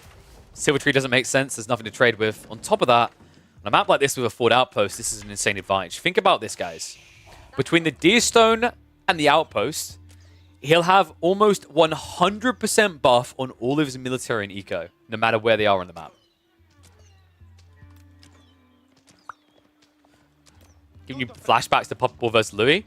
Yeah, I don't think this game's going to be as crazy as that one. That was actually insane, what we saw out of Louis in that game. But that was Marlene's, right? It's very different. Different on timing, different on aggro, different on reward for being aggressive. So take up complete. Ariset's already on the way. Vortex, he's going for the Limitane strat to try and burn this down, but without Undermesh, this is really, really difficult. Louis probably got, what, archery range coming? Yep, and the double pump on the way. So on Dry Arabia, this can work, and you get a little bit deeper in the game. On a map like Socotra, I'm not convinced, especially with a villager here that can repair.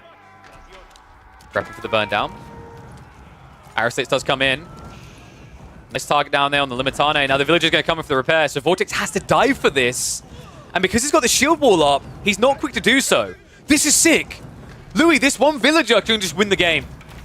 Oh my god, the Khan joining in as well. Archer's finally arrived. That's it. Vortex. He has to pull the villagers now. Attack speed arrow is going to be activated. Villager is going to pull back on 10 HP, but it's done enough here. Outpost is going to go down, but the price is going to be high for Vortex. It's 5 archers already. It's Spearman to hold back as a front line. Outpost trying to be rushed up. But the armor only has 5 seconds left. It's not going to work. Vortex about to be down to 0 Limitane. The villagers are taking way too long to fight. The Agratory defense is now gone. And the archers are in position here. It's going to be a price in blood. Villagers just trying to get it up as quickly as possible here. Big shout out to Wicked Skies for the sub. Appreciate you, buddy. Vortex, looks like he, by some miracle, he will actually get the outpost up. A little bit surprised there. I think Louis probably should have been targeting down the villagers instead of the Limitane with those 4 archers. You can kind of min-max it. But I'm not sure really how far this gets you. Vortex, a lot of idle time. 2 workers still die. And there's still an opportunity for another outpost. Double outpost defense here. It's going to be diving. No Agratory this time. He's got no extra armor. They'll just have to shuffle away. One goes down. Second one going to be targeted. This is too much. 5 villager deaths now. Louis with an overly aggressive outpost. I think he needs to pull that back slightly. But if he drops the outpost here, he can still set up arrow slits to ruin the Grand Winery. Sheesh. Instead, he's like, I need black smoke decks. He's just going to ram, isn't he? That's actually pretty crafty. Vortex doesn't have great eco now. And even if he now gets all the olive oil in the world, his Merc timing is 2 minutes away. And unless it's Keshix, you don't care if you would have ram, right? So this is actually really smart. I hope it's... Yes! Yes! 30 seconds for Siege Engineering. He's got 11 archers already. This is going to be a really fast ram. Akratoid Defense is at least going to be there in time. But the annoying thing about Akratoid Defense is without Wheelbarrow, you can just get Clown Card. All your opponent has to do is pull the ram away, and you chase, and you die.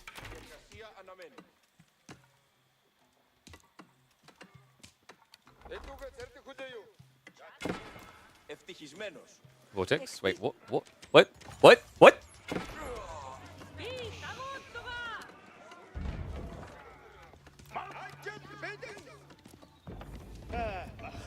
I don't know what that was.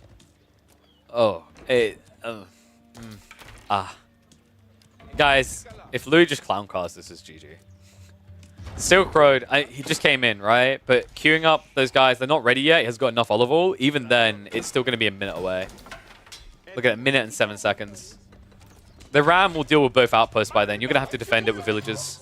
Archers, it's a clown car. It's an easy win. 4-6. I don't think he's going to hang around anymore. Fortification comes in, but it just doesn't matter. GG called. A firm reminder why Byzantines is not a flavor for every player on Socotra. Mongols, however, they're the S-tier pick here. Yeah, not an easy one. Very short game. I don't know if that's uploadable. Maybe? The villager bait was kind of cool, right? I don't know if a game that short is worth uploading, though. Probably not. That was just very stompy. Alright, 1 sec. Let me... So we're going to get a deciding game between the two guys. 5-game series. What? Where are my K-Pig Pogs in the chat? All games are worth uploading as long as they're on 20 minutes. Hell yeah. You're going to like my Stormgate content.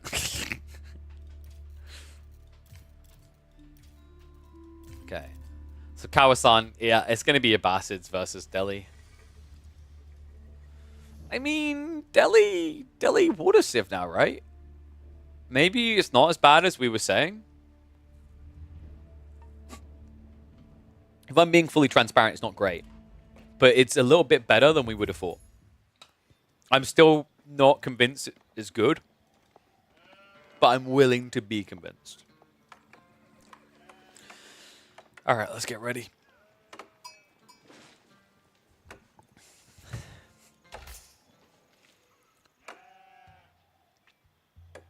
Best of 5's going game 5. That's what I'm here for. Delhi on Kawasan. What? I didn't even know I could be here for this. This is such a wild pick. Delhi Kawasan. I think this used to get done a very long time ago. When Kawasan first came out, but not these days. One and all, welcome back to AV4 Action. We have got a deciding game between Louis MT and Vortex here in RedBull Wololo El Reinado. Vortex, one of 2 Spanish boys looking to make it to a LAN on home territory. Louis, looking to cost RedBull a lot of money getting a flight from China here. And I'm wondering if there's something to the Delhi. I'm wondering if it's feasible here. Because, guys, we have to be real about this. Delhi did get a buff. It's actually a pretty big buff. I don't think people have processed all the details. For a start, their docks now produce faster by default. The tech you used to have to get that gave you a 20% increase per scholar garrisoned, now they're by default. So as you can see, he gets a fishing boat every 25 seconds instead of 30. That is a faster production speed than China and Juji. On top of that, fishing boats lost 1 damage, but they now have true accuracy, which makes them really good against cheesy plays like villagers moving in or archers and whatnot. And the other detail is that you still have the Ghazi to now flood on land with a very strong food economy if you can get it online. It's kind of funny, right? If you guys remember when Delhi were being played in competitive in 2021, they only had 1 place in the meta and it wasn't land. It was actually on water maps with a mass fishing boat pool. Players discovered very quickly it was pointless though, and that's why you're not seeing Louis attack him here. It's such a redundant play because having like 8 fishing boats and pulling for a kill means you're idling your own food. I wonder if he'll try it on a map like Kawasan specifically. It's a terrible idea on maps like Canal, for example. But maybe here on Kawasan, because you can just gather and turn around to shoot, it could be good. And I love that. He's going straight after the villager. Louis. Yeah, he's going to force the villager home. So this is smart, because usually, like an Ambassador player, because the docks only cost 75 wood, when they're teching up, they'll add a second dock in so they can beat you on the water. Damn, that's kind of cool. I still think Louis has a big problem, though. Because if the whole goal here is that, oh, my boats are better because I can build more, where you suck here is an Ambassador player going military wing can just ram your dock and kill you. And it's even worse than that, because like they ram the dock to kill the dock, and then you also lose your scholar because it's in the middle of no man's land. Without piety, right? Because you won't have a mosque to get that tech early on. So yeah, I want Vortex to go melee, save for a ram, and immediately just move around on the flank. Should be moment of truth. It has to be melee. Yeah. Vortex knows where it's at. Louis on the other side doesn't have anything prepped yet. Same amount of fishing boats, but just a drastic difference, right? Part of it being the cost of this dock, 75 wood versus 150. The other thing would actually be the mill difference, right? Yeah, because Louis decided to add in mill for the free tech. There's also the lumber camp difference. Vortex avoided the lumber camp by going straggler trees. So Louis spent a lot of resources on this opening, and it's delayed his tech timing. Which I feel like might be a mistake here. I don't think you should be prioritizing the lumber camp this early. Definitely not the mill. It sounds weird because you're getting wheelbarrow for free, but like the difference it makes in your first boat is big. And this is going to be a Dome of Faith build. Okay, so this is Ghazi or Death. The problem with going for Dome of Faith here is your opponent now has an edge if you play infantry mass. So like if Vortex opens the age and just builds Spearman, he's ahead. Because like you're going to have to go Ghazi, right, to feel good. And Louis, you crafty son of a gun. Here we go. Dock now being dropped. Wait. Vortex, yeah, he can't do anything about this. The scout can get him low. Second dock's coming in. Now the question mark, this is very important. If oh no. The one spot. The one sole spot that Vortex could drop this dock unnoticed and he finds it. That's unbelievable. That changes everything now, right? So that means 2 dock versus 2 dock. So any aggro you pitch can be matched and mirrored now by Vortex. Damn, that's sick. Military wing also about to complete, so you'll be able to shuffle around and prep a ram on land. This is actually disgusting. What's scary is if Vortex hides this detail, he can bait his opponent on the second. I don't like him revealing the villager here, and yeah, that was the mistake. So Louis scouts it. That's unfortunate. Had Vortex walked back this way, Louis would have never looked for that.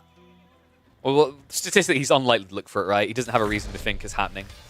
And at which point, what can end up happening is like you just let Louis bait himself with his opening play, and you get a count ship out the second dock. Vortex simply says, I don't care. My tech is quicker. My boats are better. Bagler Archer ship comes out. And on land, we're about to have pressure on the gold. So Louis having to vacate the area. Vortex going for the demo pump is the difference between having a ram right now. However, should give him the opening to deal with this. Fishing boats are going to be pulled. Too much damage done, though. Good hit.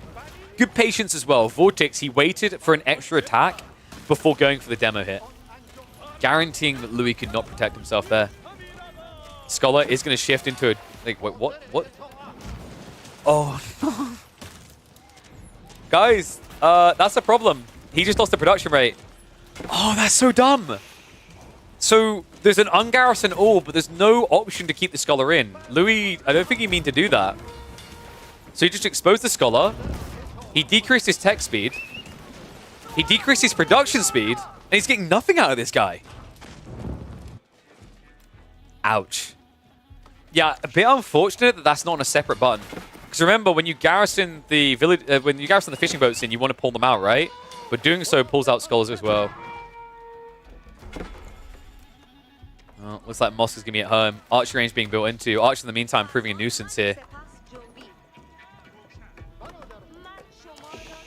Vortex. He's prepping the ram, guys. Yeah, he's coming back for it now. He's going to secure the ponds. Meanwhile, Louis is making a move onto the secondary. Unfortunate, it does mean he's simply going to be behind on economy. Your opponent now has 3 fishing boats out here. He can just inflate fishing now.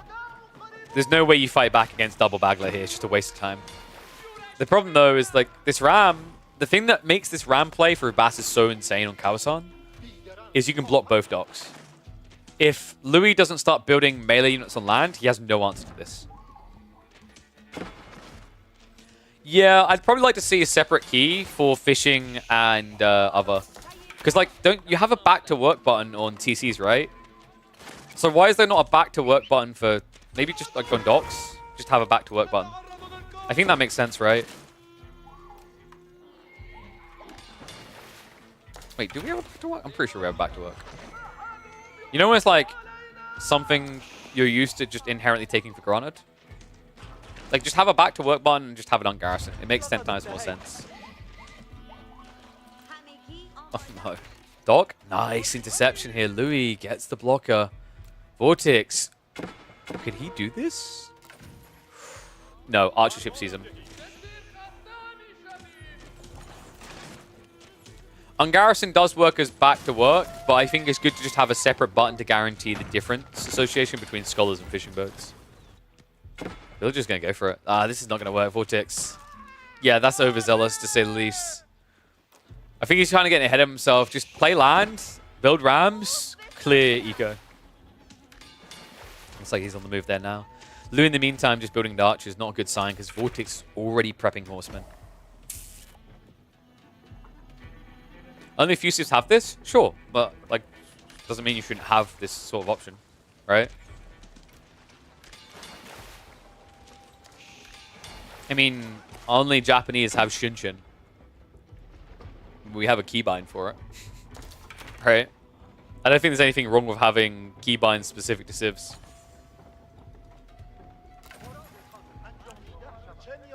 As long as there's not an alternative button covering it, which, like on a dock, there wouldn't be, right? It would be whatever key goes here. I'm trying to remember what key it is. It would be... Does everyone know what key this is by default? Whatever Palisade Gate is by default. C. 6 now moving in the Rams. I mean, Louis just doesn't have an answer, dude. He went archers. And I'm kind of flummoxed why he went archers here.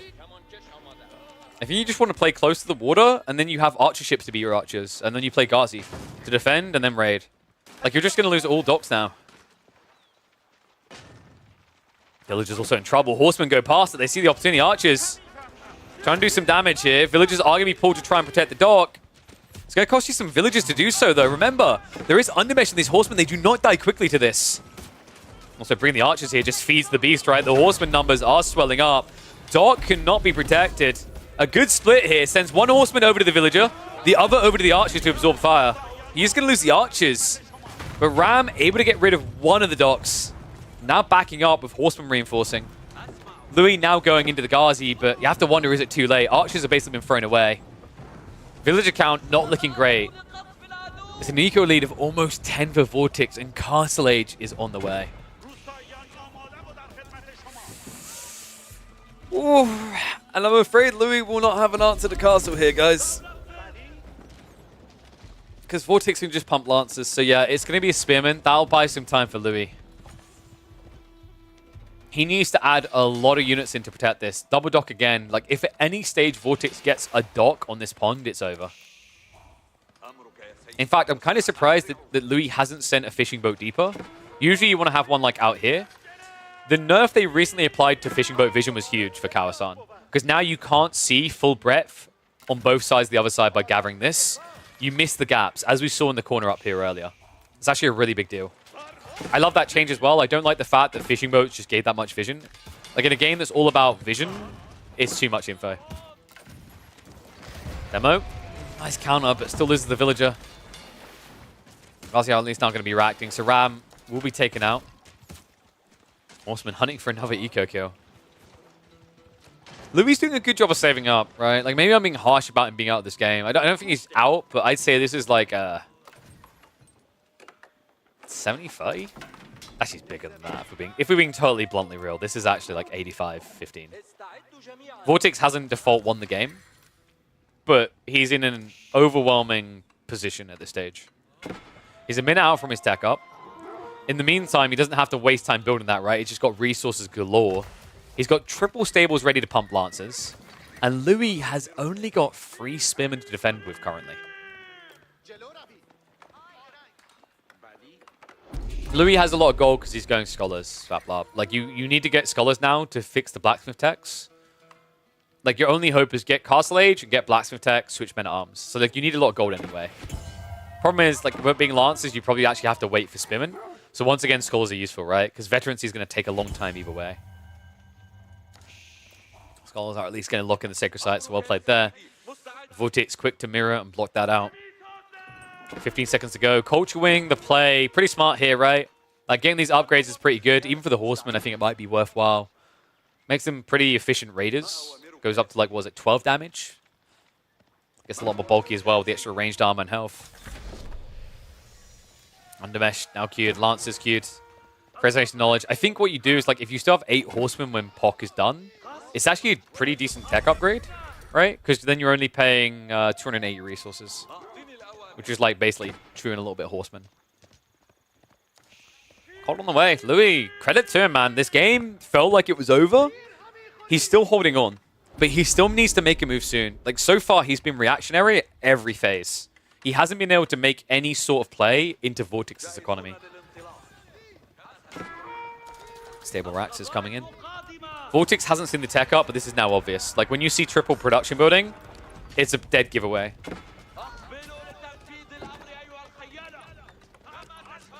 Because, like, if this was all in feudal, he would have added in production 1 by 1 and used them. This is in prepping a transition. Vortex doesn't really have to change much about what he's doing right now, though. Lancer just works. Especially considering your opponent's going to, like, what, try and do Lancer's own crossbows as well, but because this compound of defender, you don't have the better cavalry here. Another thing that's kind of scary is what Vortex is now doing. Remember, he went military wing, right? So he can go into composite bows. Another important thing, the reason why going Cav is really good here for Abbasids is Louis' recovery mechanism is relics. He's got 5 scholars, he wants to play for them right now. But if you're flooding Lancers, he can't do it. He can't risk it. He's going to try to flank to the south side to get a few now, but reality is, this is now slowing down his tech timing. Meantime, the garrison, a lot of idle villages here. Vortex isn't going to dive any deeper. Still, this is expensive. 31 villages not working right now. The Lancer lead building. Quality of army difference becoming bigger. Veterancy about to kick through for the archers. A solid solution, actually. You're pretty much seeing the Abbasids play Ibids here, right? Mass Lancer, mass archers. First Imam was at least intercepted, so at least Louis keeps that dream alive. 2 relics now on the way home. This is looking like a 3-2 relic split. Vortex should have this one and the center one secure. Louis, only 8 villages behind right now. If he can hold on for about 5 minutes, that's when you can start thinking about gathering stone and dropping keeps. And that's when your position in this game becomes more comfortable. Because you already have that pond now secured. You've got Sacred Site, Trickling Gold. That being said, it is definitely going to be a hard hold.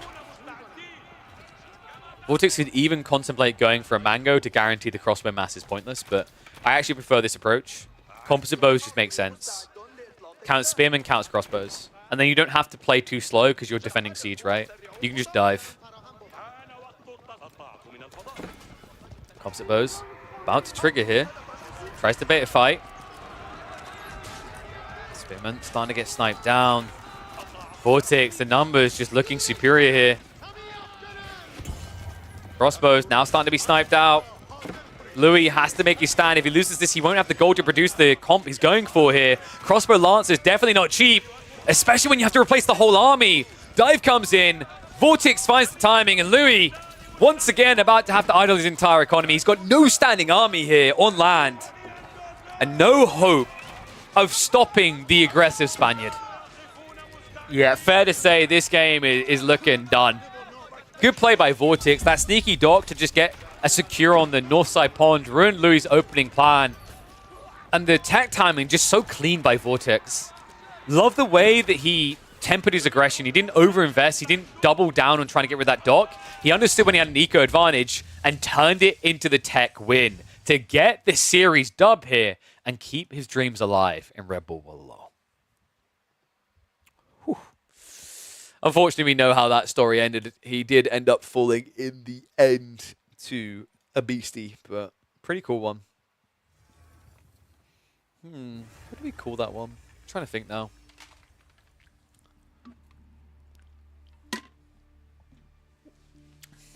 That one might be uploadable. I don't know. I'm not sure. It's a very one-sided game.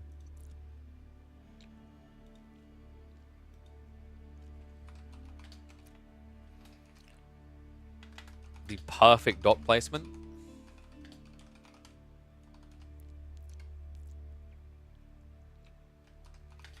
He found the one spot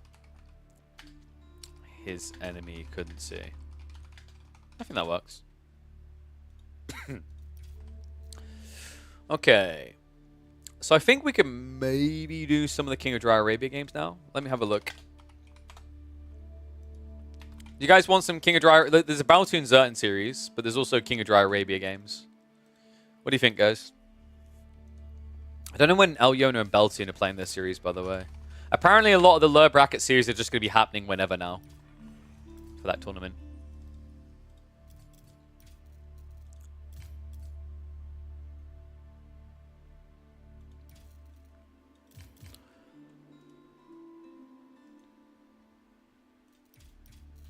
Wait, is WAM and Recon not happened? Whoever's managing the Wikipedia page for for King of Dry Arabia, they took a long coffee break. Oops. All these haven't happened. Only 4 of the series have happened? Is that right? Oh, okay, yes. The other ones are going to be played later. Got it. Okay, just let me double check. Nice. Another sponsor lock for the stream for next week. Whoop, whoop. Imagine if BC quit after that WAM Roost game, which he apparently considered, and Vortex got 2 wins for free. Jesus Christ. People would be calling it rigged. Like, I can already see the Reddit conspiracy threads. RedBull Wololo clearly just wants to save money on flights. Alright, so... I think maybe let's check out the...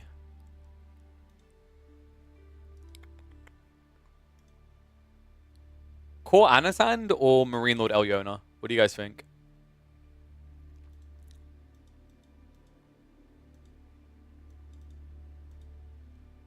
Should we check out some Marine Lord?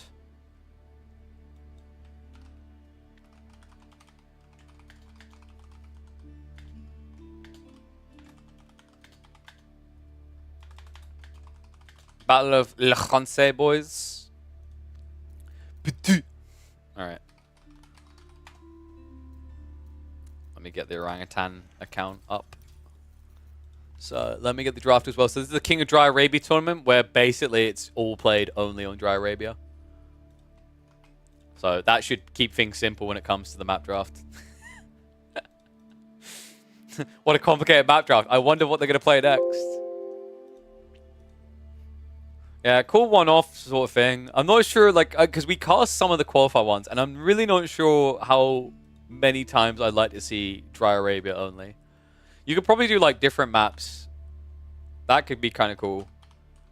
I think the challenge with that type of format is, like, I feel like it's a 1, maximum 2 weekend format probably that works best. Although I think this is, like, this is 5 weekends worth. Maybe 3, 4 max. I don't know if I'd say 5 to 6 weekends is... That feels a little bit too long for a 1-map format. But maybe people evolve their strats, I don't know. I think that format could make sense if you're doing entirely new maps. So, like, for example, Socotra only for that many weekends could kind of be cool, right? Because the logic is it's a new map, and you're still evolving strats. But, like, Dry Arabia is fairly locked in. Dry Arabia is the most entertaining map? I highly disagree. What? I did. Cliffside's more entertaining than Dry Arabia for sure.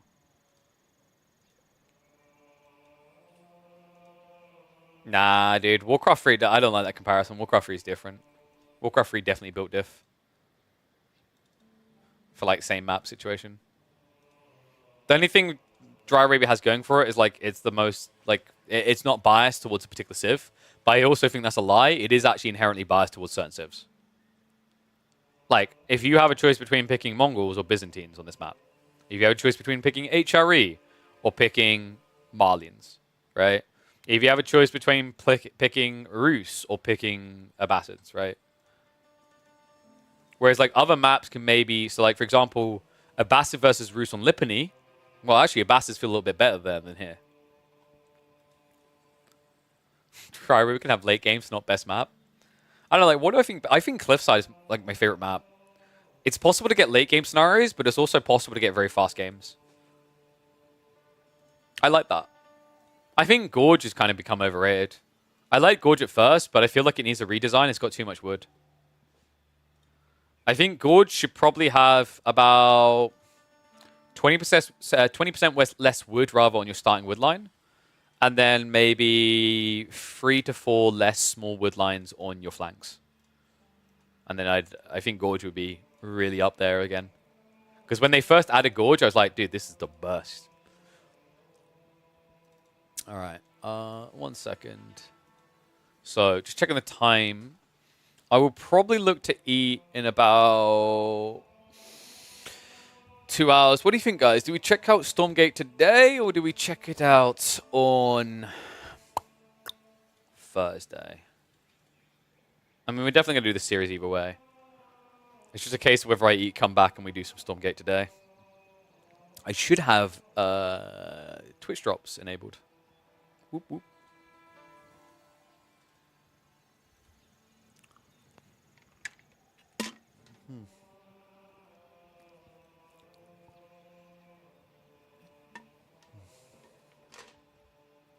All right, let's get ready to go. Like Prairie to have a bit more wood. I feel like Himayama is just a better Prairie, no? When you think about it, Prairie, like Himayama is basically just an improved Prairie. It has the isolation of Prairie in the beginning, but you can play for safer wood later. Yes, they added Gorge when Sushi Jundark came in, but Gorge was already a map back in RedBull Wololo Legacy. It was a RedBull Wololo map. People like to give RedBull like some flack sometimes with some decisions, but Gorge was S tier, dude. That was actually a really smart implementation. Gorge was by far the best map of that tournament. Screw Dry Arabia, like Gorge, oof, that delivered, man. I delivered hard. All right, let's get ready with this one. Have I updated everything? I think we have. Hype it up!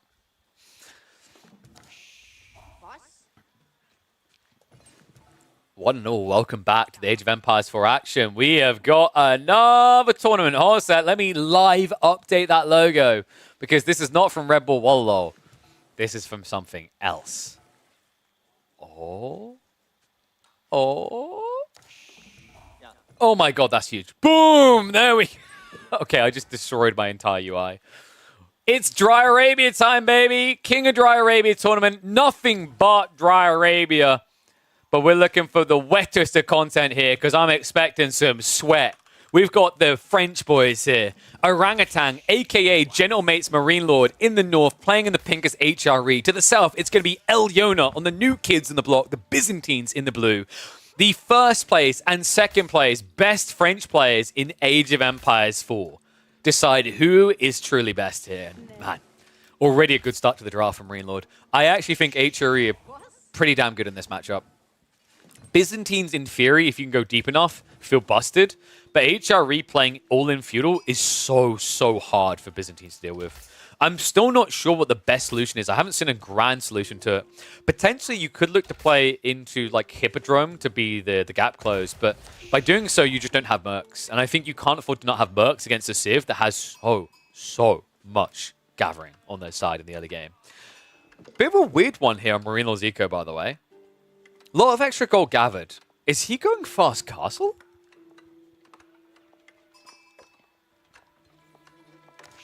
I think he is. It's interesting, actually, because I feel like you can attack Byzantine in feudal as well. It might just inherently be the right choice for Marine Lord, though, because if you look at the spawn, it is a backspawn in golden berries. These are very hard to access. So rushing castle could work really well here. You're going to want to prep probably some horsemen though, because otherwise your opponent can get lombos to camp the relics. I don't know, man. This kind of feels like a castle macro build. It could just be he's prioritizing broad axe straight away, but that means immediately dropping a lumber camp, which is like expensive, right? You want to open archer range, I think. He is gathering a lot of wood, so I think we are going to see the aggro. So HRE was looking a little bit funky at first in this matchup when people were trying to open men-at-arms, but since then people have understood that just opening archers is 10 times better. So as long as you open archers, you have a very aggressive timing. And usually your opponent can't get outposts up quick enough to protect both the gold and the berries, which means they have to play feudal. And the longer you play feudal, at least for the first, I'd say 5 to 10 minutes, the better it is for HRE. If you're able to survive those 10 minutes as Byzantines and feudal, it's actually better for them. The reason is by then you have about probably level 3 Sistine, which is going to be an 18% gathering buff. On top of that, with the extra 20% resources you're getting, you basically eclipse the Archon. Because Archon, as you get 10 plus minutes into feudal, it's usually just going to be food and maybe some gold. And the problem with that is on the other side, Byzantine's getting loads of olive oil. You have to think of olive oil as a better resource because it's basically everything. It is food, wood, and gold. Because depending on the units you're building as mercenaries, you tick any box. It's what makes olive oil so insane about Byzantines.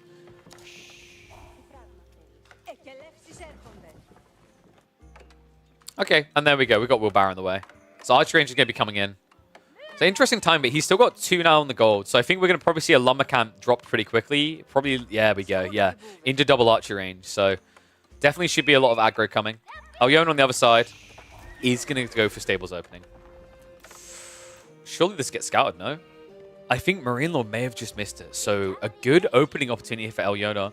The problem is inherently when you play HRE, it's usually double archery range into racks or archery, racks, archery, right? The reason you're able to do this so fast and aggressively is because with a 40% buff on your entire economy, it becomes easily affordable. Now, Yona, considering you went for the Horseman, are we looking at Lombo contract? I think you have to. So, I've seen a few players doing Jav plus Horseman, but I feel like any time where you're doing Horseman, Archers feels mandatory if you've got an opponent who has good spears. Because the problem is, like, you just don't kill spears quick enough with Javs. So you just can't fight, right? And when you're talking about HRE spears, not only is it the fact that their eco is good enough to pump a lot of them, it's the marching drills that allows them to gap close so quickly.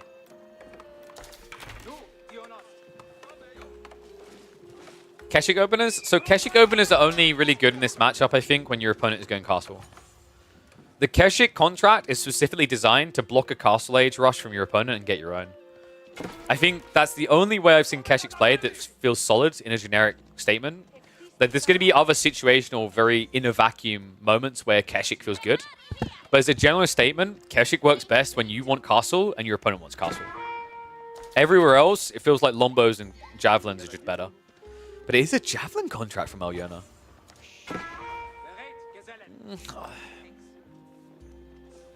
I'm not sure that's the player here.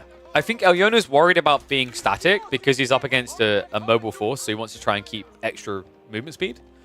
But in a normal archer opponent, I kind of get it. Against the HRE, you're never going to be quicker than them. It's impossible. And the scary part about this is that because the HRE has a bloated economy, they're going to spam a lot of archers to the point that they can just send it onto javelins. The other scary part is if you can't defend with a front line of horsemen against spears, spearmen also counter jabs. So this is really hard for Elyona now. The only thing I can think is maybe he wanted to play Turtle and play Fast Castle. But with the blacksmiths getting added in, it looks like it's going to be more feudal focused. Stormgate Early Access is not in an hour, right? Stormgate Early Access is in 3 hours. What makes more sense if you want people to use Hippo, buff cattle, or nerf the wine? I think you nerf Grand Winery, to be honest. Or maybe just olive oil instead. I don't know, like, olive groves are just still too good. They received a nerf, great. Why are they still cheaper than any other farm? I almost feel like you could make olive groves 80 wood and it would still be good. But, like, the bigger issue around Hippodrome is I think Triumph is just too awkward to use. That being said, like, I think you're going to see an evolution around Hippodrome. I think you're going to see it come out more in the next 2 months. Because Anatan in particular has discovered that not using Triumph makes Hippodrome OP. Because your opponent has to act as if you're going to use it every fight. And if they have to act that way, they just can't fight you. English is cheaper? Yes, congrats. One Civ is cheaper, right? I don't think that... No. English farms are worse than Olive Groves, by far. And English don't get anything else, really. Right? Like, this new build is kind of broken, but in terms of, like, the perks of the Civ, compared to Byzantines, it's not even close. Javelins, though, you see the problem I was talking about. Spearmen just chase you down. With the marching drills, you can't get away. So Elyona tries to play offensive and pays a price for it. 3 Spearmen chasing away 6 Horsemen? Not like this. Oh my god. Elyo, if you're going to make this type of move, it has to be all in. But you can see the mistake made, right? He thought that he could get away with being greedy behind this. Marine Lord puts everything into the Feudal Age, though. This means that Elyona could be blocked on the tech up. Timings definitely don't look good for him. Horseman now also getting added in. Marine Lord understands this is a win condition. A little bit interesting that we've got Undermesh secondary Distilled Arrow, but he's got enough archers to kind of justify it. And here's the thing. When you move in and you see Elyona hasn't got a bunch of people in the wood here, it means he's not farm transitioning, which means he's not playing long feudal. It makes it very apparent this is going to be a fast castle build. And if Marine Lord just gets around the back, I'm not really sure where Elyona is meant to do that tech up.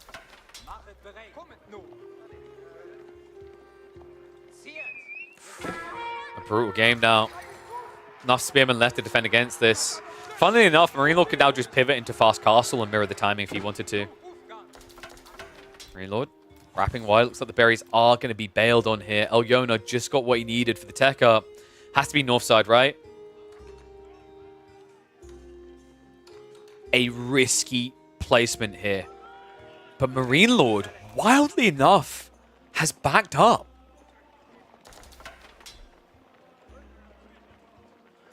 I'm a little bit flummoxed by this from ML. I guess he feels like he's got a big enough lead, but if he rotated towards the gold, which just feels natural here, you can do a lot of damage. The problem is, like, Marine Lord can't see what we can see, right? He doesn't have guaranteed info that it's a tech. And if he's wrong in his call, and Elyona put 1,800 resources into more units, he'll kill this army and get map control. So if you think Marine Lord is just kind of choking a little bit, no, this is just logical. We always have to remember that vision is an element of the game that we don't always see because we're usually seeing full vision. So him making this rotation makes sense. It's kind of like English with longbow advantage, never going around the back of the base. You have marching drills here, sure, but your opponent went horseman, he has javelins. If he has them all in the base, and you go in with this force, you die. So I actually don't blame Marine Lord for that. He rallies all troops together, and now heads in the center. Tech up complete, but Varangian are going to struggle to get out quick enough here. Javs are going to be able to push it back, and I think Marine Lord at this stage, surely it has to be a tech up, no? He has halted production. Farm count is good, by the way. Good lord. We're talking about 18 farms, 19 actually in total. So he's more than solid here. On the other side, it's 4 olive groves. And the problem now is you don't have great berry income, right? Like, you've got 9 out here, but you haven't got the Grand Winery buff. You've only got 8 Javs to your name. Wow, those Javs seem to be unguarded. It's kind of scary still against these horsemen. There's not many of them, but you actually don't have a counter. Because you never built Limitane, right? Which makes sense against this. Marine Lord should just be looking at the tech up now. We have got the first Monk coming out, so it looks like Elyona is going to play for the first Relic. This is what it's really about, right? Like, you need to try and block the Regnit's play, because you know it's coming. It's just such a scary army at this stage, though.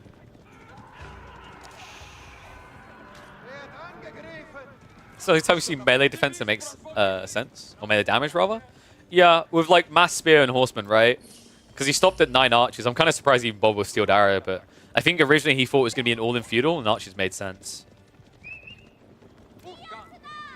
It's pretty cool against the Varangian, right? It offsets their extra melee defense, and you know they're not going to be getting melee defense techs this early. Like, Elyona just doesn't have the eco spread for that. Tech up about ready to pull for Marine Lord here, though. And right now, his job is just to stop Elyona getting out for these relics. As long as he does that, he's eco ahead. This is a scary army to upgrade, by the way.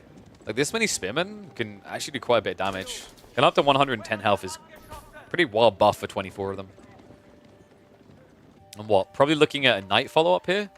Makes a lot of sense. Probably beneficial to add in, like, 2 extra stables. Hey! It makes me feel right when the #1 player immediately does that thing. Clearly, Marine Lord is listening to us. We're coaching him live. No, I'm kidding.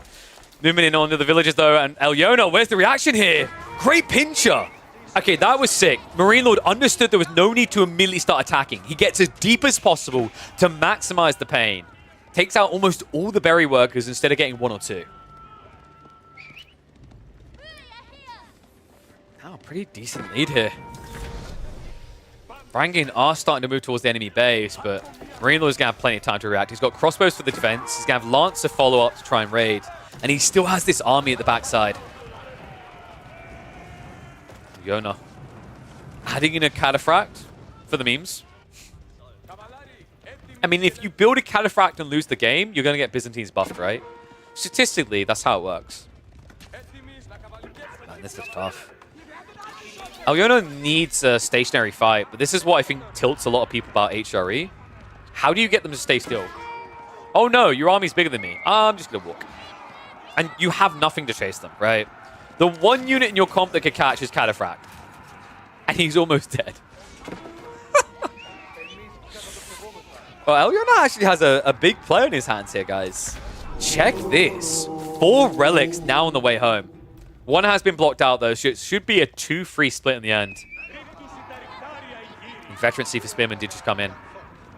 Crossbow mass is going to build behind this, so it looks like Marine Lord is biding his time. He's pulling back to his side of the map where the Varangian will look to engage, and then he wants to reveal the crossbow mass to win the fight. A little bit scary with the javelins there, but oh no. Guys, this is not the time for a coffee break. If Marine Lord sees this and engages, it's going to be a massacre. Crossbows now arriving. Army in position. Elyona trickling in. And remember, he's used the Berserk. Big mistake made there. The archers do maximum damage now.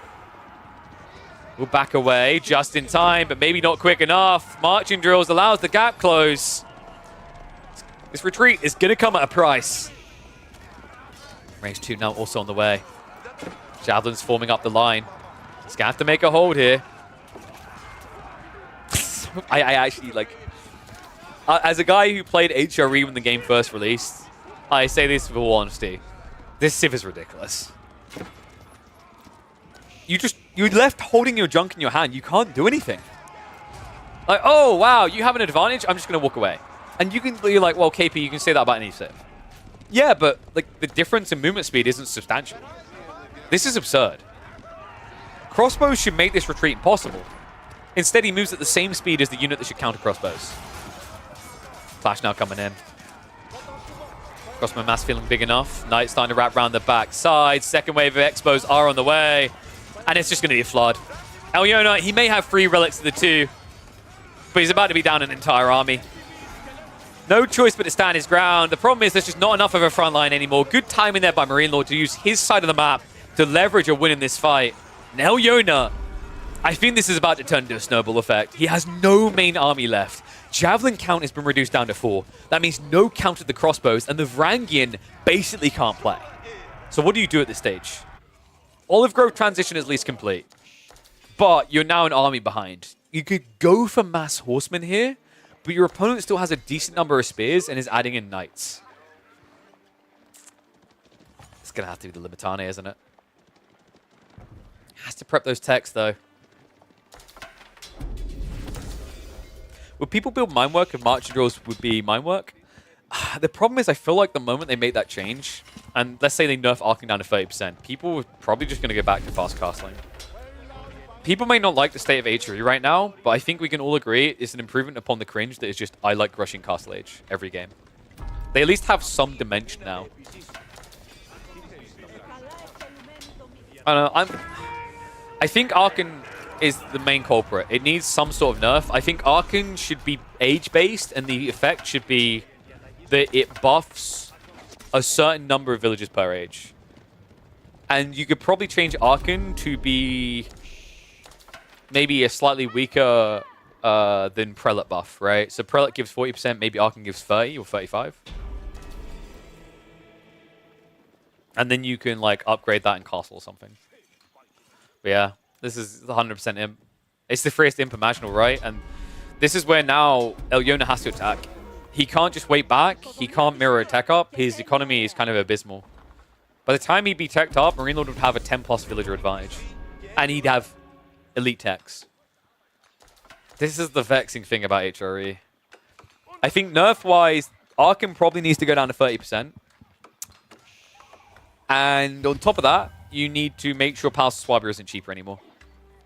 Now, a lot of people probably think, okay, I've heard of the argument, why not make it so that HRE's Archon increases per age? That is a terrible design. And the reason that's a terrible design is that once again incentivizes the old Imperial Rush builds.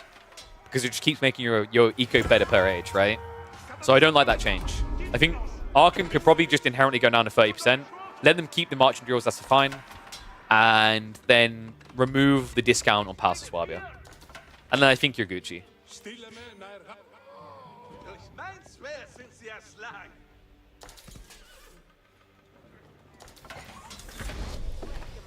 Tech up complete.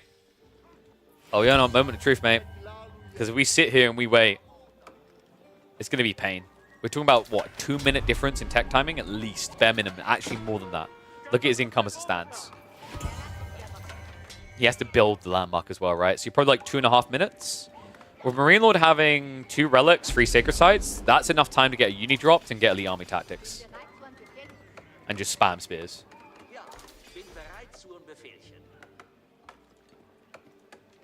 Palace Swabby needs some sort of discount? I highly disagree.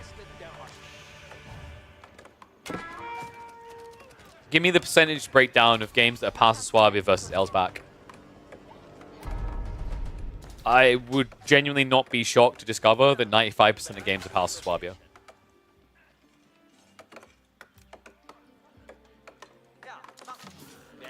Elsbach needs a buff. Elsbach needs a redesign. Elsbach is cringe. If Elsbach gets a buff, it's like... It's dumber than Red Palace. I'll say that.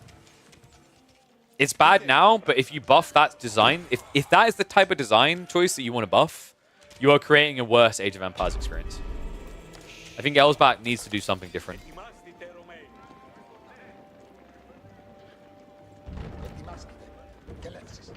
Alright.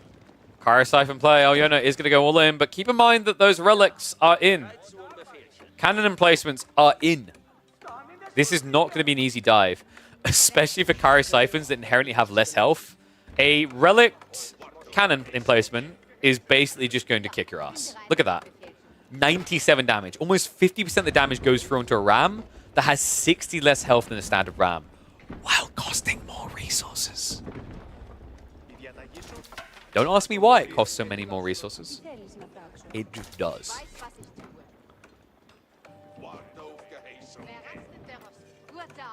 And there we go. High five to Kiljadi. We agree.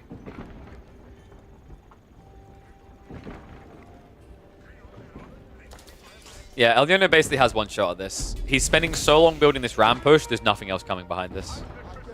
Wait, is he actively producing camel riders? What? Is this for the siege? I guess. Maybe. I think it's for the siege. Because remember, they get bonus damage against mangoes, but I'd argue, like, you know, prepping 2 more cataphracts makes more sense. March coming in, though. Cannon placements defend. Golden Hat crossbows. Not able to hold the choke point, but they're going to bait it back. Spearmen, men-at-arms reveal themselves here. Mango just came out on the flank. And the Kairos Siphon. I cannot believe this. E-Repairs is outshining 5 Kairos Siphons. They can barely kill it here. And that's only the Springald placement. That's not even the main. The one behind is the one he needs to kill. Oh my god. What a sieve. Moving in now, but there's just no front line left. Men-at-arms are just diving down to the Kairos Siphons.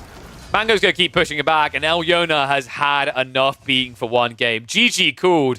Marine Lord off to a good start to try and prove that he's king of Dry Arabia. God, dude. Can we just be real? 5 Gyrosyphons can't even kill it. Okay, in fact, he was very slowly killing it. 5 flamethrower. I know what to call that one. 5 flamethrowers versus a passive repair.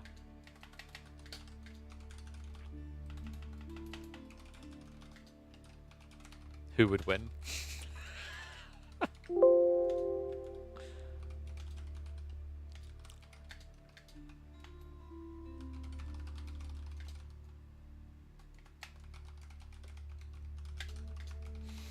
Oh my god, dude. That's insane. Should damage units a little? It does. It does, I think it's... Is it 2 HP a second or 1 HP a second? I think it's already 1 HP a second. Swab is very good because you have to think of the encapsulating design. Because of the defenses, you have to now dive an H3 player. And they have E repairs. And they have cannon placements. And relics make them better, right? Like, you add that together with Pulse Swab and you have a recipe for disaster. Like, you don't have to rush that. But if you don't rush it, the Pulse Swab advantage gets too big. That's the cringe of it. Like, that's what makes it so easy. 260 resources. So he spent 1,300 resources on that. 1,300 resources to kill a tower. Golf claps. Golf claps.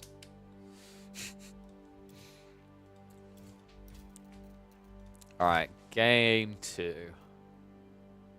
Ibis versus Delhi. Yeekers buy my sneakers. I think Elyona is about to be Marine Lord's human toilet. This is not good, guys. This matchup is like... the more and more I watch it, the more I'm convinced this is like an 80-20.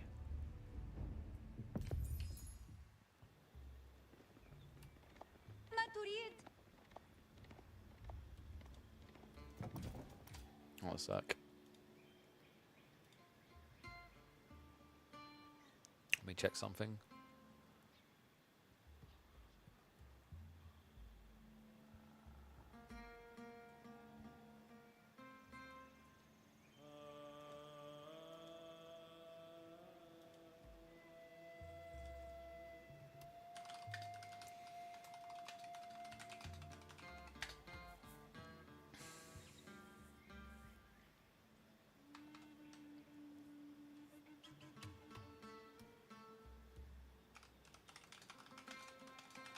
Sorry, just typing out to all my influences.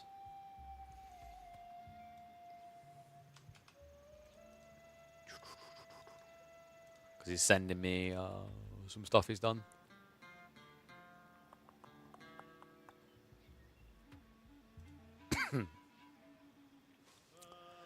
The life of rapping influences.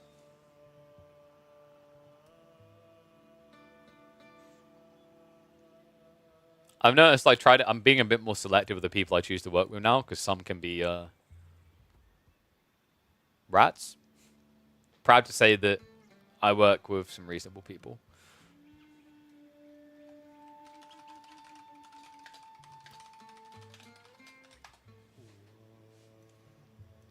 Alright, one sec, let me switch over to the thingy. Hey guys, you see that by the way? Quick recommendation, exclamation mark protein works, check them out. We today have been drinking the Nootropics. That's the blue raspberry. That's actually really good. I recommend that if you are a blueberry or raspberry fan. Like, that's actually pretty dope. Pretty strong. Actually packs a kick. I reckon you can dilute it more. And then on the other side of things, we also had the... Which one was that? I think we went for the white chocolate and raspberry today of the diet replacement. They're really good as well. Check them out. All right, let's get ready to go.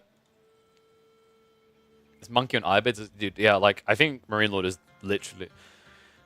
Legit, Marine Lord is just the best Ibis player in the game. I can't think of a single person who plays Ibis better than him. He has the cleanest builds, he innovated the quickest. He's still on point. Dude, he was so ahead of people even in the early days. You remember when the Growth Wing optimization came around the berries? He was legit the first person to consistently do it. He was the first person by far to do it for a Castlage build. This guy is a wild one. I don't think this is going to be a Castlage Growth Wing this time, by the way, guys. This is 100% going to be Feudal Growth Wing. Dude, I swear Feudal Growth Wing is going to get nerfed, by the way. I think it's going to get nerfed to 2 villages. because of the nerf to the Castle Age variety, you're seeing more players go back to the Feudal, and it just looks busted. Getting 135 extra resources on average per minute is insane in the early game. When you get Growth Wing, as it currently stands, it makes up over 15% your economy in increase, right? Because you get it when you have about 18 to 20 villages. Let's round it up and say 20. If you have 20 villages and you get Growth Wing, that is a 15% increase to your economy. That's kind of wild. By kind of, I mean that's insane. And then you consider the Golden Age, which is weaker than Abbasids, but comes in very quickly. You're just a mile ahead compared to a lot of civs on Eco at that stage. And it's really important in this matchup. Like against Delhi, having that slight Eco lead in the beginning allows you to win the initial fight. And you can already win the initial fight quite nicely because of the Desert Raider. One Desert Raider plus 2 Horsemen can beat like 3 Ghazi. Unless your opponent out-micros you. But a high-level player like Marine Lord will see that the Ghazi are targeting his Desert Raider and pull them back. Like the optimal formation is you have... so if you have a look at these villages here, right? You'd have the Desert Raider in the center and the Horsemen on the sides. And then the Ghazi try to all in the Desert Raider, you pull him back through.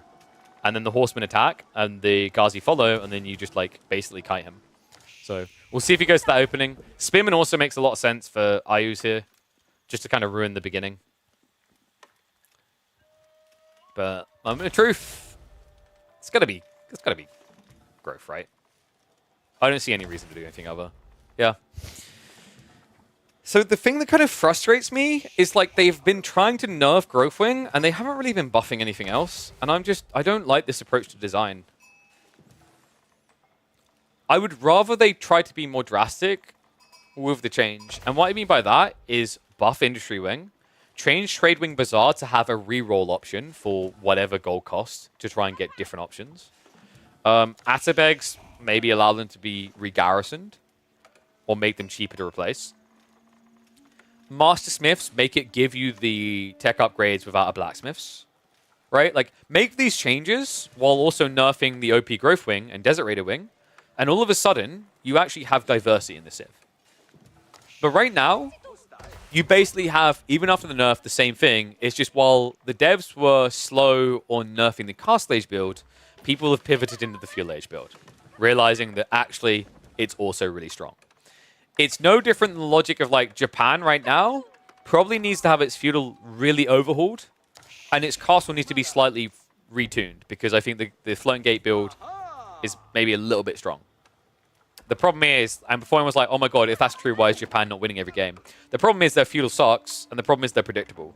It's the same reason why Ayabids didn't end up having an 80+% win rate in the end, because people are like, oh wait, we know they're going to do this, we'll counter that play.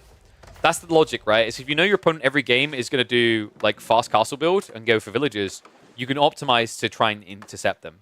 But like when that build first started happening and people had to think that Ibids were going to do different things, it was incredibly impressive. It's the same with the Japanese. Bazaar shouldn't be random? No, I think it's fine to have like a certain degree of random. Like to argue it shouldn't be random, then like anytime someone's like, there shouldn't be any randomness in the game, I scroll across a map and tell you then that applies to this as well. And I'm fine with that if we want to go down that route. I think you can have some randomness within Bazaar because it's like statistically you have to be really, really, really screwed over or really one-dimensional to not get something you want out of Trade Wing Bazaar. The problem is there's no reroll option. There should be a reroll option.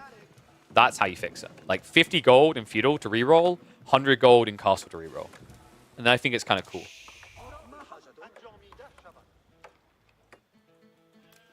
So, Elia, tech up complete, Ghazi on the way. Marine Lord is going to open the spears, so he's not going to try to mirror Horseman.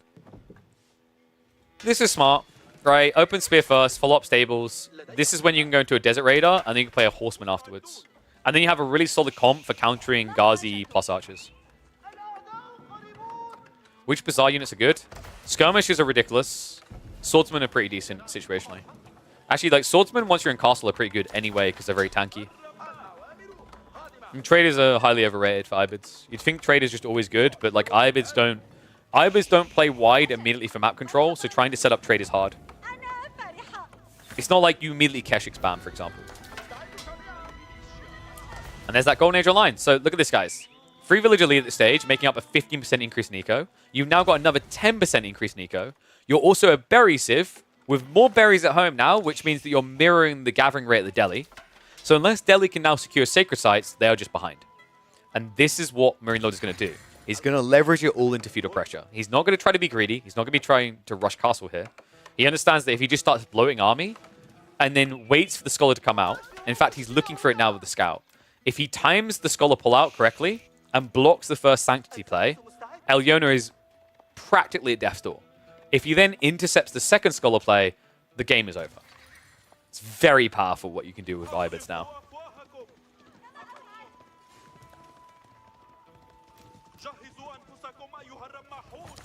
Yeah, and unfortunately the Ghazi have discovered Spearmen here to defend, so no raid there easily. Another nice thing is forward spawning resources is kind of nice here for Marine Lord because it now means he's closer to the sacred sites to send the whole army. Elio is going to have to switch over to archers, but this is going to be very predictable. And he did go double blacksmith. So Elyona is banking on him not misplaying the first few minutes of feudal and then getting a tech advantage because Ibid players are infamously terrible for getting blacksmiths. However, they have been improving, and this is a big deal. Because with those 3 villages and their 10% better gathering rate, you can afford to get blacksmith techs without falling behind. This is a big deal. We said it was about 135 resources a minute, roughly. More than that, actually. It's more like 150 because the Golden Age. A blacksmith tech costs 175. So your extra economy allows you to afford all these blacksmith techs, and it means that you can match up to the timing because a Delhi player with blacksmith opening is going to take about 3 minutes to get there. And because they get them for free, you have to highlight the difference being the 150 resources on wood. Ibids, once again, can just be ahead mathematically. Love Phalanx as well. Phalanx is kind of cool. When you blob army, it just allows you to mirror the attack speed advantage of the Delhi to a certain extent, right? Would it be OP if Bazaar always gave tickets which can then be used to select options? Yes, because then what you would do is you would just choose skirmisher, skirmisher, skirmisher, skirmisher, and the game would be over. You know how OP Byzantines look because they get 5 units pumping out immediately from a building a minute after building it at once? Imagine that, but more. Imagine 8. And you can choose whatever it is. It's not. Imagine if, like, so the equivalent would be if a Byzantine player could basically choose Longbow contract and then also just go Keshet contract. That's your equivalent.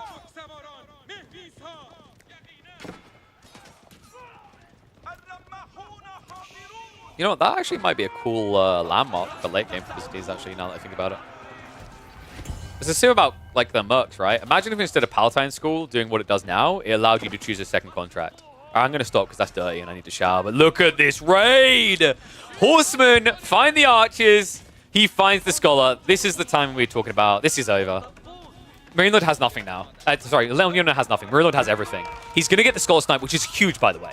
You now only have 1 scholar. You don't want to have to gather gold. If you have to gather gold, it's already GG. Losing that many archers, it may already be. Because he's going to have to come out now, right? Like, Marine Lord, look, this is insane. Look at this. He's teching at the same time. This is going to be advanced wing, and he's not even going to get a chance to press the trigger on it because Elyona knows the game is over. GG gets called. Don't let anyone tell you Delhi are favored in this matchup. Because now, with this Growth Wing feudal build, this is absolutely brutal. Second game, shellacking.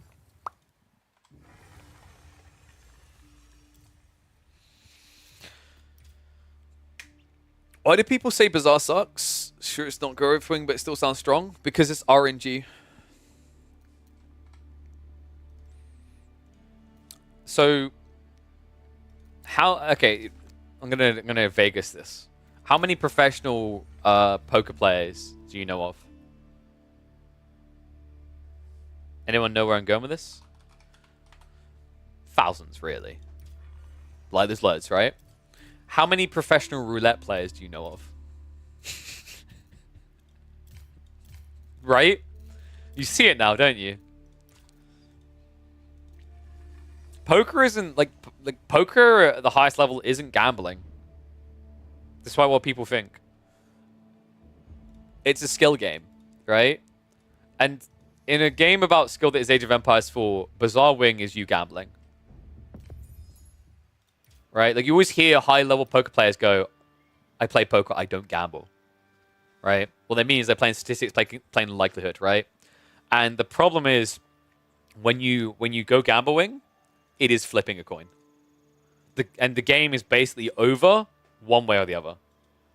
But it's ridiculous. It's just... In theory, if you get the right roll, like Dragovan did when he was 2 games up, it's broken. But the statistical likelihood of you getting that right roll is not high. Not twice, anyway. Once, maybe. But once again, it's just not worth it. If Irobids was a more sucky civ, it would be worth the gamble. But Irobids are already very stable and reliable with this strategy. Why would you risk it? It's a bigger advantage, but it doesn't need to be. So yeah, it just doesn't make sense.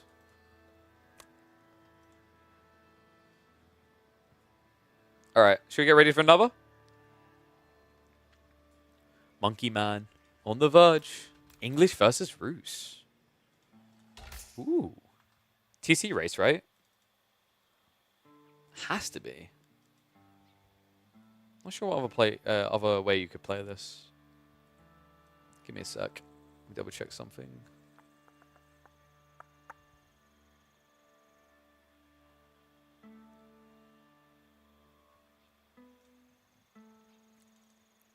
Alright, let's get ready to go. Oof. Who likes TCs?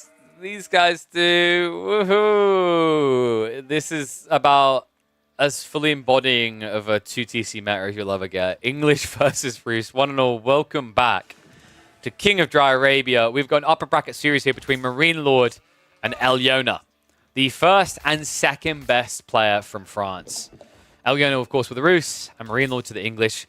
The English that he rates is basically OP. Whether it's on water or land, we know Marine Lord has a lot of praise for this civ and its potency in competitive play. And so far, he's looking potent himself. A 2-0 scoreline in a best of 5. 1 game away from making it a clean shellacking. The question mark is whether Elyona can turn it around with one of the absolute pinnacles of competitive Age of Empires. Did Dark Age Men-at-Arms Rush die with King buff? I think in general, like, Dark Age Men-at-Arms Rush is just, like, too much of a gamble. Dark Age Men-at-Arms Rush felt like it would happen, A, because of water maps, but B, because playing Council Hall all-in was too predictable, not great. I think that still holds true here. Council Hall does not feel very viable against Rus, because Rus players can just basically defend themselves with a Kremlin, so you have no play, right? And you're on a ticking time bomb.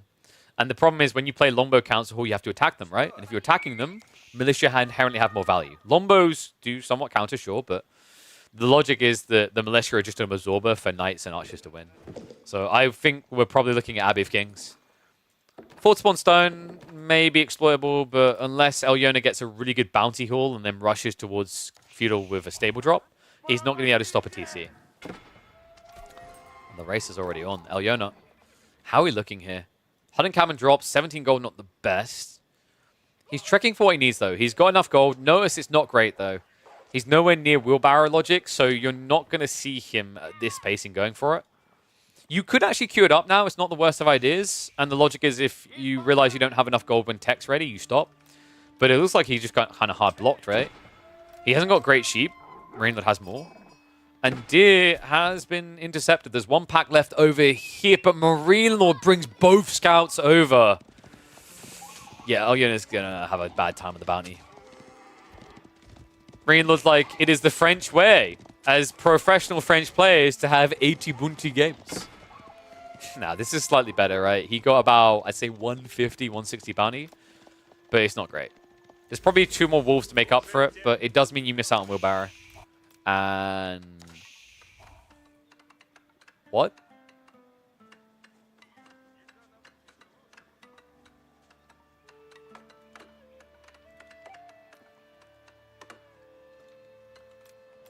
I'm not entirely buying what the point in this Kremlin is.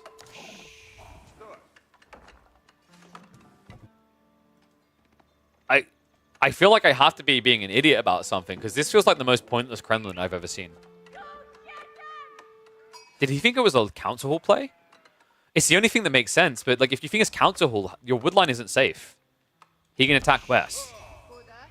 And before anyone says this protects the gold, like, okay, but why would you put it here instead of here? Because if you put this Kremlin here, it actually also starts to protect the stone. It protects the gold better, And it buffs the wood line inherently. I mean, Eliona has to have something in mind here, right? I'm just not sure what it is. The berries are not in range. The gold is not actually in range. The deer are already dead.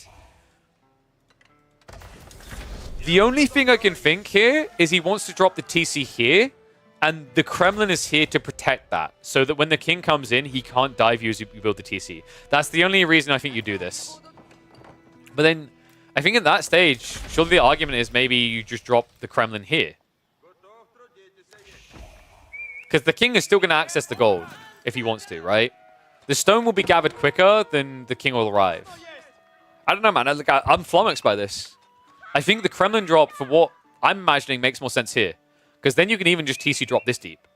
And then you get the wood line on the forward, you get the deer even closer. You even somewhat protect the berries. This is kind of a funky one. And it is going to be 2 TC from Marine Lord. So just the king coming. But remember, they nerfed the timing. The king would usually already be on his way. But now, like, you can start the tech up. You can start the TC, rather, before the king even reaches your base.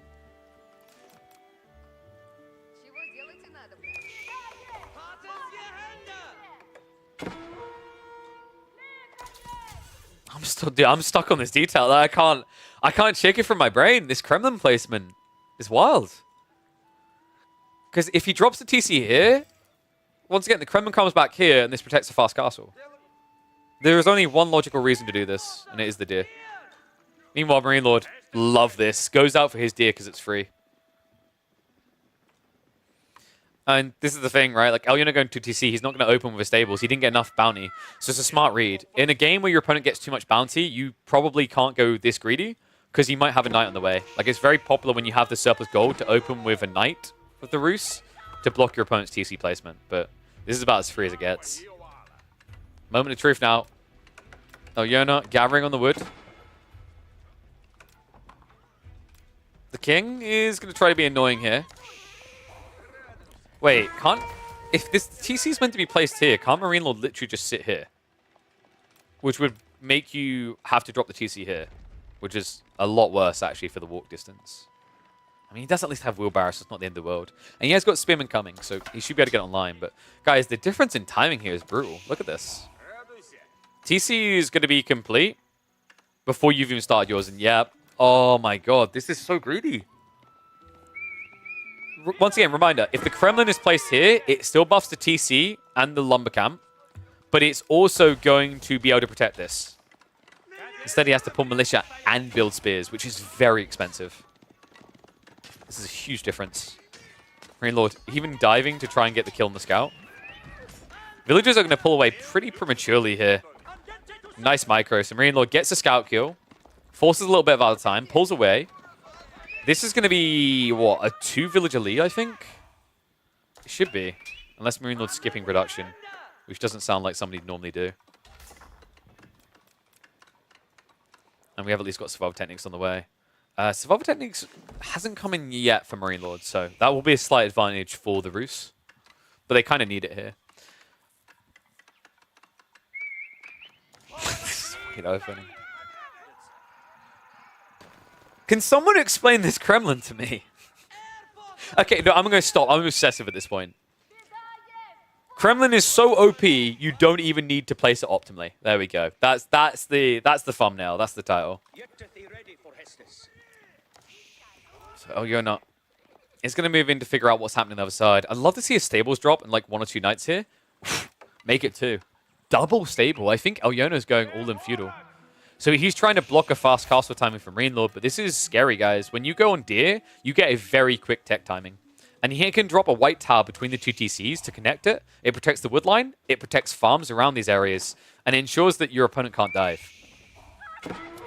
Now, had Eliona not gone for rack, Spearman opening, I think he has a timing to block that type of greed play. But because he did go racks first, and his TC was later, I think Marine Lord could actually get away with this level of greed.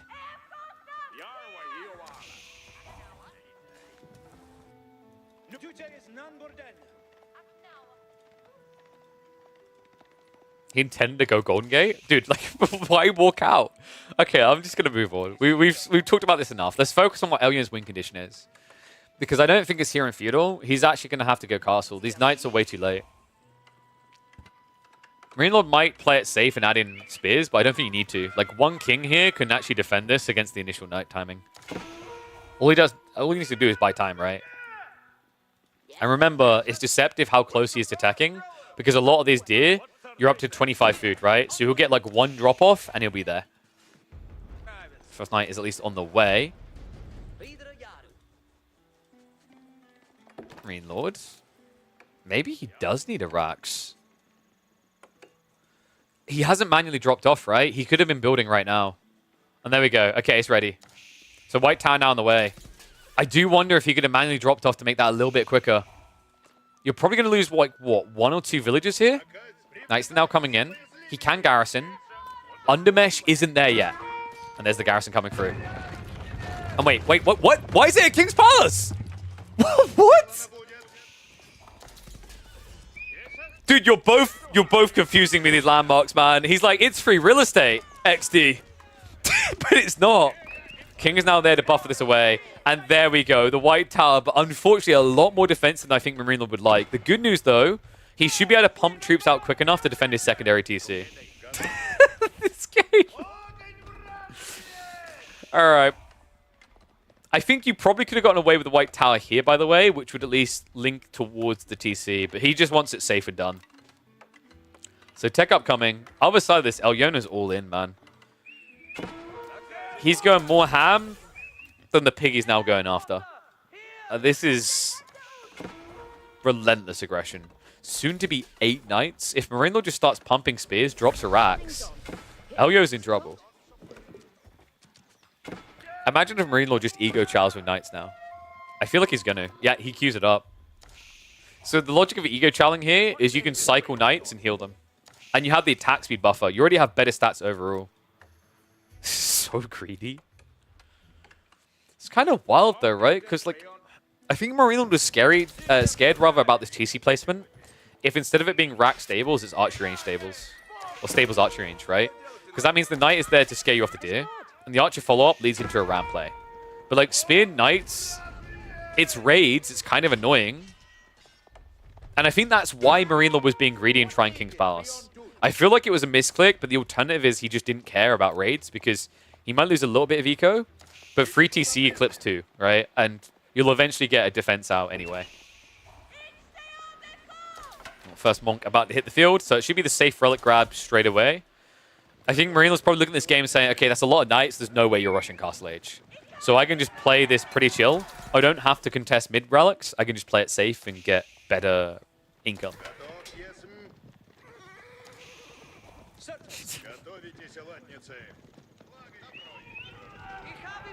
Marine Lord, you might be wondering why not just go Spears and counter this all. Spears opens up the opportunity for your opponent to counter you with archers, right? But if you just raw Knights, you have the King. The King is going to be able to heal damage. So as long as you min-max, Marine Lord will always win this. Elyona just has to basically put everything into a constant feudal to even contest. And I think he realizes that's just not sustainable. So he's starting to save up for Castle. Spearmen are now going to arrive. That'll be enough to scare Marine Lord away.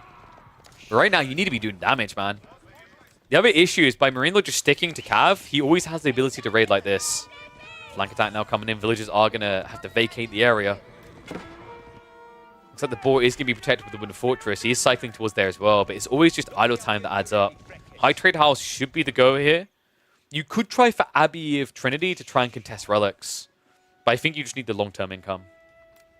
And to be truthful, with your position on the map, to a certain degree, that boat has already sailed, right?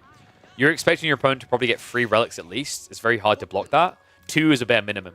So, like, if it's not the potential for a 4-relic game, Abbey of Trinity just feels weird. Especially considering, like, you're giving up 2 relics worth of gathering on average.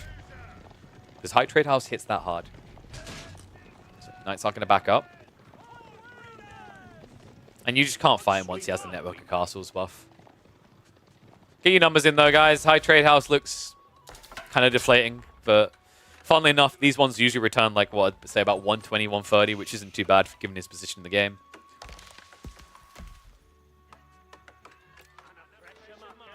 Second relic going to be dropped in. Remember, Marine-Lord's already grabbing the third. If he can win the clash in the center, it's going to be a 4-relic game. Spamming count is decent, so like Elyona should be able to buffer this away.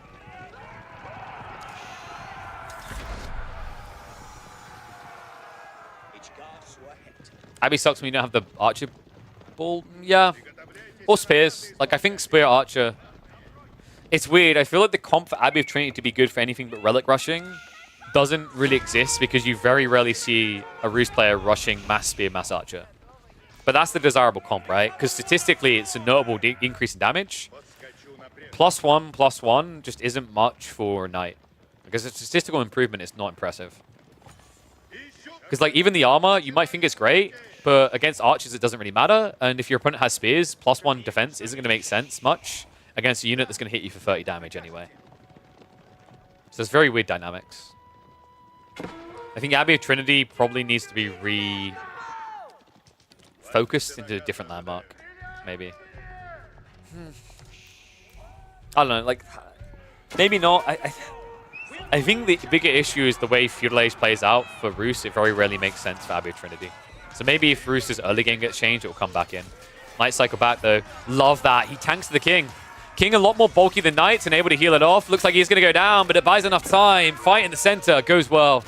Marine Lord Neighbor hoping to push this back. In the meantime, it looks like there was a grab for the Relic. Marine Lord now going to make it 4-1. Only one Relic that's feasible here for Elyona, and he's yet to even start grabbing for it. Big miss macro here as well. It's crazy that he's just queued up 7 Knights and 8 Spearmen and still has 1,000 food in reserve. Meanwhile, Marine Lord never going to run out of food here. Mass Wood converts. He loves doing this. We see Marine Lord do this all the time. It's kind of funny, like with a lot of civs, you need that much wood to make the farm transition. With the English, you get the 50% discount, right? So he's still floating an insane amount of resources. Nice chip damage here, though. Finds the villagers. That's all of them on the deer going down. Unless you're pulled to react to this. A little bit difficult when you come this far forward with crossbows, but you should just be able to keep running away and turn around afterwards. Love that he's focus firing these knights, because that's the threat to the crossbows.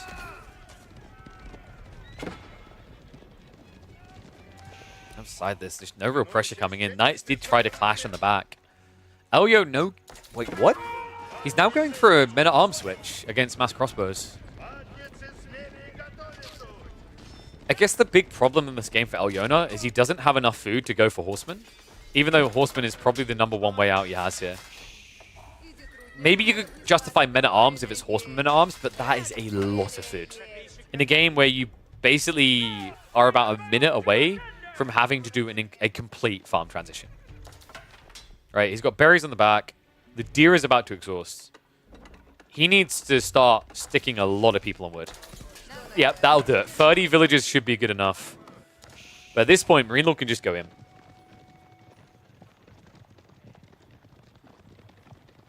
It's so stupid that English only use white tower to produce units. I know, I'm outraged too. Why are they not dropping a white tower in the enemy base? Calling Donati. We need to fix this.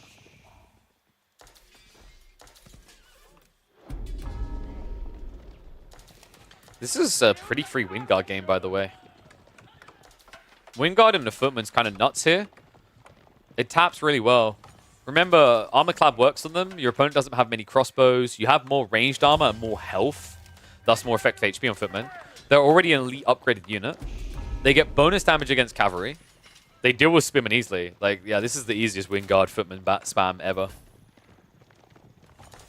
Even Rangers potentially is kind of nuts.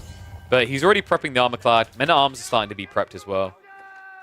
I guess he wants to play the Age.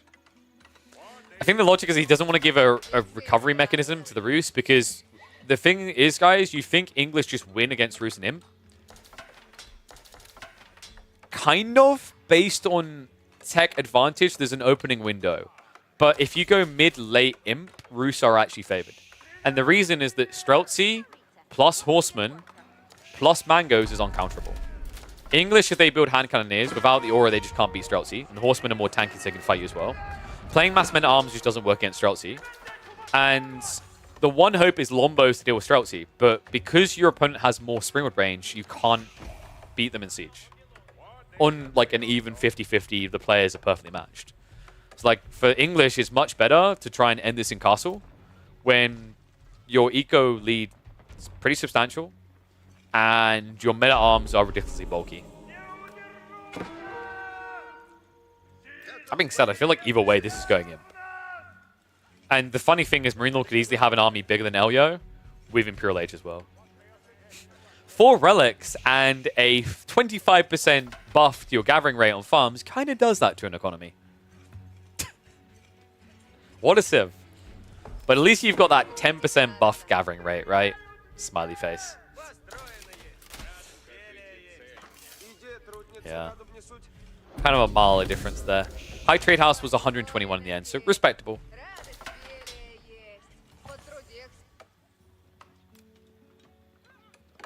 Let's set the speed up a bit.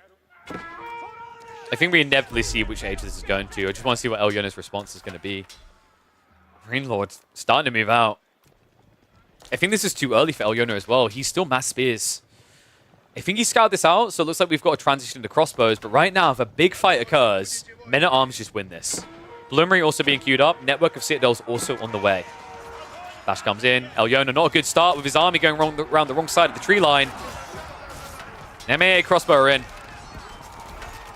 The 6 melee armor here up against mass spearmen is pretty painful to deal with. Marine Lord is going to pull the crossbow slightly back. Knight count in the fight is already down to just 3.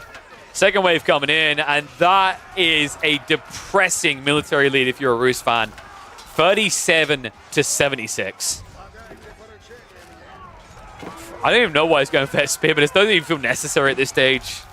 But to be fair, Marine Lord's so far ahead, he can pretty much do anything. It's a reinvestment into the Castle Age, and this is the breakthrough, right? Some players would go back and just go Imp now, but at this point, just send it into the enemy base. He's already in with the Knights as well. Hits the eco while Elyona's not looking. 20 villager lead at this stage. Main army on the way, and Elyona sees the writing on the wall. Marine Lord just so clean. I mean, his Ibex might be signature, but honestly, you've got to give this guy credit on the English as well. By far, one of the cleanest players. And ironically, on the other side of the 100-Year War. Whew. Nice plays, Mr. M. Lord. Firm golf claps all around.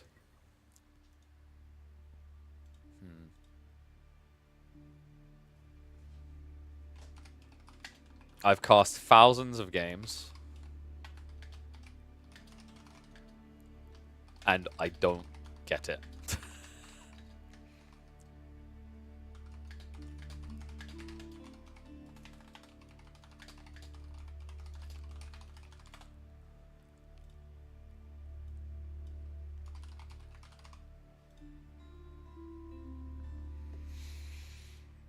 Abbey is best used after a long feudal with unique techs for army buffs.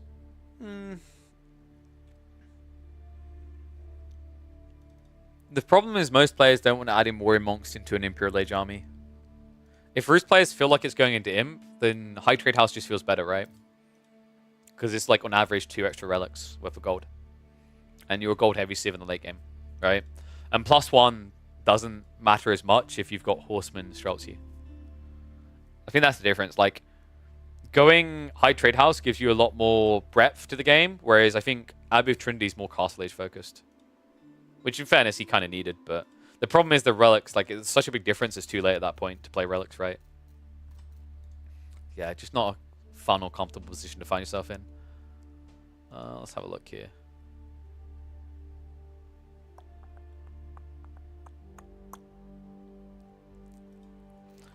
Okay, guys, so another series done. Let me check when food is going to be.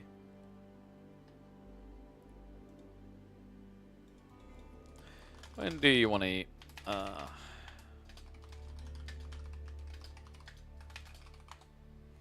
Even in Castle Age, taking food without farms to spam MA or crossbows, for example, sounds great. Yeah, I mean, it's like the deer is also really powerful for sure.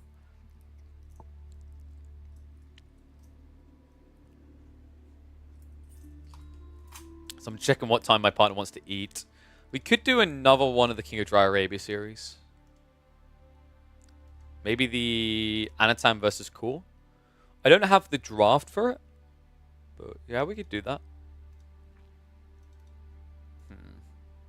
Unless there's some live games.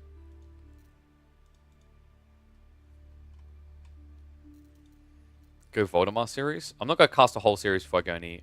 This is the only thing I'm thinking of.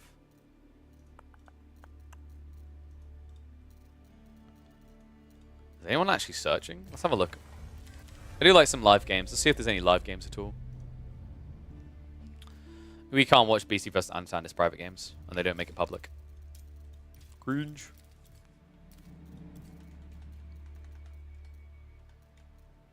Who is Deep Blue? I swear I've seen that name somewhere. Alright, let's quickly have a look.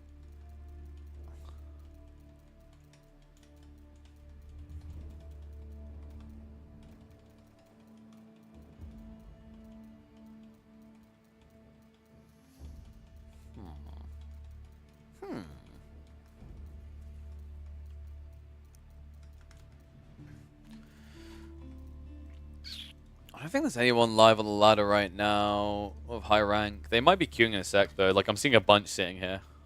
Yeah, Lou's searching. Let's give it a second, see if Lou gets a good opponent. If not, we can catch some more of the King of Dry Arabia games. Just bear with me a sec.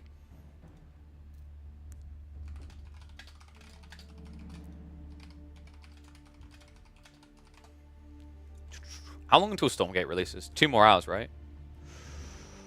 Do we do it? Do we play some today? I'll have to think about it.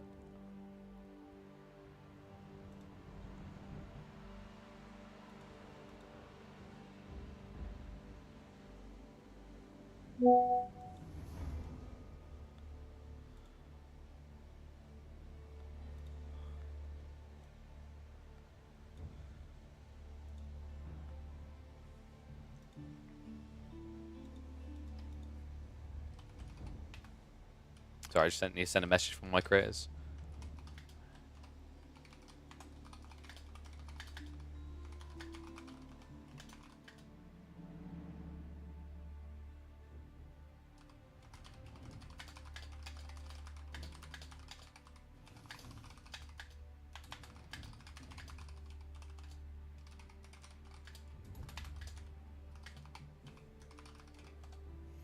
Alright, sorry. So, Louis, where are we at, mate? Taking a little bit. Oh, yeah, sorry, my WhatsApp is going off because I'm figuring out when we're going to eat. Probably aim to eat in like 30 or 40 minutes. So we'll have, probably like we'd have enough time to either cast one of the Dry Arabia games, maybe 2. Or if Louis gets a good opponent, we'll cast his game. And then I'll go eat, and then I'll come back, and then we'll do some more Age of Empires 4. Whoop, whoop. Maybe we'll sneak in 1 or 2 Stormgate games. Who wants to watch me play an RTS? Woohoo! I don't know, man. Like playing,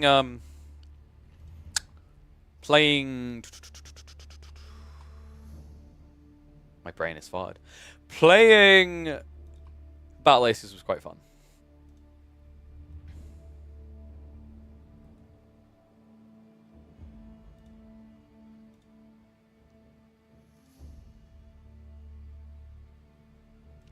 Why do I always get spammed by crypto scammers on Twitter? I swear to God, dude. Ever since Elon took over, the amount of porn bots and crypto spams I get is out of control. But he's improving the platform, guys. Can you feel the improvements yet? Jesus. Okay.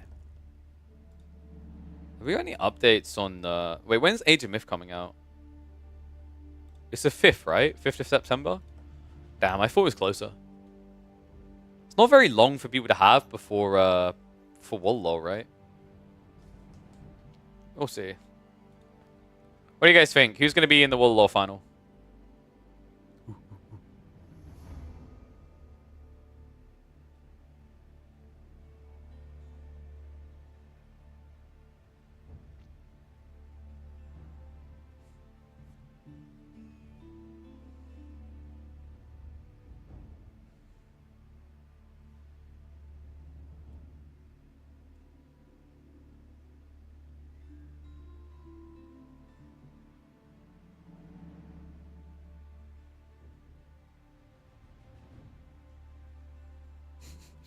I'm just reading the elitism on the AOM chat for RedBull Wololo. You guys seen this?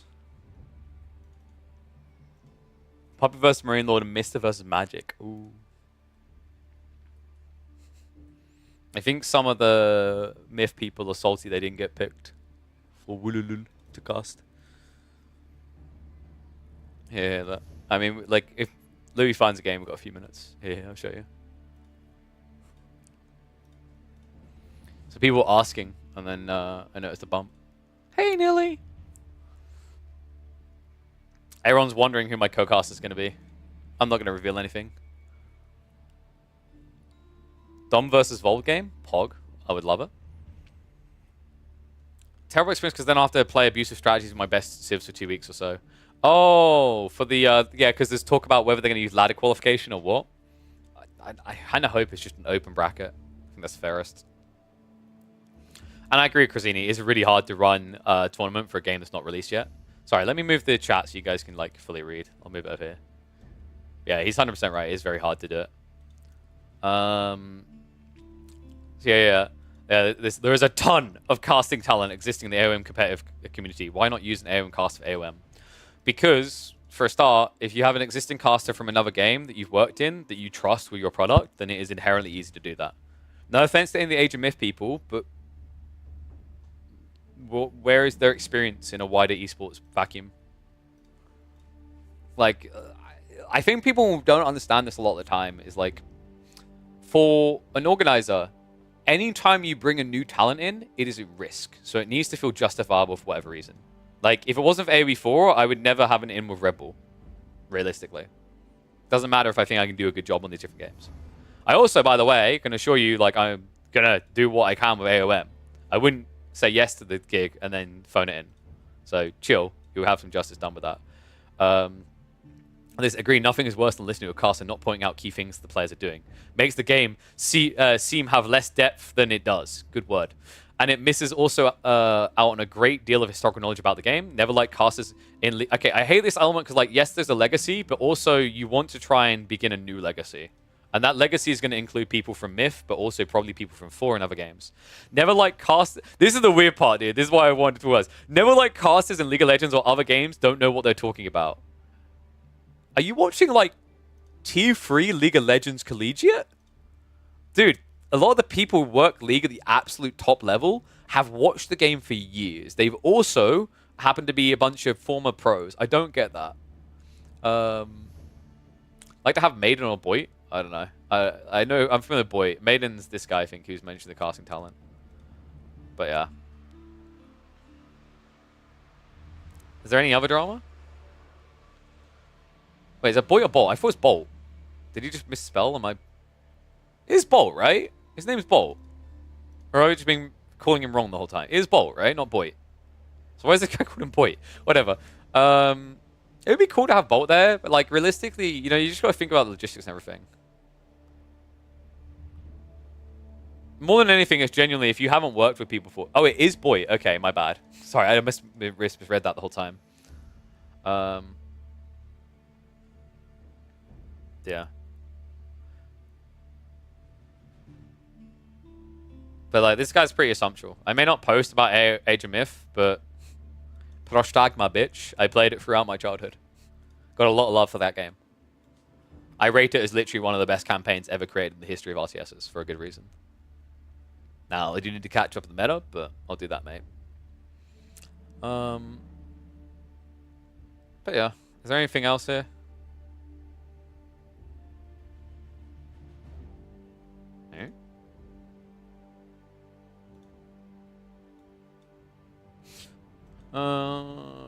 Magic Mister Seed 1 and 2. Rest being from ladder.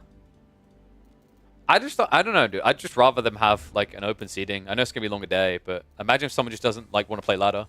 Sup, Lim? How's it going, buddy? Okay, it looks like Louis is playing 2v2, so we can do, like, a recording. But let's catch up on this first. Imagine XQC as a caster and trying to follow what he says. I mean, dude, like, people, like, funnily enough, sometimes having a new approach. So I think this is something that doesn't get, like, thought about enough, by the way. And this is why, actually, like, on World Champ type events, sometimes it's a very good idea to bring in hosts from outside the game. When you bring in someone who is not inherently endemic to the scene, it's very hard to process this, but it's actually a good thing. And here's why. It's not they bring their fan base with them or whatever. logic is, and this is why Day 9 was like a mixed bag, but a lot of people did like having Day 9 on TI, is his approach on what he's asking, what he's thinking, what he believes is more relatable to someone who hasn't played the game before. New game releases, world champs type things, draw the most attention for a video game in their esports scene out of any area. And a lot of those people that come in are either out of the meta or they're entirely new to the game. So having someone who doesn't play the game religiously for 50 hours every week can be a good thing, because it means the questions they ask, while it may not appeal to like maybe Magic, who's been playing religiously for years, the vast majority of the audience watching, especially if it's like an AoE 2 tournament primarily, may not know. So having someone on the broadcast that asks new questions is very, very, very helpful, because someone who's been doing it for years takes things for granted. I'd also be realistic in this, and that unless I've missed something, I don't think anyone in Asia Myth has tier 1 experience across like half a decade or whatever. Like as in big S tier events, multiple scenes, interviewing, hosting, full professional production. And that brings its own challenges. And like I said, the big challenge is when you bring someone new in who you've never worked with before and trust them with your product, you're taking a big risk. People don't like it, and people highlight like it's very like it's, you know, what's it called? I forget the word. My brain. When you hire someone you know. I've totally forgotten what it's called. My brain is farted. Nepotism. Like, people, like, scared of nepotism, but, like, I always try to wake people up to this. Nepotism is not an esports specific thing. Nepotism exists in every single job, in every single career, in every single path. Because when people know that someone's reliable, they're more likely to work with them. It just makes sense. So you have to work harder to overcome that.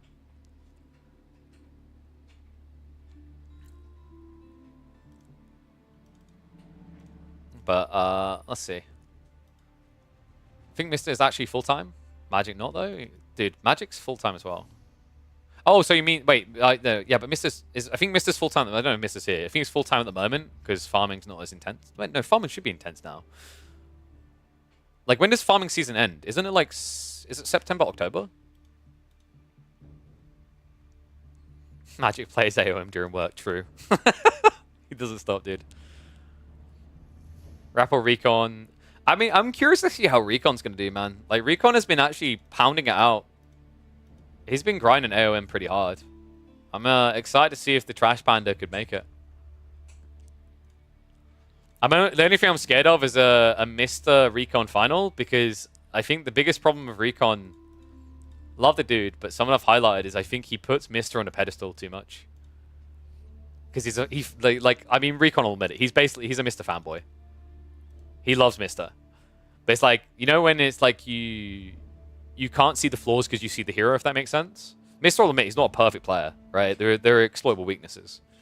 But sometimes when you look at a person as a god, you can't see the weaknesses, right?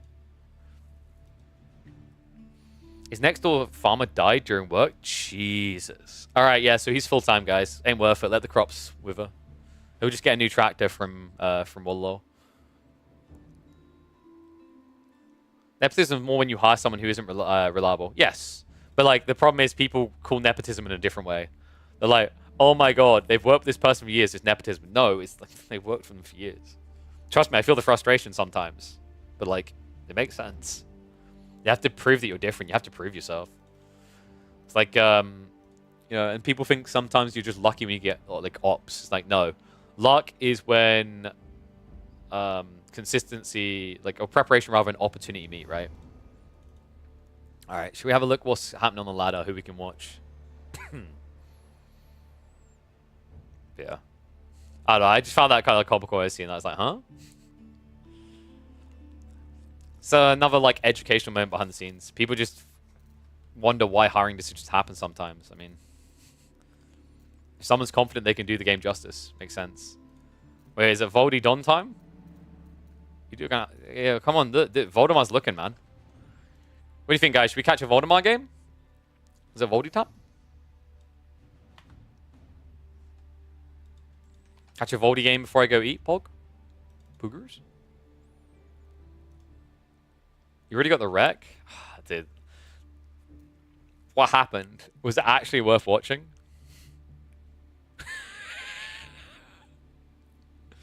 Is Don like that type of person? I won once, I'm not queuing again.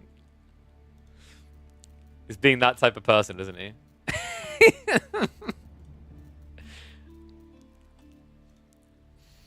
See, Don usually doesn't steer me wrong, in fairness. Some people are terrible for this. I'm calling him out on it. Core is terrible for this. He only tells you about the games like he absolutely dominated.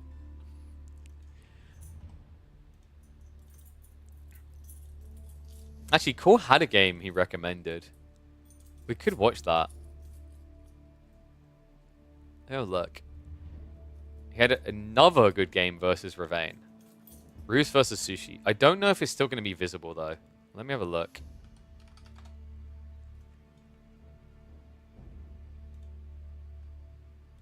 Oh, I don't think that one's visible. What was the other one he had? Oh, I don't think there's another. Someone messaged me. I think Elio had a good game from before. I just don't know if it's there anymore. Let me have a look.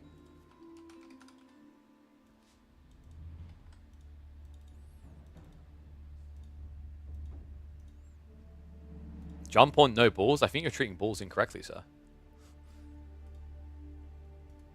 Let me have a look. Elio. Yeah, apparently Elio had an interesting game from like 5 days ago. Japanese versus Malians.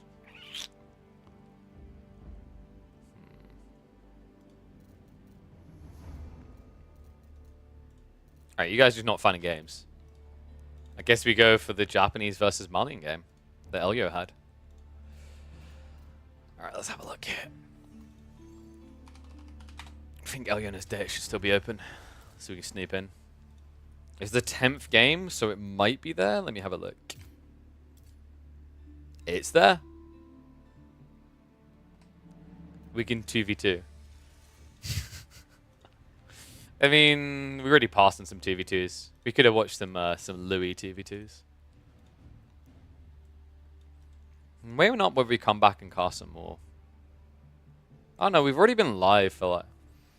We've been live for 5.5 hours. Do we call it? Do people care about ladder games? It's a fair question. Let's reset score, toggle it off. Let's also unload the tournament logo.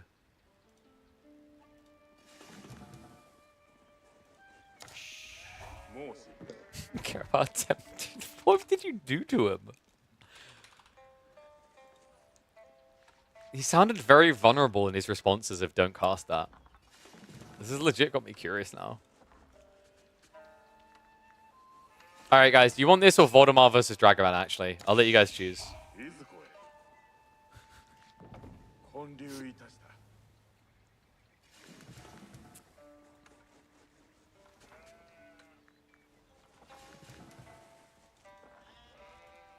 Yes, Don.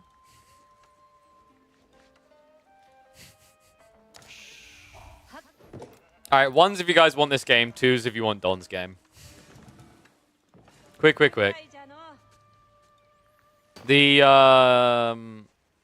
or freeze, I guess, if you want Voldemar's live game against Dragavan.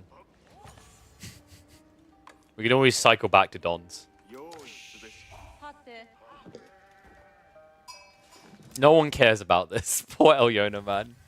Like, we just watched Elyona 3 games in a row. Who cares, Lamau? Alright. Yeah, we'll do this one. Let me do Don's. Alright, Don, don't worry, we'll get yours. But I do like to catch live games, you know me. Don always delivers the treats. So live first. Iba versus Delhi. Dragavan is going to gamble wing, which is completely unnecessary in this matchup. But Dragavan likes to do unnecessary things. Like build siege towers. Just a vintage game. Oh yeah, no, don't worry. Don't worry, we'll check it out. I've got the days since last Voldemar loss set up. Don't reveal my plan. Your plan is literally every game ever. That's like building... That's genuinely like building a ram and clown carring and going, no, don't let my opponents know. Like, bro. Dragran stream sniping. Yeah, it's very important for his 5-minute rush strategy that he sees where the gold spawns at the start of the game. Only when I watch. Blessed be. We're going fast imp, Desert Raider. Oh yeah, Don. Dude, have you never watched or played Dragavan before? Oh, you two would get along well. That would be a comical matchup. Not gonna lie.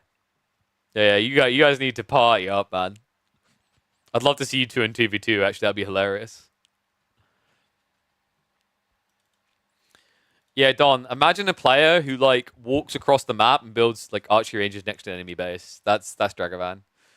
Imagine a guy who walks across map on high view and builds an Abbasid TC and a full base in the this forest next to his opponent. Imagine a guy who clown car rushes Wham when he plays H3 2TC and destroys him. What's wrong with that? Nothing. It's beautiful. That's why you get along. Boop. Oh dear, oh dear.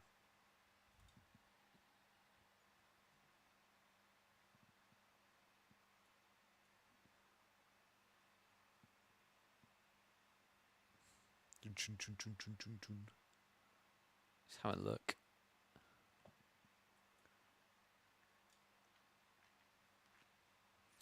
Wondering which civ's going to be most like oppressive in Age of Myth. Actually, I've got a feeling it's going to be Atlanteans. Actually, maybe Norse. I mean, Nidhogg is like nerfed, right?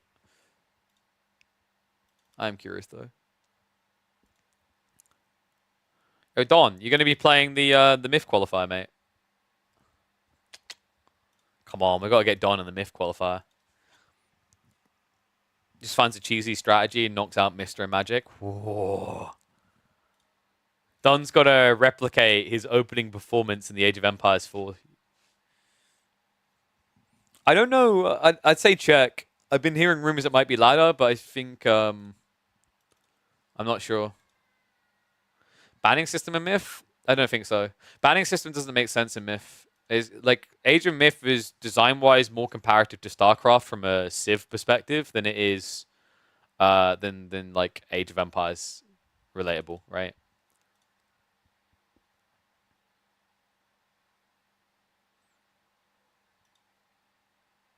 I'm hoping you can play regardless of your seed, but I'm honestly not sure, Don. Maybe ask like Tum or someone, they might have more details on it.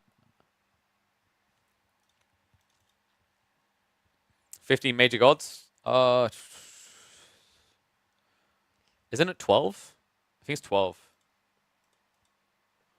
think it's 3 per civ, right? Yeah. 3 per civ, and then obviously minor gods, like you could like times that by there's 8 choices within each major god, right? Number 25? I know. I saw your Reddit response to that. Look at you holding in. Chinese isn't in the game, but that was an expansion. Honestly, I kind of hope they just don't replicate China. I hope they completely rework it. I don't know. Am I the only one that felt like China kind of ruined Age of Myth? I don't think it was a good addition. I like the idea of like trying to do China. I just think the way it was done wasn't great. Alright, let's go. It's the kid versus the toddler. One and all, welcome back to Age of Empires 4 action. It's Himiyama time. You know it's going to be something spicy. Dragavan, he begs us to cast his games, and it's almost like you know he's going to do something funky. I don't know what it's going to be. Is it going to be Trade Wing Gamba? Is it going to be Industry Wing? Is it going to be TC Rush? I simply don't know. But all you can guarantee is it's not going to be meta when it's Dragavan playing. Voldemar on the other side, going to be trying to play Mr. Calculated Brain here. Has gone for the Delhi Dock drop into the fishing boats. This is really cool. Actually, this is sick. The Delhi buff to fishing boats now having tracking shots means that the boat opening is really strong for them. Because you can't cheese them to try and block the play and like dodge out and get your own plays going here, right? Like this is actually a pretty solid unit to hold this area. So pretty cool read on the opening. And yeah, guys, Age of Myth China was kind of OP. It was dumb, badly balanced. And Dragavan, on the other side, I'm wondering, first steps first. What are we getting? Because most players, you'd be like, oh, yeah, it's going to be Growth Wing. Or, oh, yeah, it's obviously going to be, like, you know, the Desert Raider, right? I'm not convinced. Could we be seeing Gamble Wing? Because Dragavan, I feel like it's going to be Growth into Castle Rush Trade Wing with the Gamba to try and beat Delhi. I've seen him do this. For those who don't know, he actually done that exact strategy on LAN up against Blid to win a Series 3-0 against the Delhi on Coastal Cliffs. It's going to be Trade Wing and Feudal. Let's go. All right, this is cool. So basically, guys, Dragafan is going to instantly win the game if he gets a Skirmisher and the Bedouin Swarmsman. Because if you get Skirmisher, you counter initial archers, you have good base damage against Ghazi, and the Bedouin Swordsman have bonus damage versus like melee. And they're very bulky. Actually, I think you just want double Skirmisher. Double Skirmisher is really solid. And then you get like 2 Horsemen and Desert Raider follow-up. But here you go. 6 on the gold. Here we go, baby. Oh my god. Voldemort has to know this is coming. There's no way he's not expecting cheese. I've got a Moss. The problem with it for Voldemort is this is really scary. When you go fishing and your opponent goes Gamba Wing, keep in mind your opponent, if he gets double Skirmisher Pump or something like that, he can immediately just get 4 units out in the field, which is vile. And you haven't even started your tech up. So it's really important you catch up fast here. So it should be Tower Victory. What? Should be Tower Victory. Will not be Tower Victory. We've got Dome of Faith. Okay, so Voldemar's just going to... Is he going to try to fast castle? I guess you could hunker down. Like, maybe you outpost the gold here, and then you just rush it. You've got the fishing to bolster you. That fishing can't immediately be killed off. Like, that's the one good thing for Voldemar here, is like this trade wing play. Let's say he gets double skirmisher ticket, which is OP. It doesn't really do enough against fishing boats, because they've got the passive heal, right? And they have 150 health, by the way. You heard that correctly. Don't ask me why. They are very tanky. So, you have to go for land. If he moves quick enough and Voldemar's greedy about this, you may be able to block him. But you need either Spearman or Stables. And here we go, moment of truth. He got both. He's got Bedouin Swordsman and the Skirmisher. Guys, not only that, oh my god, this is broken. He got food on the roll as well, which is intense here. Because remember what I said, you want to get like Horseman or Desert Raider follow-up. Both options are primarily food. This is perfect. He also got wood. So if he just gathers a crap ton of gold, he can get everything he needs. This is not okay. This is RNG, baby, but sometimes you just gotta roll it. So I think you just bypass this. Funnily enough, Voldemar can defend against this. This is not what you want to attack. Because look, remember, the archer ships, the fishing boats rather, don't miss anymore. You just need to go for land. Oh, that's fantastic. All right, here we go. So you don't want to be going... Oh, God, he's going to try Ghazi. So the reason why Ghazi's a bit tough is the Bedouin Swordsmen are decent at dealing with Ghazi, but if he's following up stables with Desert Raider and Horseman, you're dead. This is hard for Voldemar. He also doesn't have better infantry to fall back on, right? He didn't go Tower Victory.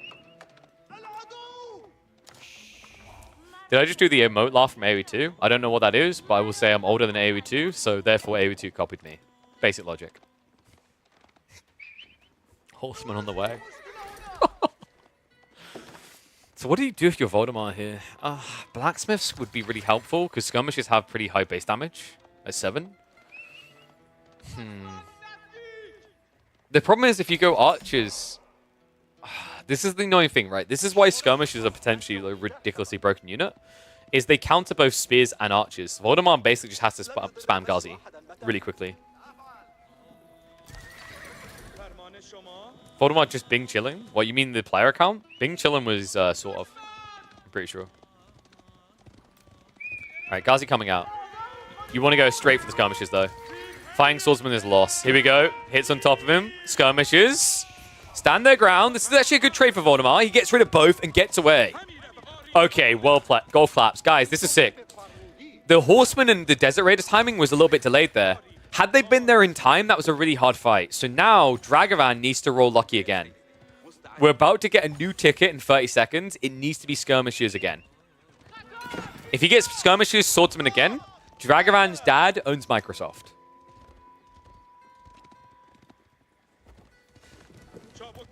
The reason that time was important, by the way, is if he had waited, say, 10 seconds, he died to Desert Raiders. What I want to see Voldemort now do is pull the Scholars out to heal. Like, you want these Ghazi perma topped off. Funnily enough, at this point, like, this is where Dragavan would benefit from adding in Arax. Because 2 or 3 Spearmen kind of ruins the plan now for Voldy. Damn, Voldemort already knows it, though. Archery range being dropped. Remember, archery range is good up against the Swordsman, bad against the Skirmishers. But there are no Skirmishers right now. Skull is being pulled. Voldemort. Oh, this is so cool. Dome of Faith doesn't usually feel good, but this is a situation where it's damn nice. 4 Scholars now, so an easy top-off. Other side, Moment of Truth. He got the Swordsman, but not the Skirmishers. So this is problematic. He's going to spawn them out. But Voldemort, Archer plus Ghazi is now a really strong comp. The other options are traders. You could try to set that up, but I don't think that returns value quick enough when your opponent's spamming Ghazi. Oh, the game state? Yeah. I think Voldemort's Reap is right. Like, my worry was that he was going to chill. Like, if he waited in the base and spammed more Ghazi, the Desert Raiders arrive and he loses that initial fight. But his read to just out-micro on the initial engagement put him ahead now. The Swordsmen are kind of like Men-at-Arms, but they actually take bonus damage from archers. But they are very bulky. 140 raw health, no armor. So in a way, like, they are a more efficient frontline than Spearmen. They will, against most front lines, do 12 damage. The problem is genuinely archers counter them. Moving in, Ghazi get on top of the Desert Raiders. Archers trying to target that down as well. Voldemort, nice pull away here. A lot of injuries there, but remember, he can top off the Scholars. Needs to be careful about this retreat. Ghazi have to spread the line again. Desert Raiders go down in a bad fight now. Dragavan has to retreat, but that's going to cost him dearly. Swordsman going down. Archers being prepped behind this, but Dragavan, this is where it gets a little bit rough. It starts to feel a little bit late. Fishing also still not being denied whatsoever. I wonder if it might have been worth Dragavan stopping off for a ram to deal with this. Because the fishing is definitely inflating the Ghazi count a lot. How much sheep have we got? 4 sheep left over. Berries are forward spawning, but now he's getting out of his base. The timing was actually really good by Voldemort here. Dragavan, kind of locked in now, right? Like, hasn't prepped the traders. He doesn't want to go for that. He just spawned them. So he's going to try to bolster his eco. You can't rush castle here, though. And there we go. Blacksmith tech's now coming in. Pretty heavily delayed, but if you think about it, the alternative is having less Ghazi archers. I don't hate what he done here because you have to get the initial units against the Bedoan, or you lose. And like double blacksmiths would have lost you the initial fight. 1 blacksmith probably would have lost you the initial fight. Right? Because you would have had 1 Ghazi coming out instead of 2. You would have just died there. So I actually don't blame him for this. Dragavan does have an edge here, though. Look at these blacksmith techs coming in. Ghazi are going to look to punish on land, though. Moves in. Quick shift back here. Without undermesh, this is expensive on the dive for Voldemort. Luckily for him, it's just 1 Ghazi going down. Is there a world in which Dragavan goes advancement wing? I don't think so. You need a pretty big military lead to make that type of sacrifice. And like, what is your play when you get there? I guess you could upgrade Horseman. Like, that Horseman could actually be everything. The annoying thing with this build about teching up, by the way, is when you tech up, you block your tickets. So your timing needs to be basically before you're within 60 seconds of your next trade wing. Because the problem is, if you, for example, get Bedoan again, you queue them up, they'll be queued behind the tech up, and you'll have to wait for Castle to complete, which feels terrible. Because at that point, you're just locking in a bunch of resources and waiting an extra minute and a half. Then coming in, though, Dragavan says, who needs a ram? Voldemort. Gonna lose some valuable food sources here. Army is on the way to react. No Desert Raider might be a problem. Wait, why do we not have a Desert Raider? Dragavan, I think you maybe missed that detail. Holds the choke point for now, but Ghazi do have the concave effect. Archer's assisting here. But Voldemort still at a big blacksmith disadvantage. Has to back away. Might be in trouble. Bedoan's swordsmen are chasing. Archer's not quick to break away from this. Skirmish is slow to respond. Voldemort Decent amount of Ghazi still remaining in the field. However, it looks like the dock cannot be protected here. It's going to be denied. The Desert Raider details now being fixed. Dragavan is Q2 up. Archer ship is going to come out. That could be sick. Voldemar baits the fire. Archers are focusing on this right now, which means the front line is going to lose. Horseman surging forward here. Badoan numbers not looking great. Archer ship is going to go down. The dock is not dead. And the bulk is one out here. Voldemar, what a distraction. Yes, the Archer ship dies, but it opens the floodgate now. 10 Ghazi, 14 Archers. Dragavan has queued up 5 Desert Raiders, but at 30 seconds a pop, they are not going to be quick enough here. And a good timing now for Voldemar to consider moving out for Sacred Sites. Definitely has mass advantage. Traders also, for some reason, turning up to the front line. We'll have to back them off. Damn. What a haul by Voldy. And he does pull a villager, so Repair's going to come out. Fishing is back online, and a new Archer ship's coming in. And a lockdown on those Sacred Sites now. Wolves starting to go up. This is slipping away from Dragavan. It's actually really scary when you don't have like mass horseman lead now to try and flank raid. Because you want to have enough to try and hold as a front line here and a few to peel off. But like right now, you need to put everything into the Sacred Site. Oh, Desert Raid is coming. Well, Dragavan, definitely a player that believes in the power of the camels. How much can they deliver here? Skirmish account's starting to scale up, actually. Like, he's got 4 so far. Oh, no. Guys, he got 3 wood tickets and 1 stone.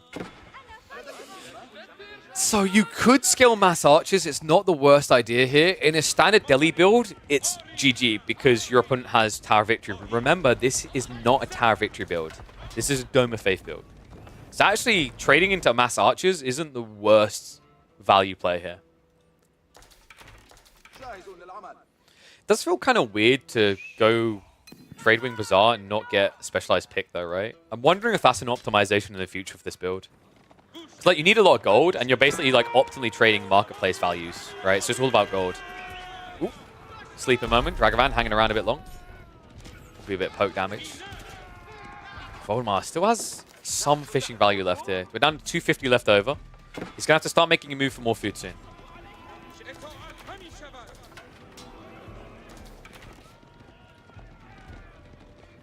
And keep in mind, Voldemar's winning these fights without Undermesh. If Undermesh comes in, this is going to be a big kick to the teeth. Dragavan needs to win soon. Comes in with the clash.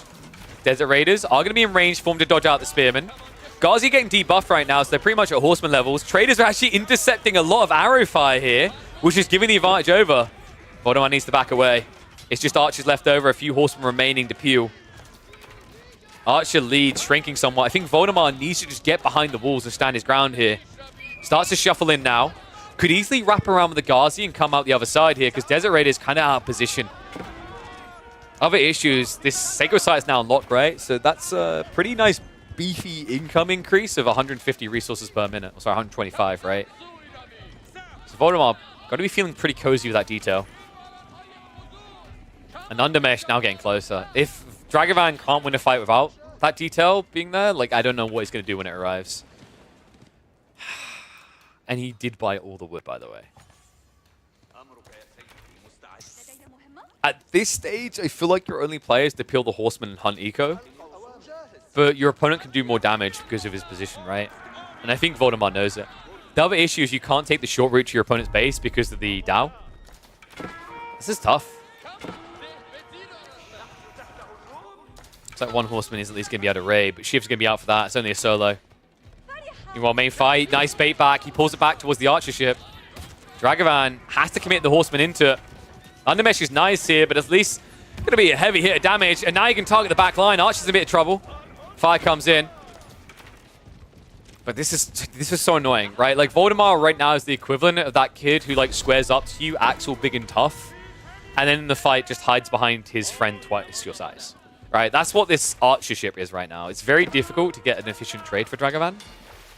And what in the duck am I looking at? We've got a sneaky 2TC play coming to Drag. Oh, this is a bit more annoying though. He pulls the villagers out in the timing. Voldemar moving in. Wait, this is perfect. He doesn't immediately react. He goes deeper to make sure the archers get in range. A cancel a double outpost. It looks like it's going to be 3 villagers down here. Voldemar finding a nice little strike. Dragavan starting to be starved out a little. And second Sacred Site now locked in for Voldy. The question is, can this TC play return fire for Dragavan? Can it get him enough here? Because my worry now is, although the fishing is gone, your opponent has supplemented himself with 250 gold a minute. And you've just spent quite a lot of resources on trying to get a delayed eco-inflation, right? 750 resources down the drain. It's going to take, like, what? Probably 3 minutes to feel like you made a return on that at least. That's like, at that point, it kind of feels like a 1,500 resource difference, potentially. It's very important you find the decaps here. Voldemar not going to allow it for free, though. Moving in now. Horseman count is only 10 here, folks. Against this many archers, if your troops aren't in position, this isn't great. These horsemen are proving a bit annoying. Like, credit to Dragavan. We said that he needs to do these type of details. The problem is, although it's idle time and a bit annoying, it shouldn't amount to medi kills.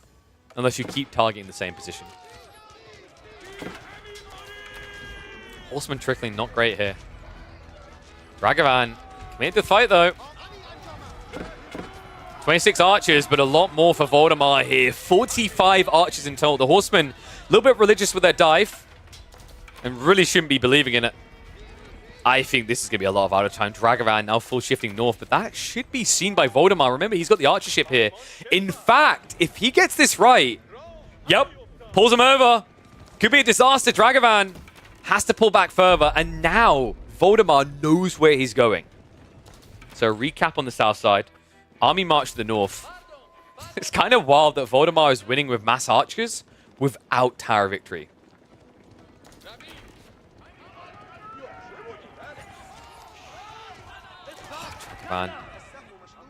Remember, 2TC Irobids is not 2C Abassids, right? You don't get fresh food stuff. This is painfully expensive. Gold also getting denied out. 6 sites now locked in. A 5 villager lead for Voldemar. A little bit deceptive. You need to delete 2 of those, right? Because we've got the fishing boats over here. Voldy. Are we close to being... Yeah, siege engineering still a way off. So 3 to 4 minutes away. Dragavan still has some time to work with, but he needs to use it wisely. And the archer rotation, Dragavan hasn't noticed yet. Voldemar coming around the back. Finds the villagers. Dragavan a little bit slow on the pull away, so 3 more villies going down. It looks like he's going to save 1 of them there. So make it 2. But surely this rotation leads north now. And that's what worries me. Like, think about what's happening here. Dragavan has snuck onto the food, but it's deer and berries together. Makes you very predictable. Voldemar's hunting for it, all the while going for tech ups here. Compound defender now on the way. This could be a double disaster. The tech up is a big enough lead for Voldemar. Dragavan hasn't even started his, but on top of that, the archers are about to find it. TC now revealed. Oh boy. And that's going to be an immediate dive towards north side, right? Archers hang around for the moment. The A-click working against him. Villagers are going to vacate the area to head back home. But there isn't really much waiting there for him. Dragavan doesn't have any safe food. So how do you get out of this? If tickets are kind to you, let's say... Oh, God, no. He's got 100 seconds to wait. He's got 1 food reserve waiting to happen on the trade wing here. But basically what you needed is like double food or triple food even coming in to try and get advancement. Now I'm not really sure how you get the food quick enough.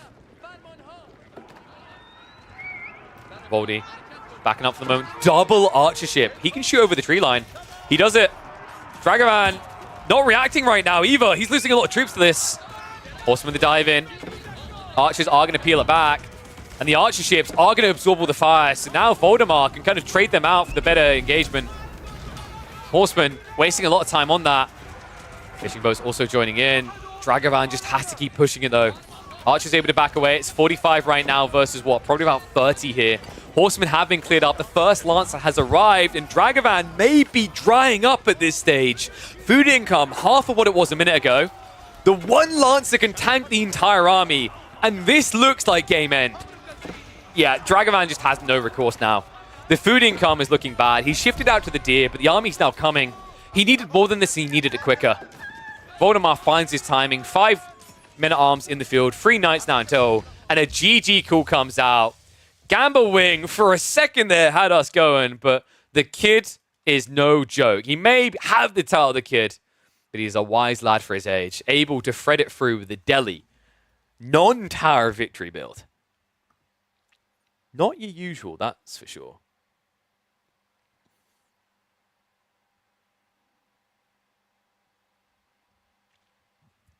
All right. Well played, Mr. Voldemar. Yo, there's my boy. How's it going, Agent Noob? It's been a while. You doing well, bud? Thank you. Appreciate the sub. Welcome back to the Swarm. So, what we can do now is... Ooh, do we call it or do we eat and come back? I am weighing it up. Choices. I mean, we've done a good solid 6 hours today. What about a 10-minute game? Ooh, fair point. Is food ready, though? We should definitely watch your Donati game. Luckily, they're definitely quick enough. Alright, give me a sec. Looking forward to the tourney in Spain? Hell yeah. Hyped for it. Wait, is food ready, Emma? Alright, we'll do a quick Donati game and then I'll go eat. I'm weighing up whether we come back. Because, like, we basically have done... then we would have done a 6 hour plus stream, which isn't too bad.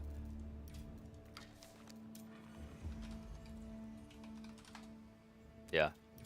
I'll let you guys know. I'm waiting for confirmation. I might have a gig on Friday, so I might not be able to stream then, but I'll let you guys know. By Thursday, I should know. But currently, the plan is Thursday and Friday to stream as well. So you'll get probably at least another 12 hours of content out of me this week. Not bad. So 25 hours this week. We usually average like 20, 25 hours a week, which is a lot of good content. And then obviously we're on EGC as well, so you guys get spoiled. So, let's see. Voldemar versus thank you for the extra 10 wood. What are you about to do to him? Is this the game Juji versus Delhi? Is that the one, Don?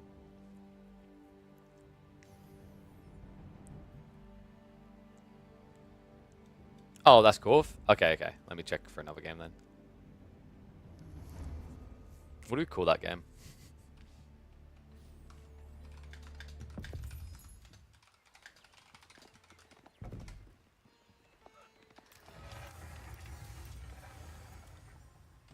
Oh, you know what you call it? This player's obsession with gambling is not healthy. There you go. Alright, one sec. Let's find that Voldemar versus Don game. I'm getting a little bit hungry, so we need to be quick with this. We're making Bombard attacks cost stone, like ammo big? No. Bombards aren't that strong already. It's a really bad idea. No offense, but like, no, it's not needed. Doesn't make sense at all. English versus Yuji. Which one is yours, Don? I'm confused. Which one am I looking for here? I don't know which one your account is. What's it called?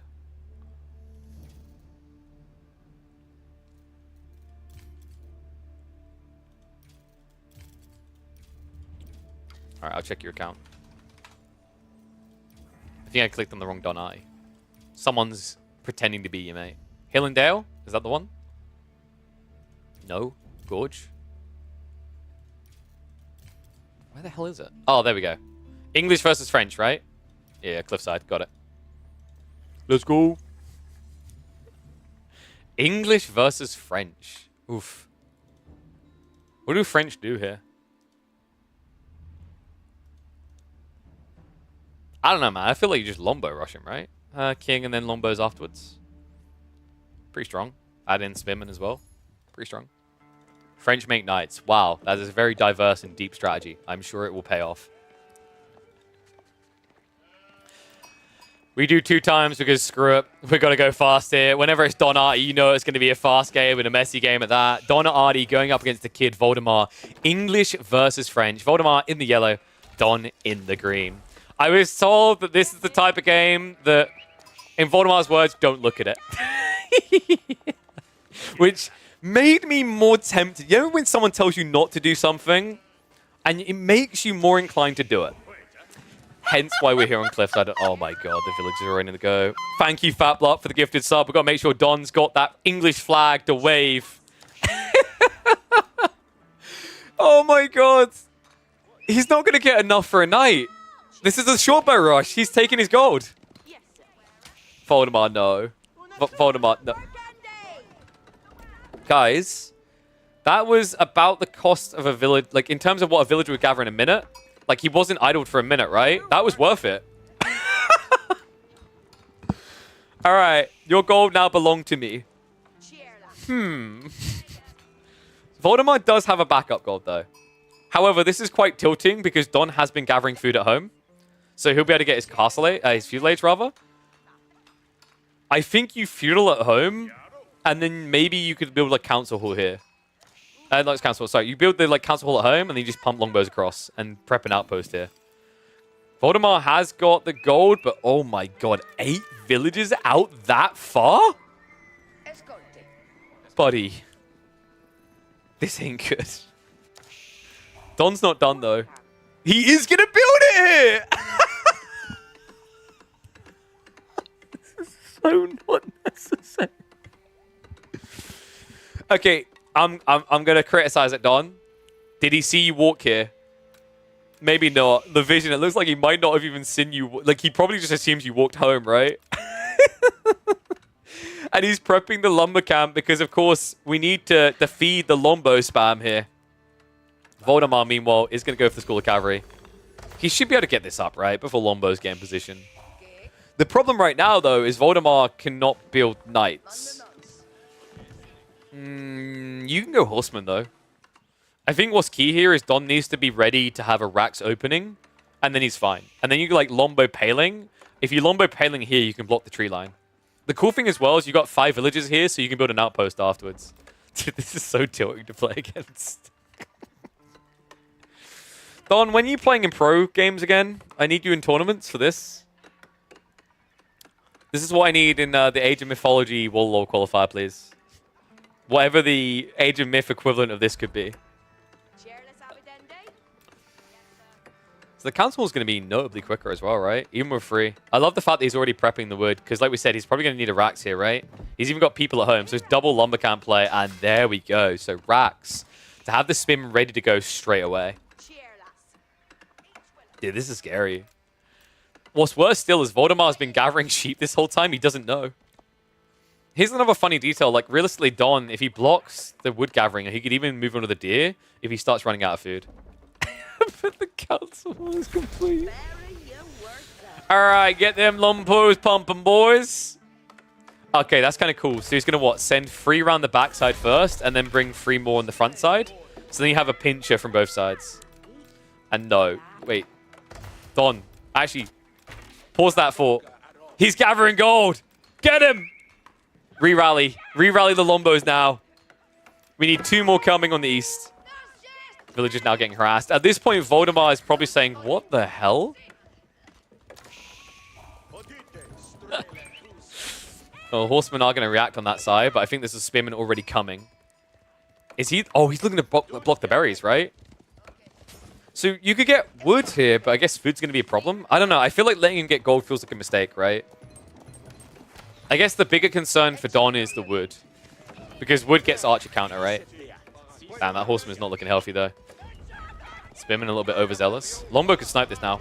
Woo-hoo-hoo, freebie. And Voldemort now queuing up the first archers. You can see it now.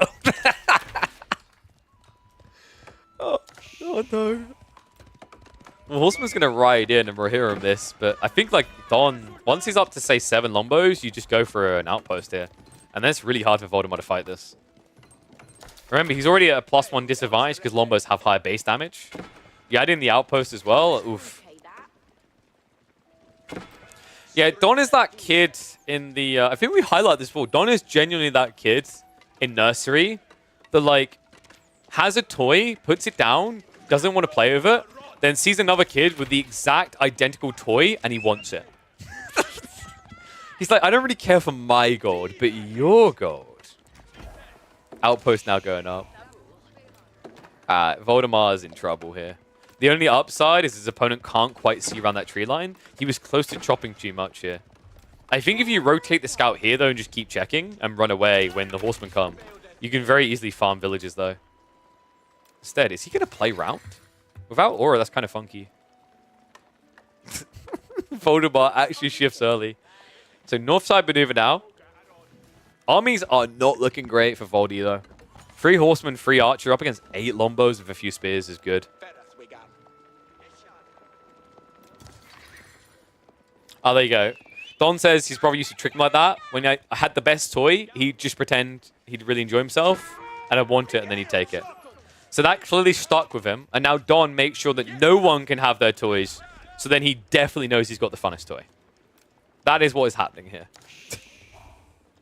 Meanwhile, Voldemar's had enough. He's like, you know what, screw this. If you've got your council hall here, you have no one to defend. Oh, Voldemar, when will you learn? The English always have something to defend with.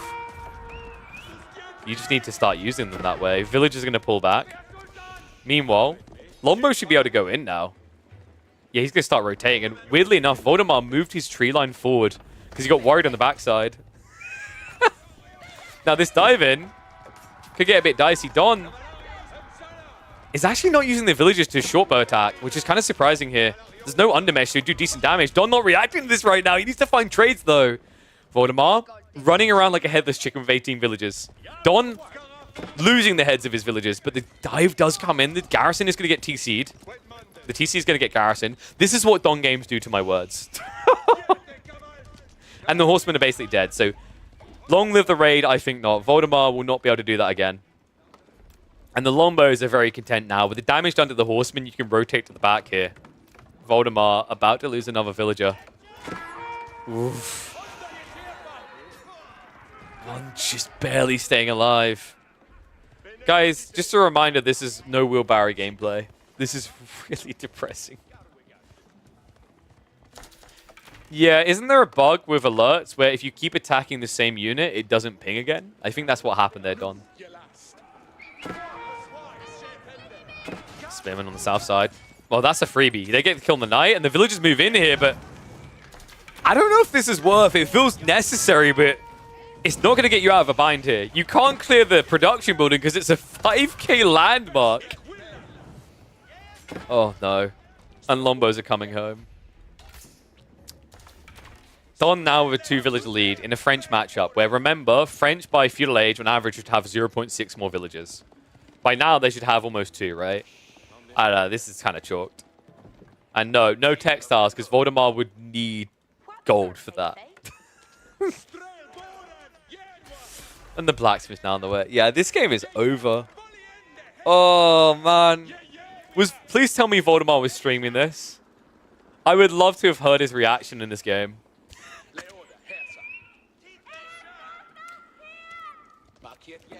The proxy council hall. What a classic. And now Ram's on the way. Yeah, this is not an army to engage with Voldemar. Even the retreat is kind of sad, right? He takes as much damage as he dishes out. And yeah, he's on the march to the North Gold, but I don't know if your base is going to be alive by the time you start gathering there. That's also a lot of villages. It looks like he's going out for the deer as well, so he's playing full pocketed resources. Kind of smart against English because they're not going to check flank, but Don's also... he has no chill, right? Like, he's not going to just sit back and be like, okay, I guess I'll go Castle Age. In fact, he's suspicious right now. Nah, there's no way he knows about that gold.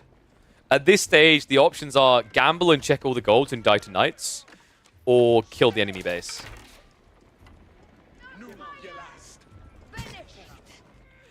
I think we're going to get the kill the base move. Steeled arrows are now on the way. A new outpost coming up. Now, the problem is, Voldemar might have, what, 13 villagers safe outside of his base? But what about the children? What about the new generation of French villagers? Where did they go? How did they escape this? They're the ones I'm worried for. And the Ram is now on the way. Lombo's now shuffling in. This is the thing. Voldemar might have half his economy safe, but the other half is anything but. Lombo's now the move in. It's got the attack speed buff as well. This is over. Oh my god. Voldemar doesn't even realize it and immediately calls GG. Wow, Council Hall might not be meta, but you know what? I think putting it inside the enemy base may be the buff that was needed. Well played, Donald. Well played. You are a dirty, dirty boy. Oh my god. What do we call that one? Where did we begin with that one?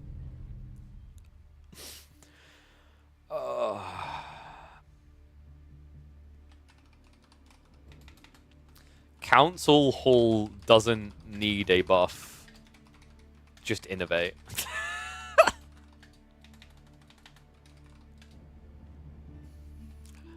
Gold yoink into proxy council. Dude, I just... Golf claps. Golf claps for good old Don. He delivers again. He always delivers. Creme de la creme. Best of the best. Alright, I think my food is starting to get cold though, so I better wind down. I think I'm not going to come back and cast more afterwards. We have been live for almost 6.5 hours, so it's been pretty good. I was going to raid Anno Chad. If you guys want to see Anatan versus Beastie, go there. But I think Voldemort needs the raid after that. Go ask him if he's checked his gold to make sure that there isn't a landmark next to it. So remind Voldemort to check his gold in case there is an enemy landmark next to it. It's very important that he checks his golds at all times. We don't want to repeat.